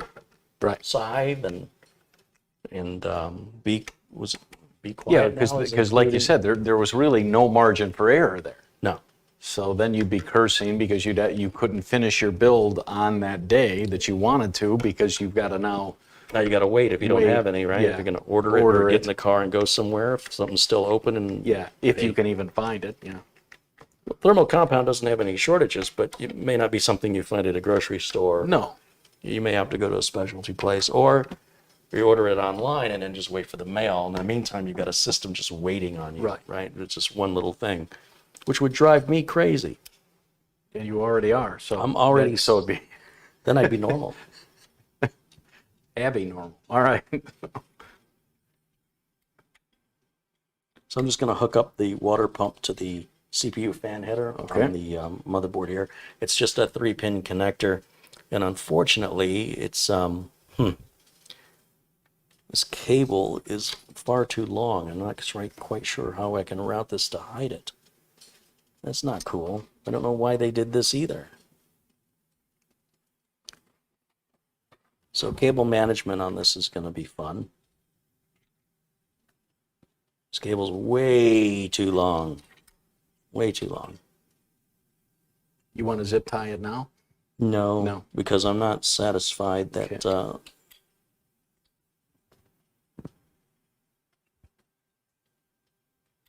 that, for example, if this thing doesn't cool well, I might just pull it out and not use it. Okay. Right. So when I review a product, doesn't mean I have to use it. Okay. I might review it and go, if it's this bad, I wouldn't even want to use it for free. Okay. We haven't reached that point yet with Enermax, but We shall see. concerned Yeah. that might be a possibility. Remember we pulled the Enermax cooler out of Ryan's build, out of that Leon Lee, and I put an NZXT in there, and it cools way better. And the installation, much simpler. No worries about, is this upside down, or why is this cap falling off? What's this piece for? None of that. All right, so the rest of this looks like it's just hooking up ARGB on the fans and a couple of power connectors and front port umbilicals, and we're ready to power this bad boy on. So let me turn this around and people can see what I'm doing over here. Maybe I can see what I'm doing over here.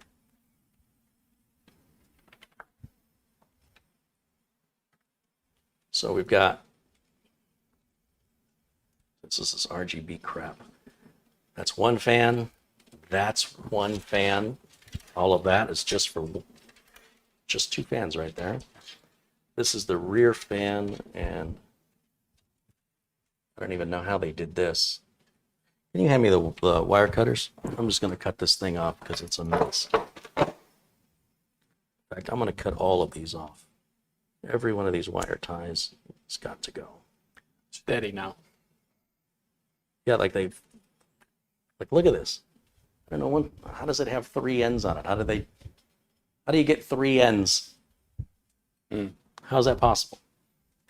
They did the same thing over here. It's not just wrapped and twisted, it's wrapped within and twisted within and wrapped and twisted again, making cutting it the fastest way to remove it. And even then I'm struggling with. So this appears to be just an ARGB deal. Interesting. So this would plug into, let's say, the motherboard's ARGB, and then it will share that with all the fans, so you can use the motherboard software to control it. Or, if your motherboard doesn't support it, this device itself will be self-sustaining. I guess I can leave that one alone. These are our front port switches. What is this? Why is that part of this? Power switch, hard drive LED, power LED. Is there no reset switch on this? I always thought it was this. There's a reset switch. So where? Oh, why is the reset switch? The reset switch was plugged in to fan header. Oh, you know why? I bet you that controls the difference of the types of lighting. So they're repurposing the reset switch. Okay. That's kind of a kludge. I'm not impressed with that. That's not very professional. We've got the USB 3.0. We'll plug in right here.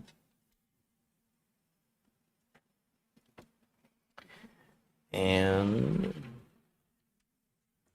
yeah, I mean, it says reset switch right on it. So they've repurposed something rather than designed it themselves. You think they're a big enough company? You done with these? Yeah, thank you. This is our front audio connector. Do they give us support for that? They do. Well, that's good. So that's going to come up right up through here. Do you see that? Go ahead and pull the slack there. Thank you. And then let me come around here, and we will plug that in with the missing pin towards the top here on the bottom left corner.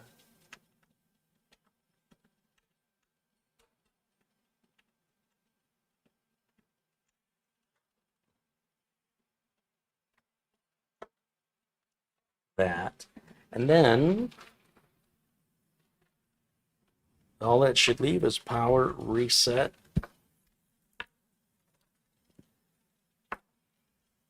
See how messy that is? So essentially what you've got is you've got the reset switch coming down Right? And it's not its own wire. It's on the straight header that would normally go right to the board. And they're plugging it on there. So it would be nice if you also had a reset switch, instead of stealing the reset switch. And then these will now try to find the best way to route this. These will come up.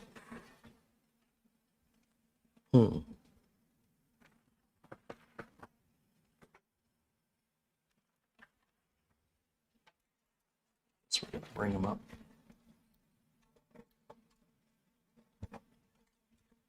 You got it? Yep. Okay. More slack. No, we should be good. So what we've got here is a power switch that goes there.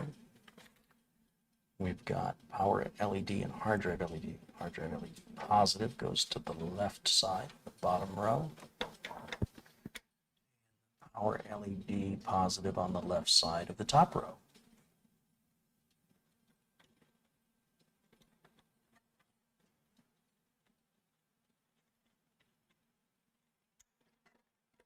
Okay, and then we'll just push that other slack back in there, like so. And then we need to give some power to these fans. So this ARGB connector here, this one's coming off the rear case fan. That's going to go on any of these ARGB connectors on this. They're calling it a fan controller, but it just looks like an ARGB controller to me. And the same with these fans up here. These will have, this is a 4-pin fan header. You said you had a splitter right here, so we'll take the splitter, we'll plug one in here. Then this ARGB can plug in down here. And the same thing with the other fan, the ARGB. Again, it doesn't matter, they're all going to be the same. So they're designed so you plug one into the other. This replaces that. And then power will go into the fan splitter. Now there were some fan headers. Didn't I say there were a lot of fan headers on this board? Those, I think, this is going to be so much fun to manage on these cables. Do you see that? Mm-hmm. Okay, you see that on the other side here. Yeah, we'll just plug it into any of the fan headers here on the board. That'll be fine. Right down there is good. Could probably hide this a little better somewhere else. Or not.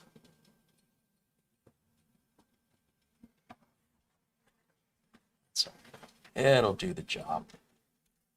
So we'll just barely even notice them. Then I need to give these fans power. These are using a large Molex connector. So that Molex connector is powering that fan, and these three are powering that fan. But where's the power going to come from? Well, it's got to come from the power supply. And then we've got this SATA power cable, and that's going to power all the RGB. So there are two different types of power, but both have to come from your power supply. Unfortunately, they just didn't make it so it would tie into your motherboard's power availability, either on the fans or interesting choice. Don't agree with it, because look how big and sloppy this connector. Do you know how hard this is going to be to manage this? Because it's not flexible. This has to be flush. You don't really have a choice here. And then this is a very taut cable, so you don't have a lot of room of flexibility on that. But I think we are done, and I think we can turn this on and see if the smoke comes out, Okay. because it runs on magic smoke. Yeah.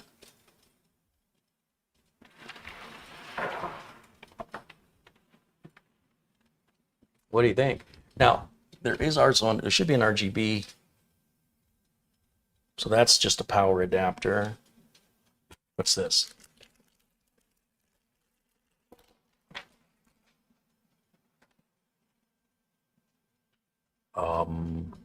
I don't know what this is for.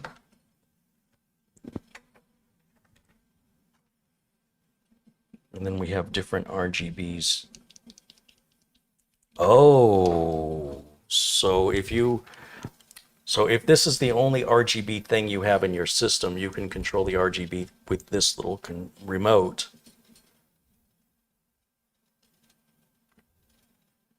And that little remote would require power. Is that how that works? Yeah, so the remote gets power, and then the output of this remote would be ARGB, which would then go into this cable and then could feed your fans. All right, so we don't need that. And instead, we would just need to run some form of ARGB out of the block. Can't see the block connector anymore. Can't see it. Need a little flashlight? I don't know if it's a flashlight issue so much as I can't see through the radiator. I think it's something I'm going to have to feel for. I don't know which way is up. Or for that matter, if this is even the right connector.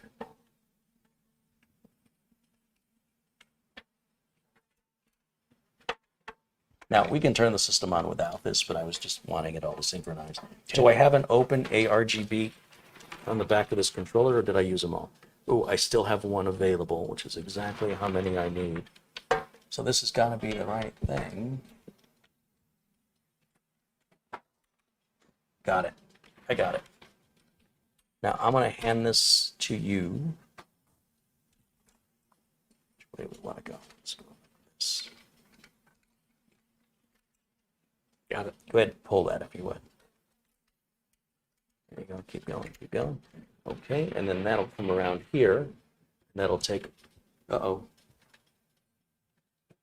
Not long enough. So we're going to move this one. This one.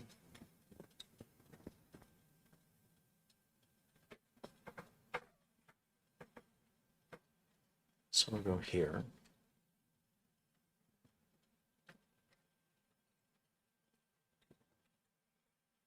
And then this one here, this one to the left, this one to the left. And it'll just make the cabling be a little bit easier.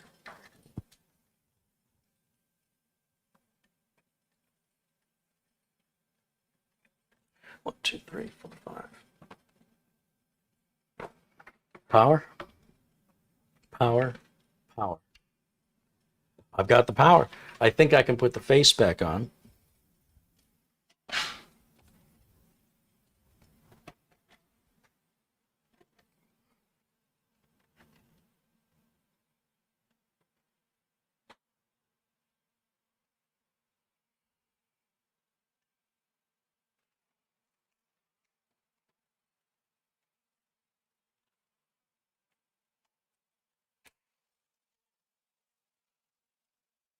Okay, let's do this thing. Is that in the off position? No. Now it is. What an eye. What an eye. Hey. I'm getting you trained. Yeah. HDMI. Ethernet.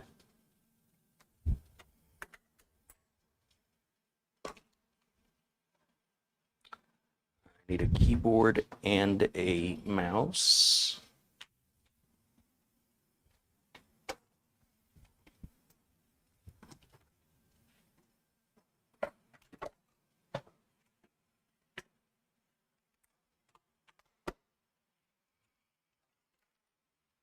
Hey, that little baggie of screws for the cooler, where did that go? Oh, it doesn't matter. You know what? I'll just keep this over here because I think that was for the case anyway, not the cooler. We'll plug this in up here just to check the front USBs are going to work okay. Make sure this is turned on. Make sure this is turned on. It is. Very exciting. Power. I need a power cable. Well, chat, will all six light? Yeah, all six light up? I'm betting no, but Thanks. that's how I roll. Thank you for your confidence. Well, it'll be your fault if it doesn't work, and it's all me if it does work. Not a chance. Oh. Okay, I think we're ready. I'll flip the switch on. You can see the motherboard LEDs come on even though we haven't given it any power. And then you want to turn that to where we see the stripes? Or, I mean, Yes, they'll put us in the little corner like we do. all right. And then we'll turn on the HDMI input. You want to hit the power button? Which is the reset? Probably the biggest button. Oh, that one. Yeah. Ready, chat? 1, 2, 3. Let me stand back. Ooh. Kind of feel like we need to go full screen to really appreciate that. All right. Hold on a second. Are the fans lit up on the front? One isn't. And why is that? One is not lit up. I bet against you. Yeah, but it's working. Oh, yeah. It's just one. One. One isn't lit. So which one is it? It's one of these probably not all the way on. James Duffy contributes. Is that 20 Australian? What's A20 mean? Yeah, Australian. Australian. Hi, Carey and Mitch. Great to see you together. I love you guys.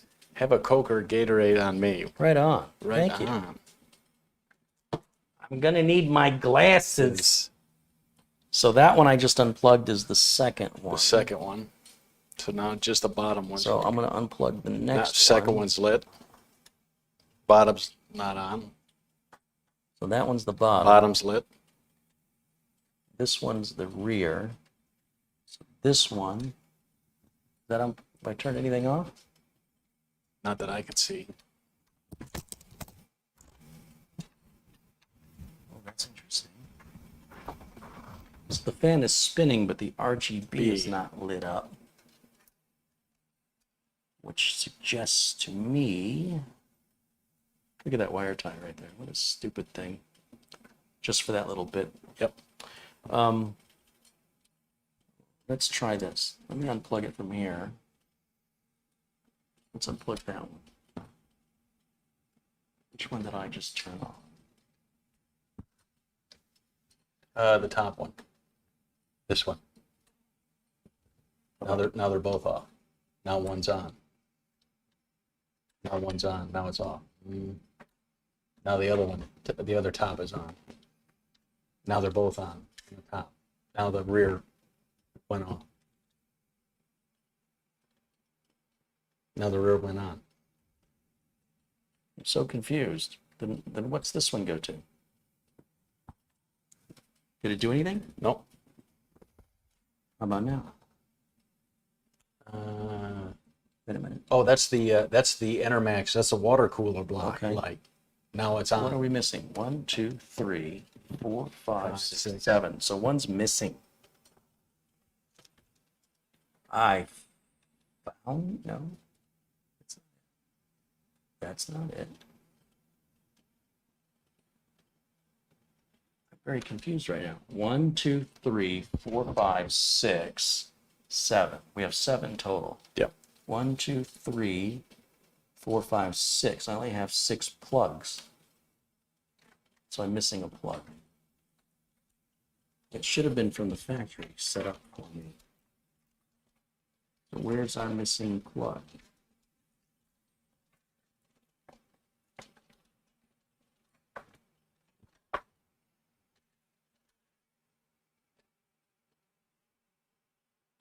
Yeah, even the pretty blue on the shroud. Very nice. Yeah. 1, 2, 3, 6. How is that possible? We're missing an entire plug.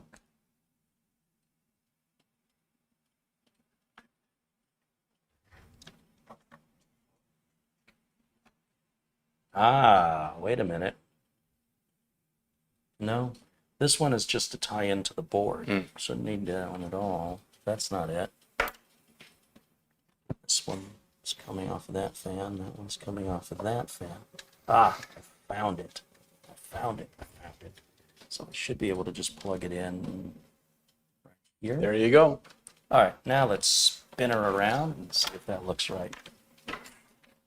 Right there's good. Hit the reset switch for me. Next to it. Uh-huh. It's not changing the fans?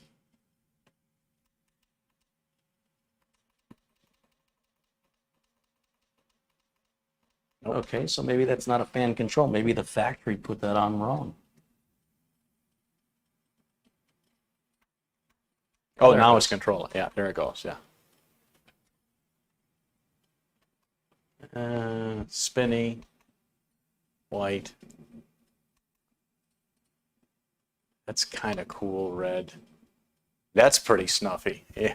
Snuffy? Snuffy. SNUFFY.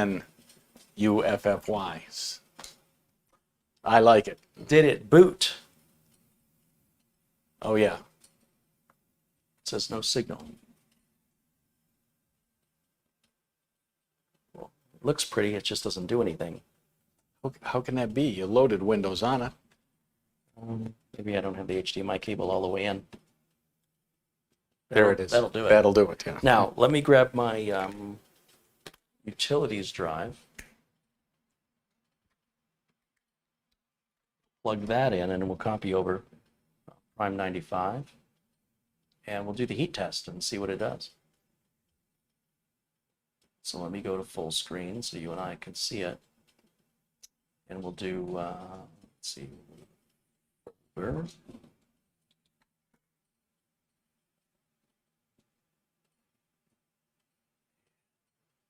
Utilities, PC testing software, and I want HW monitor, and I want Prime 95. So we're going to kick up the HW monitor, start that running.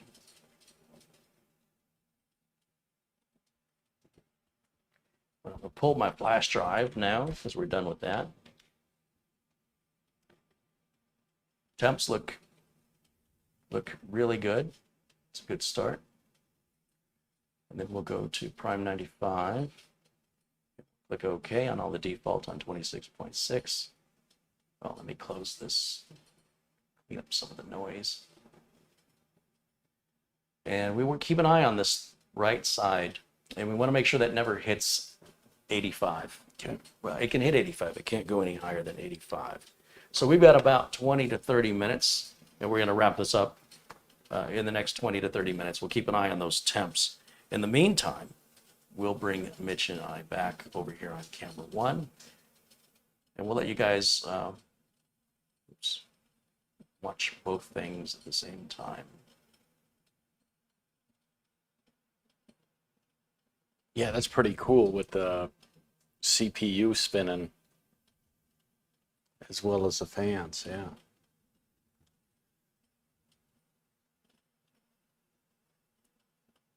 I've transformed the wrong one. Fit this one to the screen. This one.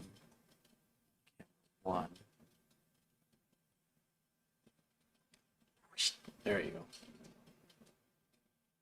Now people we can watch both things here. There's plenty of extra Yeah. cable, just so you know.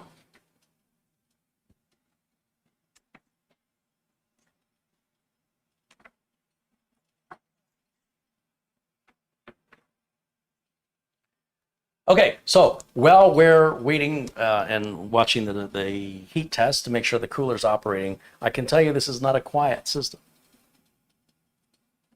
You know it's on. It's not loud, but it's not quiet. Of course, when we put the panels on, it quiet it down a little bit. But it's definitely a showpiece, that's for sure. I think, you know, for what you're paying, You do have to put a little more elbow grease into it. The cable management, I am not No, looking forward that to would be that would be an absolute nightmare. But, you know, such is the way with these fads and trends. I like the case a lot more than I like the cooler, and I like the power supply. If there were any of these Enermax products, I would buy myself. Wouldn't hesitate to buy that power supply.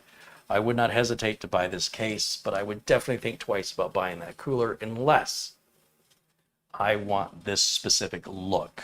Right.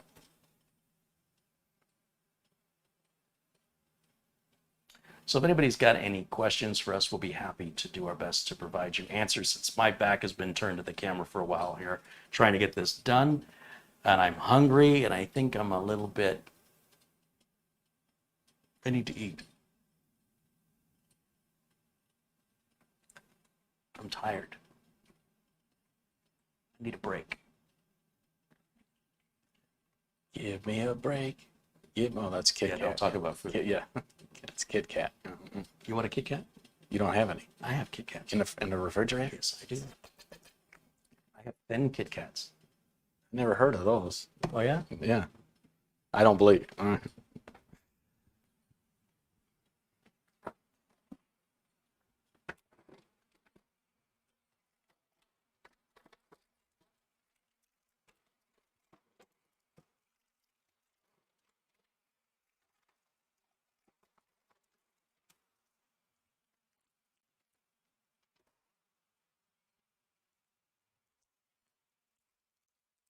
Ooh. So that's a regular Okay. Kit Kat. And that's a thin Kit Kat. Oh, cute.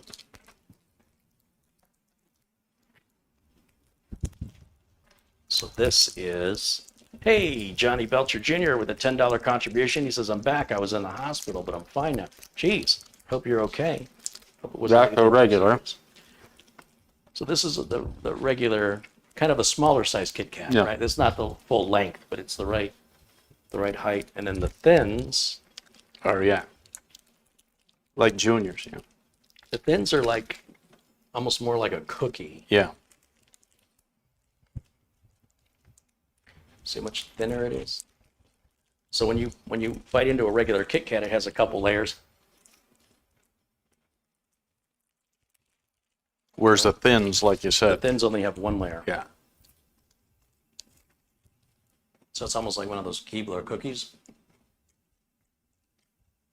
It almost doesn't even taste or have a texture of a Kit Kat. Nick Poberman says, I can't watch RGB. It gets me seasick. That would be rgbpc.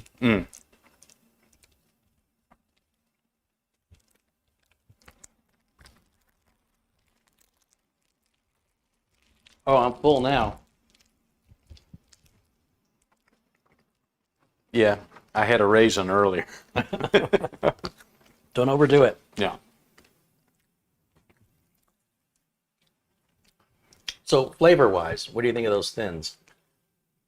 Nothing Yeah, to write home yeah. I mean, they're not the same as the thicker cake. They're for just a little bite, but This camera battery die on me yet? This camera battery's still going, but the transmitter's battery's dead. ah,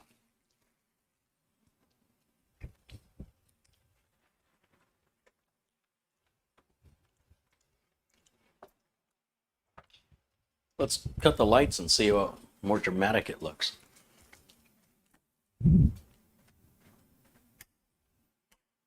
don't get all romantic on me now. Hey, my wallet's gone. Ow, that was my elbow. Okay. Thankfully, I have two of them. While he's doing that chat, I'm going to give a shout out, a plug to Uncle Mitch's favorite band, Toto. Don't forget to pick up their latest CD live in concert. Toto, with a little help from my friends. You can get that live on CD, DVD, or Blu-ray at Amazon. And you certainly can see a cut from the concert on YouTube. Just type in Toto till the end. I'll give you a little taste of the concert. And yeah, great concert and CD. So there you go, boys. from Uncle Mitch, your favorite fan. Hope to see you in concert soon.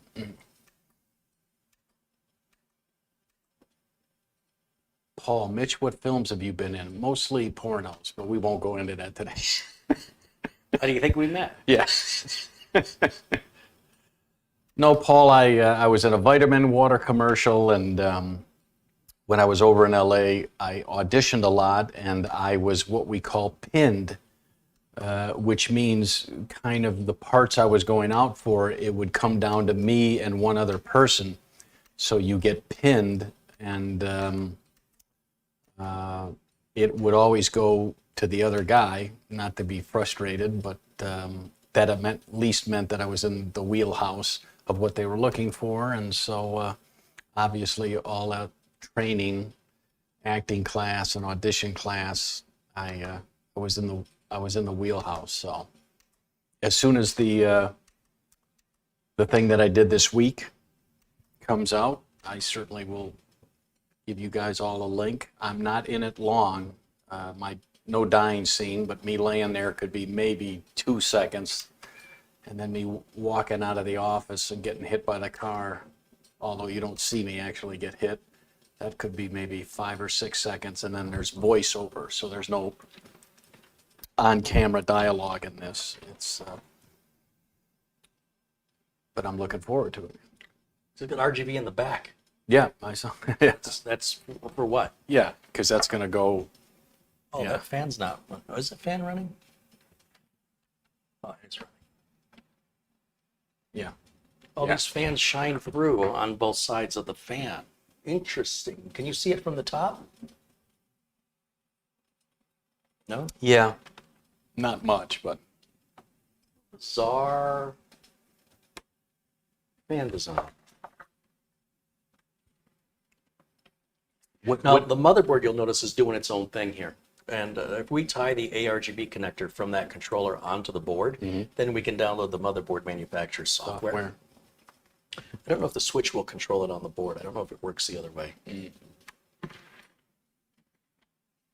How's our temps look? Can you even read that? It's really tiny. No.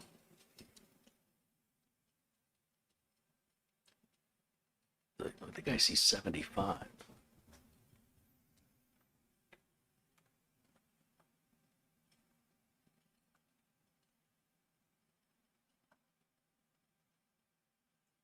Max is 75, and boy, it's only been running about 10 minutes. That got awfully hot yeah. quick, didn't it? Yeah. I mean, look, if we stay in the 70s, I got no complaints. And we might just never break the 70s. What do you think? You think that that we're going to see a higher, you think we're going to get in the 80s? I don't think we're going to get in the 80s, but I think we're going to creep up a couple of more degrees. Yeah, because like you said, we've only been 10 minutes. Lotto Win contributes $50. Hey, that's a great name there. Yeah. Carey and the Carey and Mitch Tech Build shows are the best build shows in the USA. Thank you. What Thank a guy! you, What a Lotto guy! Win. What a guy! Happy Friday! You know to what? You can yeah. have 2 wings tonight. Ah, okay. 1 drumstick and 1 wing. What a guy!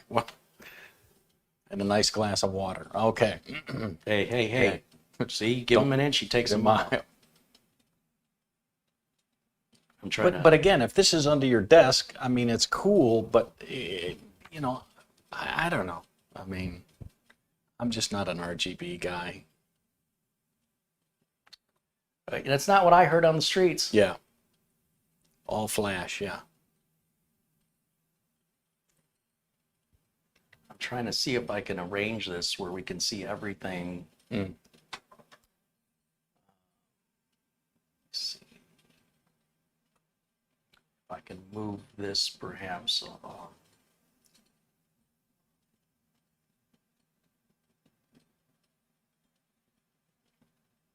Maybe up like that. Oops.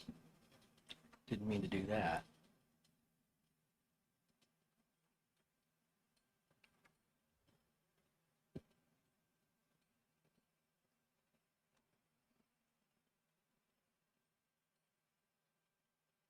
Yeah, I guess that'll be all right. I could move it over a little bit more.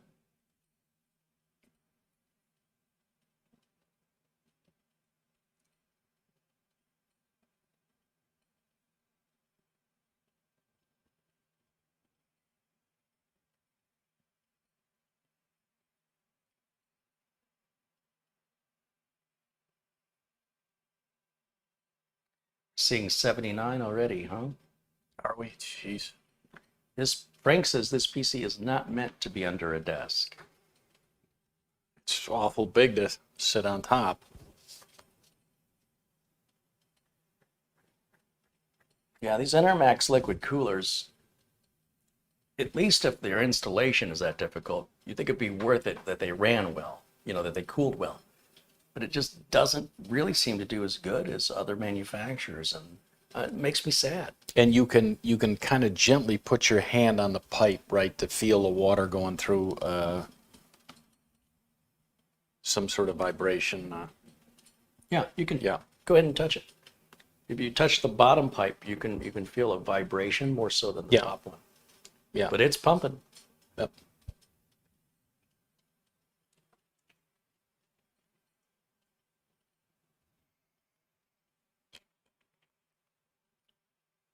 Oh, I guess instead of on the floor, I've seen guys build, little boxes, foot high or something like that, that they set this on the box, so it gets it off the floor and it gets it a little higher, maybe desk level or something like that, so it's not actually on the desk.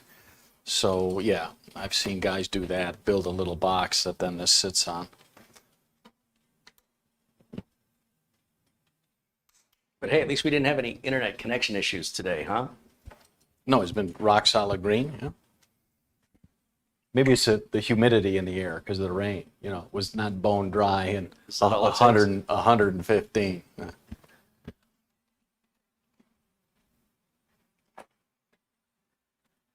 Yeah, I need to eat. I am really uncomfortable. Let me take a quick look at these temps and see where we are at. Hey, $5 from Michael Dane. Getting hypnotized. Watch those lights. Yes, master. The man, Michael Dane. Thank you. Hypnotoad. Yeah, there's only one man, and it's Michael Dane. Did we ever hit, somebody in the chat said we're hitting 79. Did we ever hit 79? I don't see what they're seeing. Yeah. Are they watching a different video? Yeah. Or do they have a different numeric system? They got hypnotized by the RCB. Yeah. Yeah. 76 is the highest I see. Yeah. That's actually pretty good. So when I made those comments about that Enermax cooler, that was based off believing some stranger online giving me information that on my screen was too small to read, and then I came to a conclusion assuming that person was being honest. So the highest is 75, 75, 76. Okay. 76 on Core 5. But we're in this now about 15 minutes. We'll let it go another 15. We're going to wrap this up in 16 minutes. Not only will this test be done, this video will be done. So if anybody has any final comments or questions, we'd be happy to address them as we wait for this system. Do you like how I put Mitch in the video? Yeah. You're over there. Oh. See, I'm hiding on the lower Left. left, Yeah. but I'm the only one in the upper right. Okay. You only appear in the lower left. Yeah. Ah, there we go. Here's a little movie trivia for you, chat. Something you must know as an actor. When the director says, I want you to take a step camera left, that means as an actor, you have to shift right. Why didn't they just tell you to take a step to the right? Take a step camera right, that means you step left. And so you do the opposite, which kind of makes your brain explode. But because the camera's pointed at this way, it makes all the sense in the world. Left is to your right. So I had to practice that, Uncle Carey, for a bit to get that just right. I want you to practice stage down. That's up. Yeah, stage down, yeah. You need to come in this way. Ah, there you go.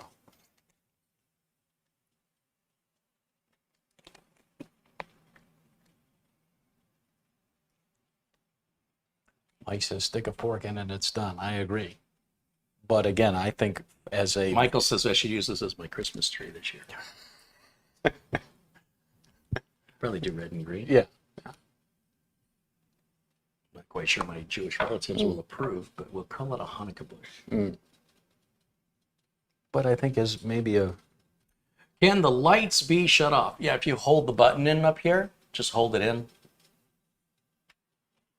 Boom. Just like Now, the motherboard lights you'd have to control in the motherboard BIOS or with the motherboard software.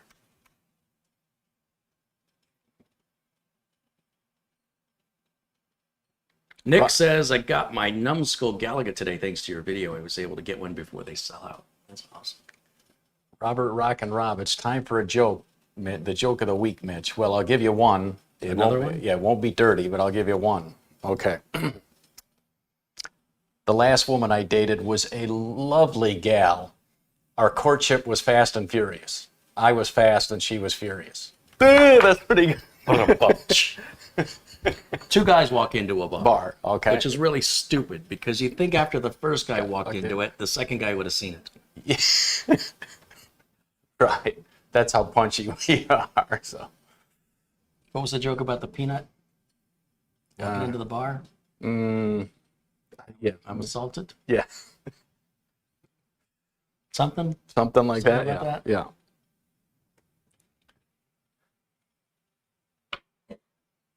that? Carey, if you were a sandwich, what kind would you be?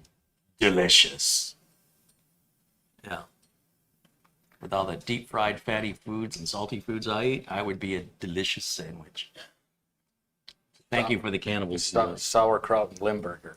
That was what he would. with toadstools.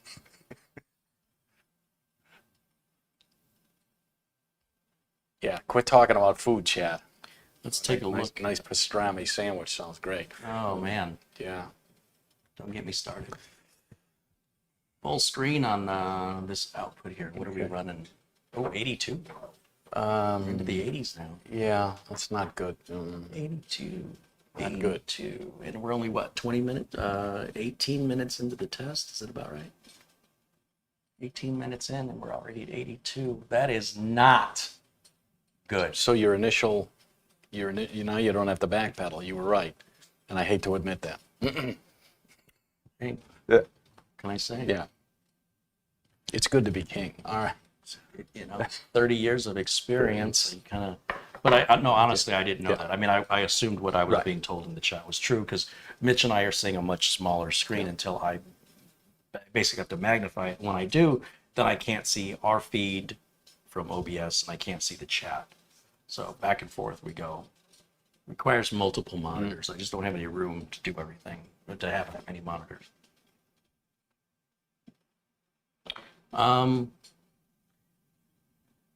Rock and Rob saying 82 is a little warm. It is a little warm, especially for a liquid cooler. That's not very good performance. Now, realistically, whoever would get this machine wouldn't use it that hard for that long, but that's a heck of a price to pay for pretty colors and all that cable management. Yeah. And you can use any ARGB. By the Yep. way. You don't have to use a liquid cooler. We could get a regular air cooler on there and keep the rest of the RGB. We could even get an ARGB air cooler. We could get an ARGB liquid cooler from anybody else. All the same connectors, it'll all fit. Just get ready to change it out in 3 years. But Enermax sent me the case, the power supply, and the cooler for free. Shouts out So to for them. free, 82 degrees ain't bad. This is why that interferes with the quality of a review. Just telling you now. When you watch a YouTube content creator and they fully disclose they receive the product for free and they don't like it, imagine how much more they wouldn't like it if it came out of their pocket. Jacob says, my air cooler performs better than this. Yeah, well, a Scythe Mugen 5 would perform better than this. That's an air cooler. Yeah. Be quiet. Yeah. This is not good. Looking good for Enermax. For $100. For any price. Madi UL contributes $10. He says, good idea. What was the idea? That we get out of here. Go eat. Oh, that's definitely a good idea. 9 more minutes. Okay. 9 minutes and we'll be done. Or whenever this thing catches fire, whichever happens first. Grab the marshmallows, would you? Still at 82 max. 82 max is still under 85. Yeah. You know, it's not like it's going to burn up. Just would think that a liquid cooler would perform better than that. And maybe this motherboard is sending too many volts to that chip. maybe if we check the BIOS settings, because this is not the standard gigabyte board that I use, maybe AsRock is boosting it a little to get more performance, and that's causing more heat. So in a way, it's almost an unfair test against Enermax without that information. I would have to put a side Mugen 5 on it and then compare the two in order to establish, you know, what the true comparison is. So, yeah, food for thought. Stop talking about food. Yeah.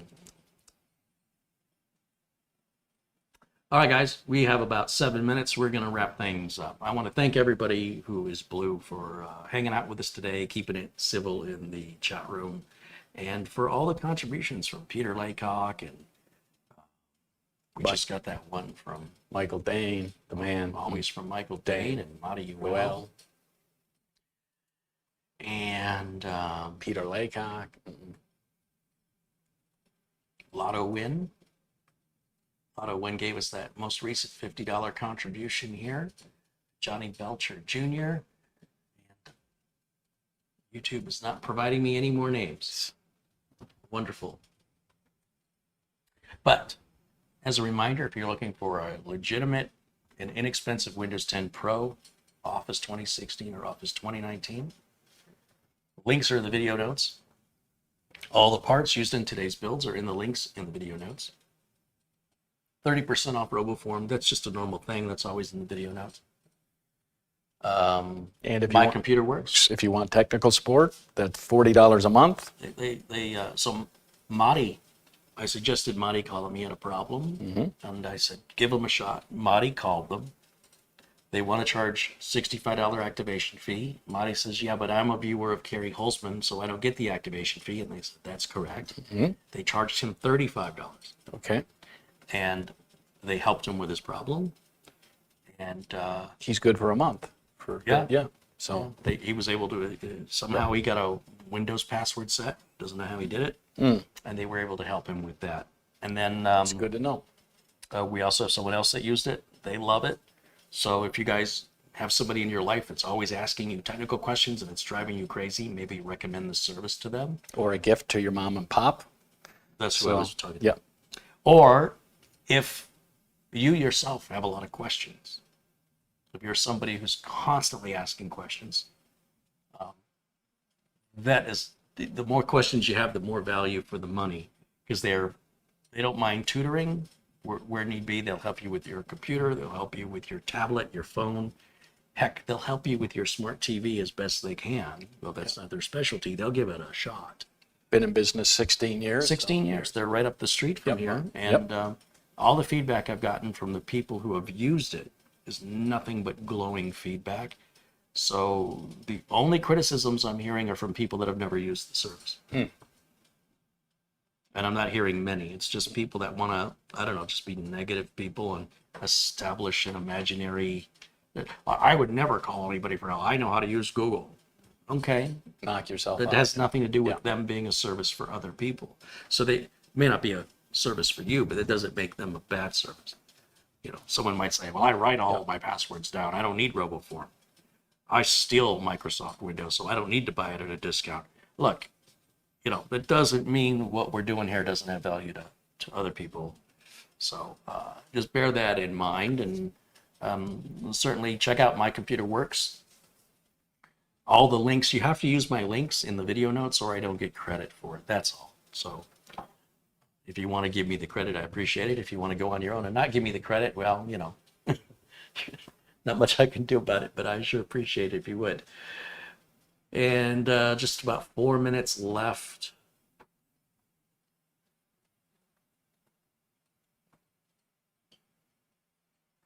Are we on the temp now? Still 82. So the good news is we haven't broken 82. The bad news is we've broken 80. Like I with a liquid cooler on if this was a 9900K, I could see that, but 9700Ks shouldn't run that hot, even with an air cooler. So that is a little bit concerning. And the thermal compound, you know, when I talked about there was just barely enough, it's not going to make that big of a difference. It may make 2 degrees difference, maybe. So that's not the solution to our problem here. It just seems to be an ineffective cooler. I don't know any other I mean, the fans on the cooler spin, right? They're turning? The radiator? They're not turning quickly. I wonder if I put the fans on. So right now the fans are being controlled by the motherboard. I could set that fan header to make the fans run full speed. Of course, it'll be louder, but it would probably lower the temp. But the Enermax doesn't offer you any other ability for Enermax to control the fans like NZXT does or Corsair does. Those fans are either going to be powered on full time directly from power from the power supply, or you can configure your motherboard to, typically there's settings in the BIOS for silent performance. And then there's a fan, which we didn't do. You can tune the fans in this BIOS where it checks each fan. And if we would have done that, it'd have made an improvement and brought the noise down. Although it's pretty quiet right now.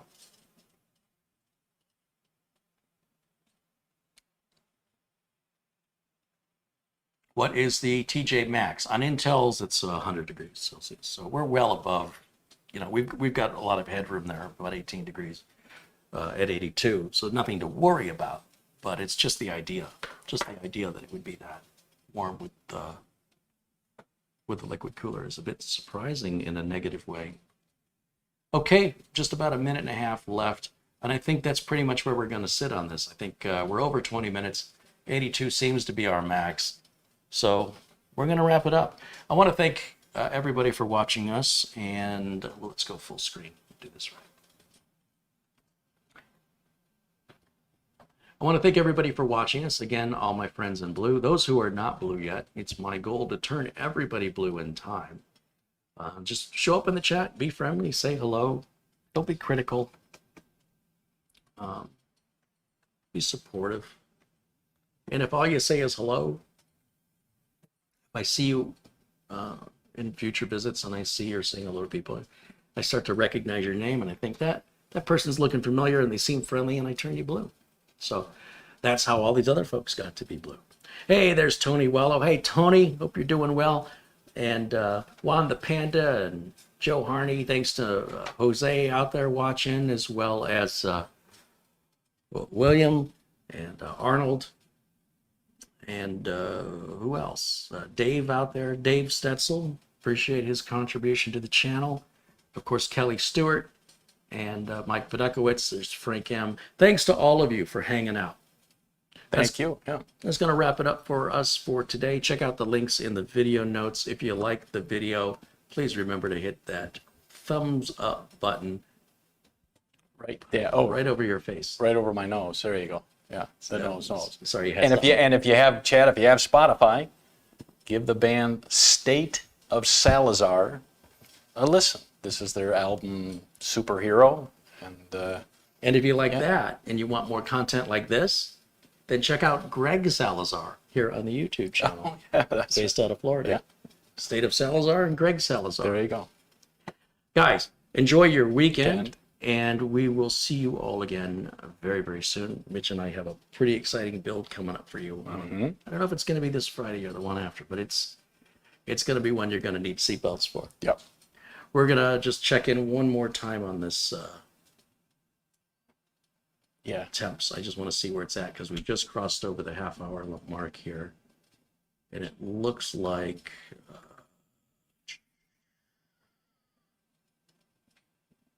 yeah, 82. 82 is our max. So at least it's not, getting any hotter than that. But So everybody, if you can't be good, be careful. be safe. We'll see you all again. Have a good weekend. Bye for now.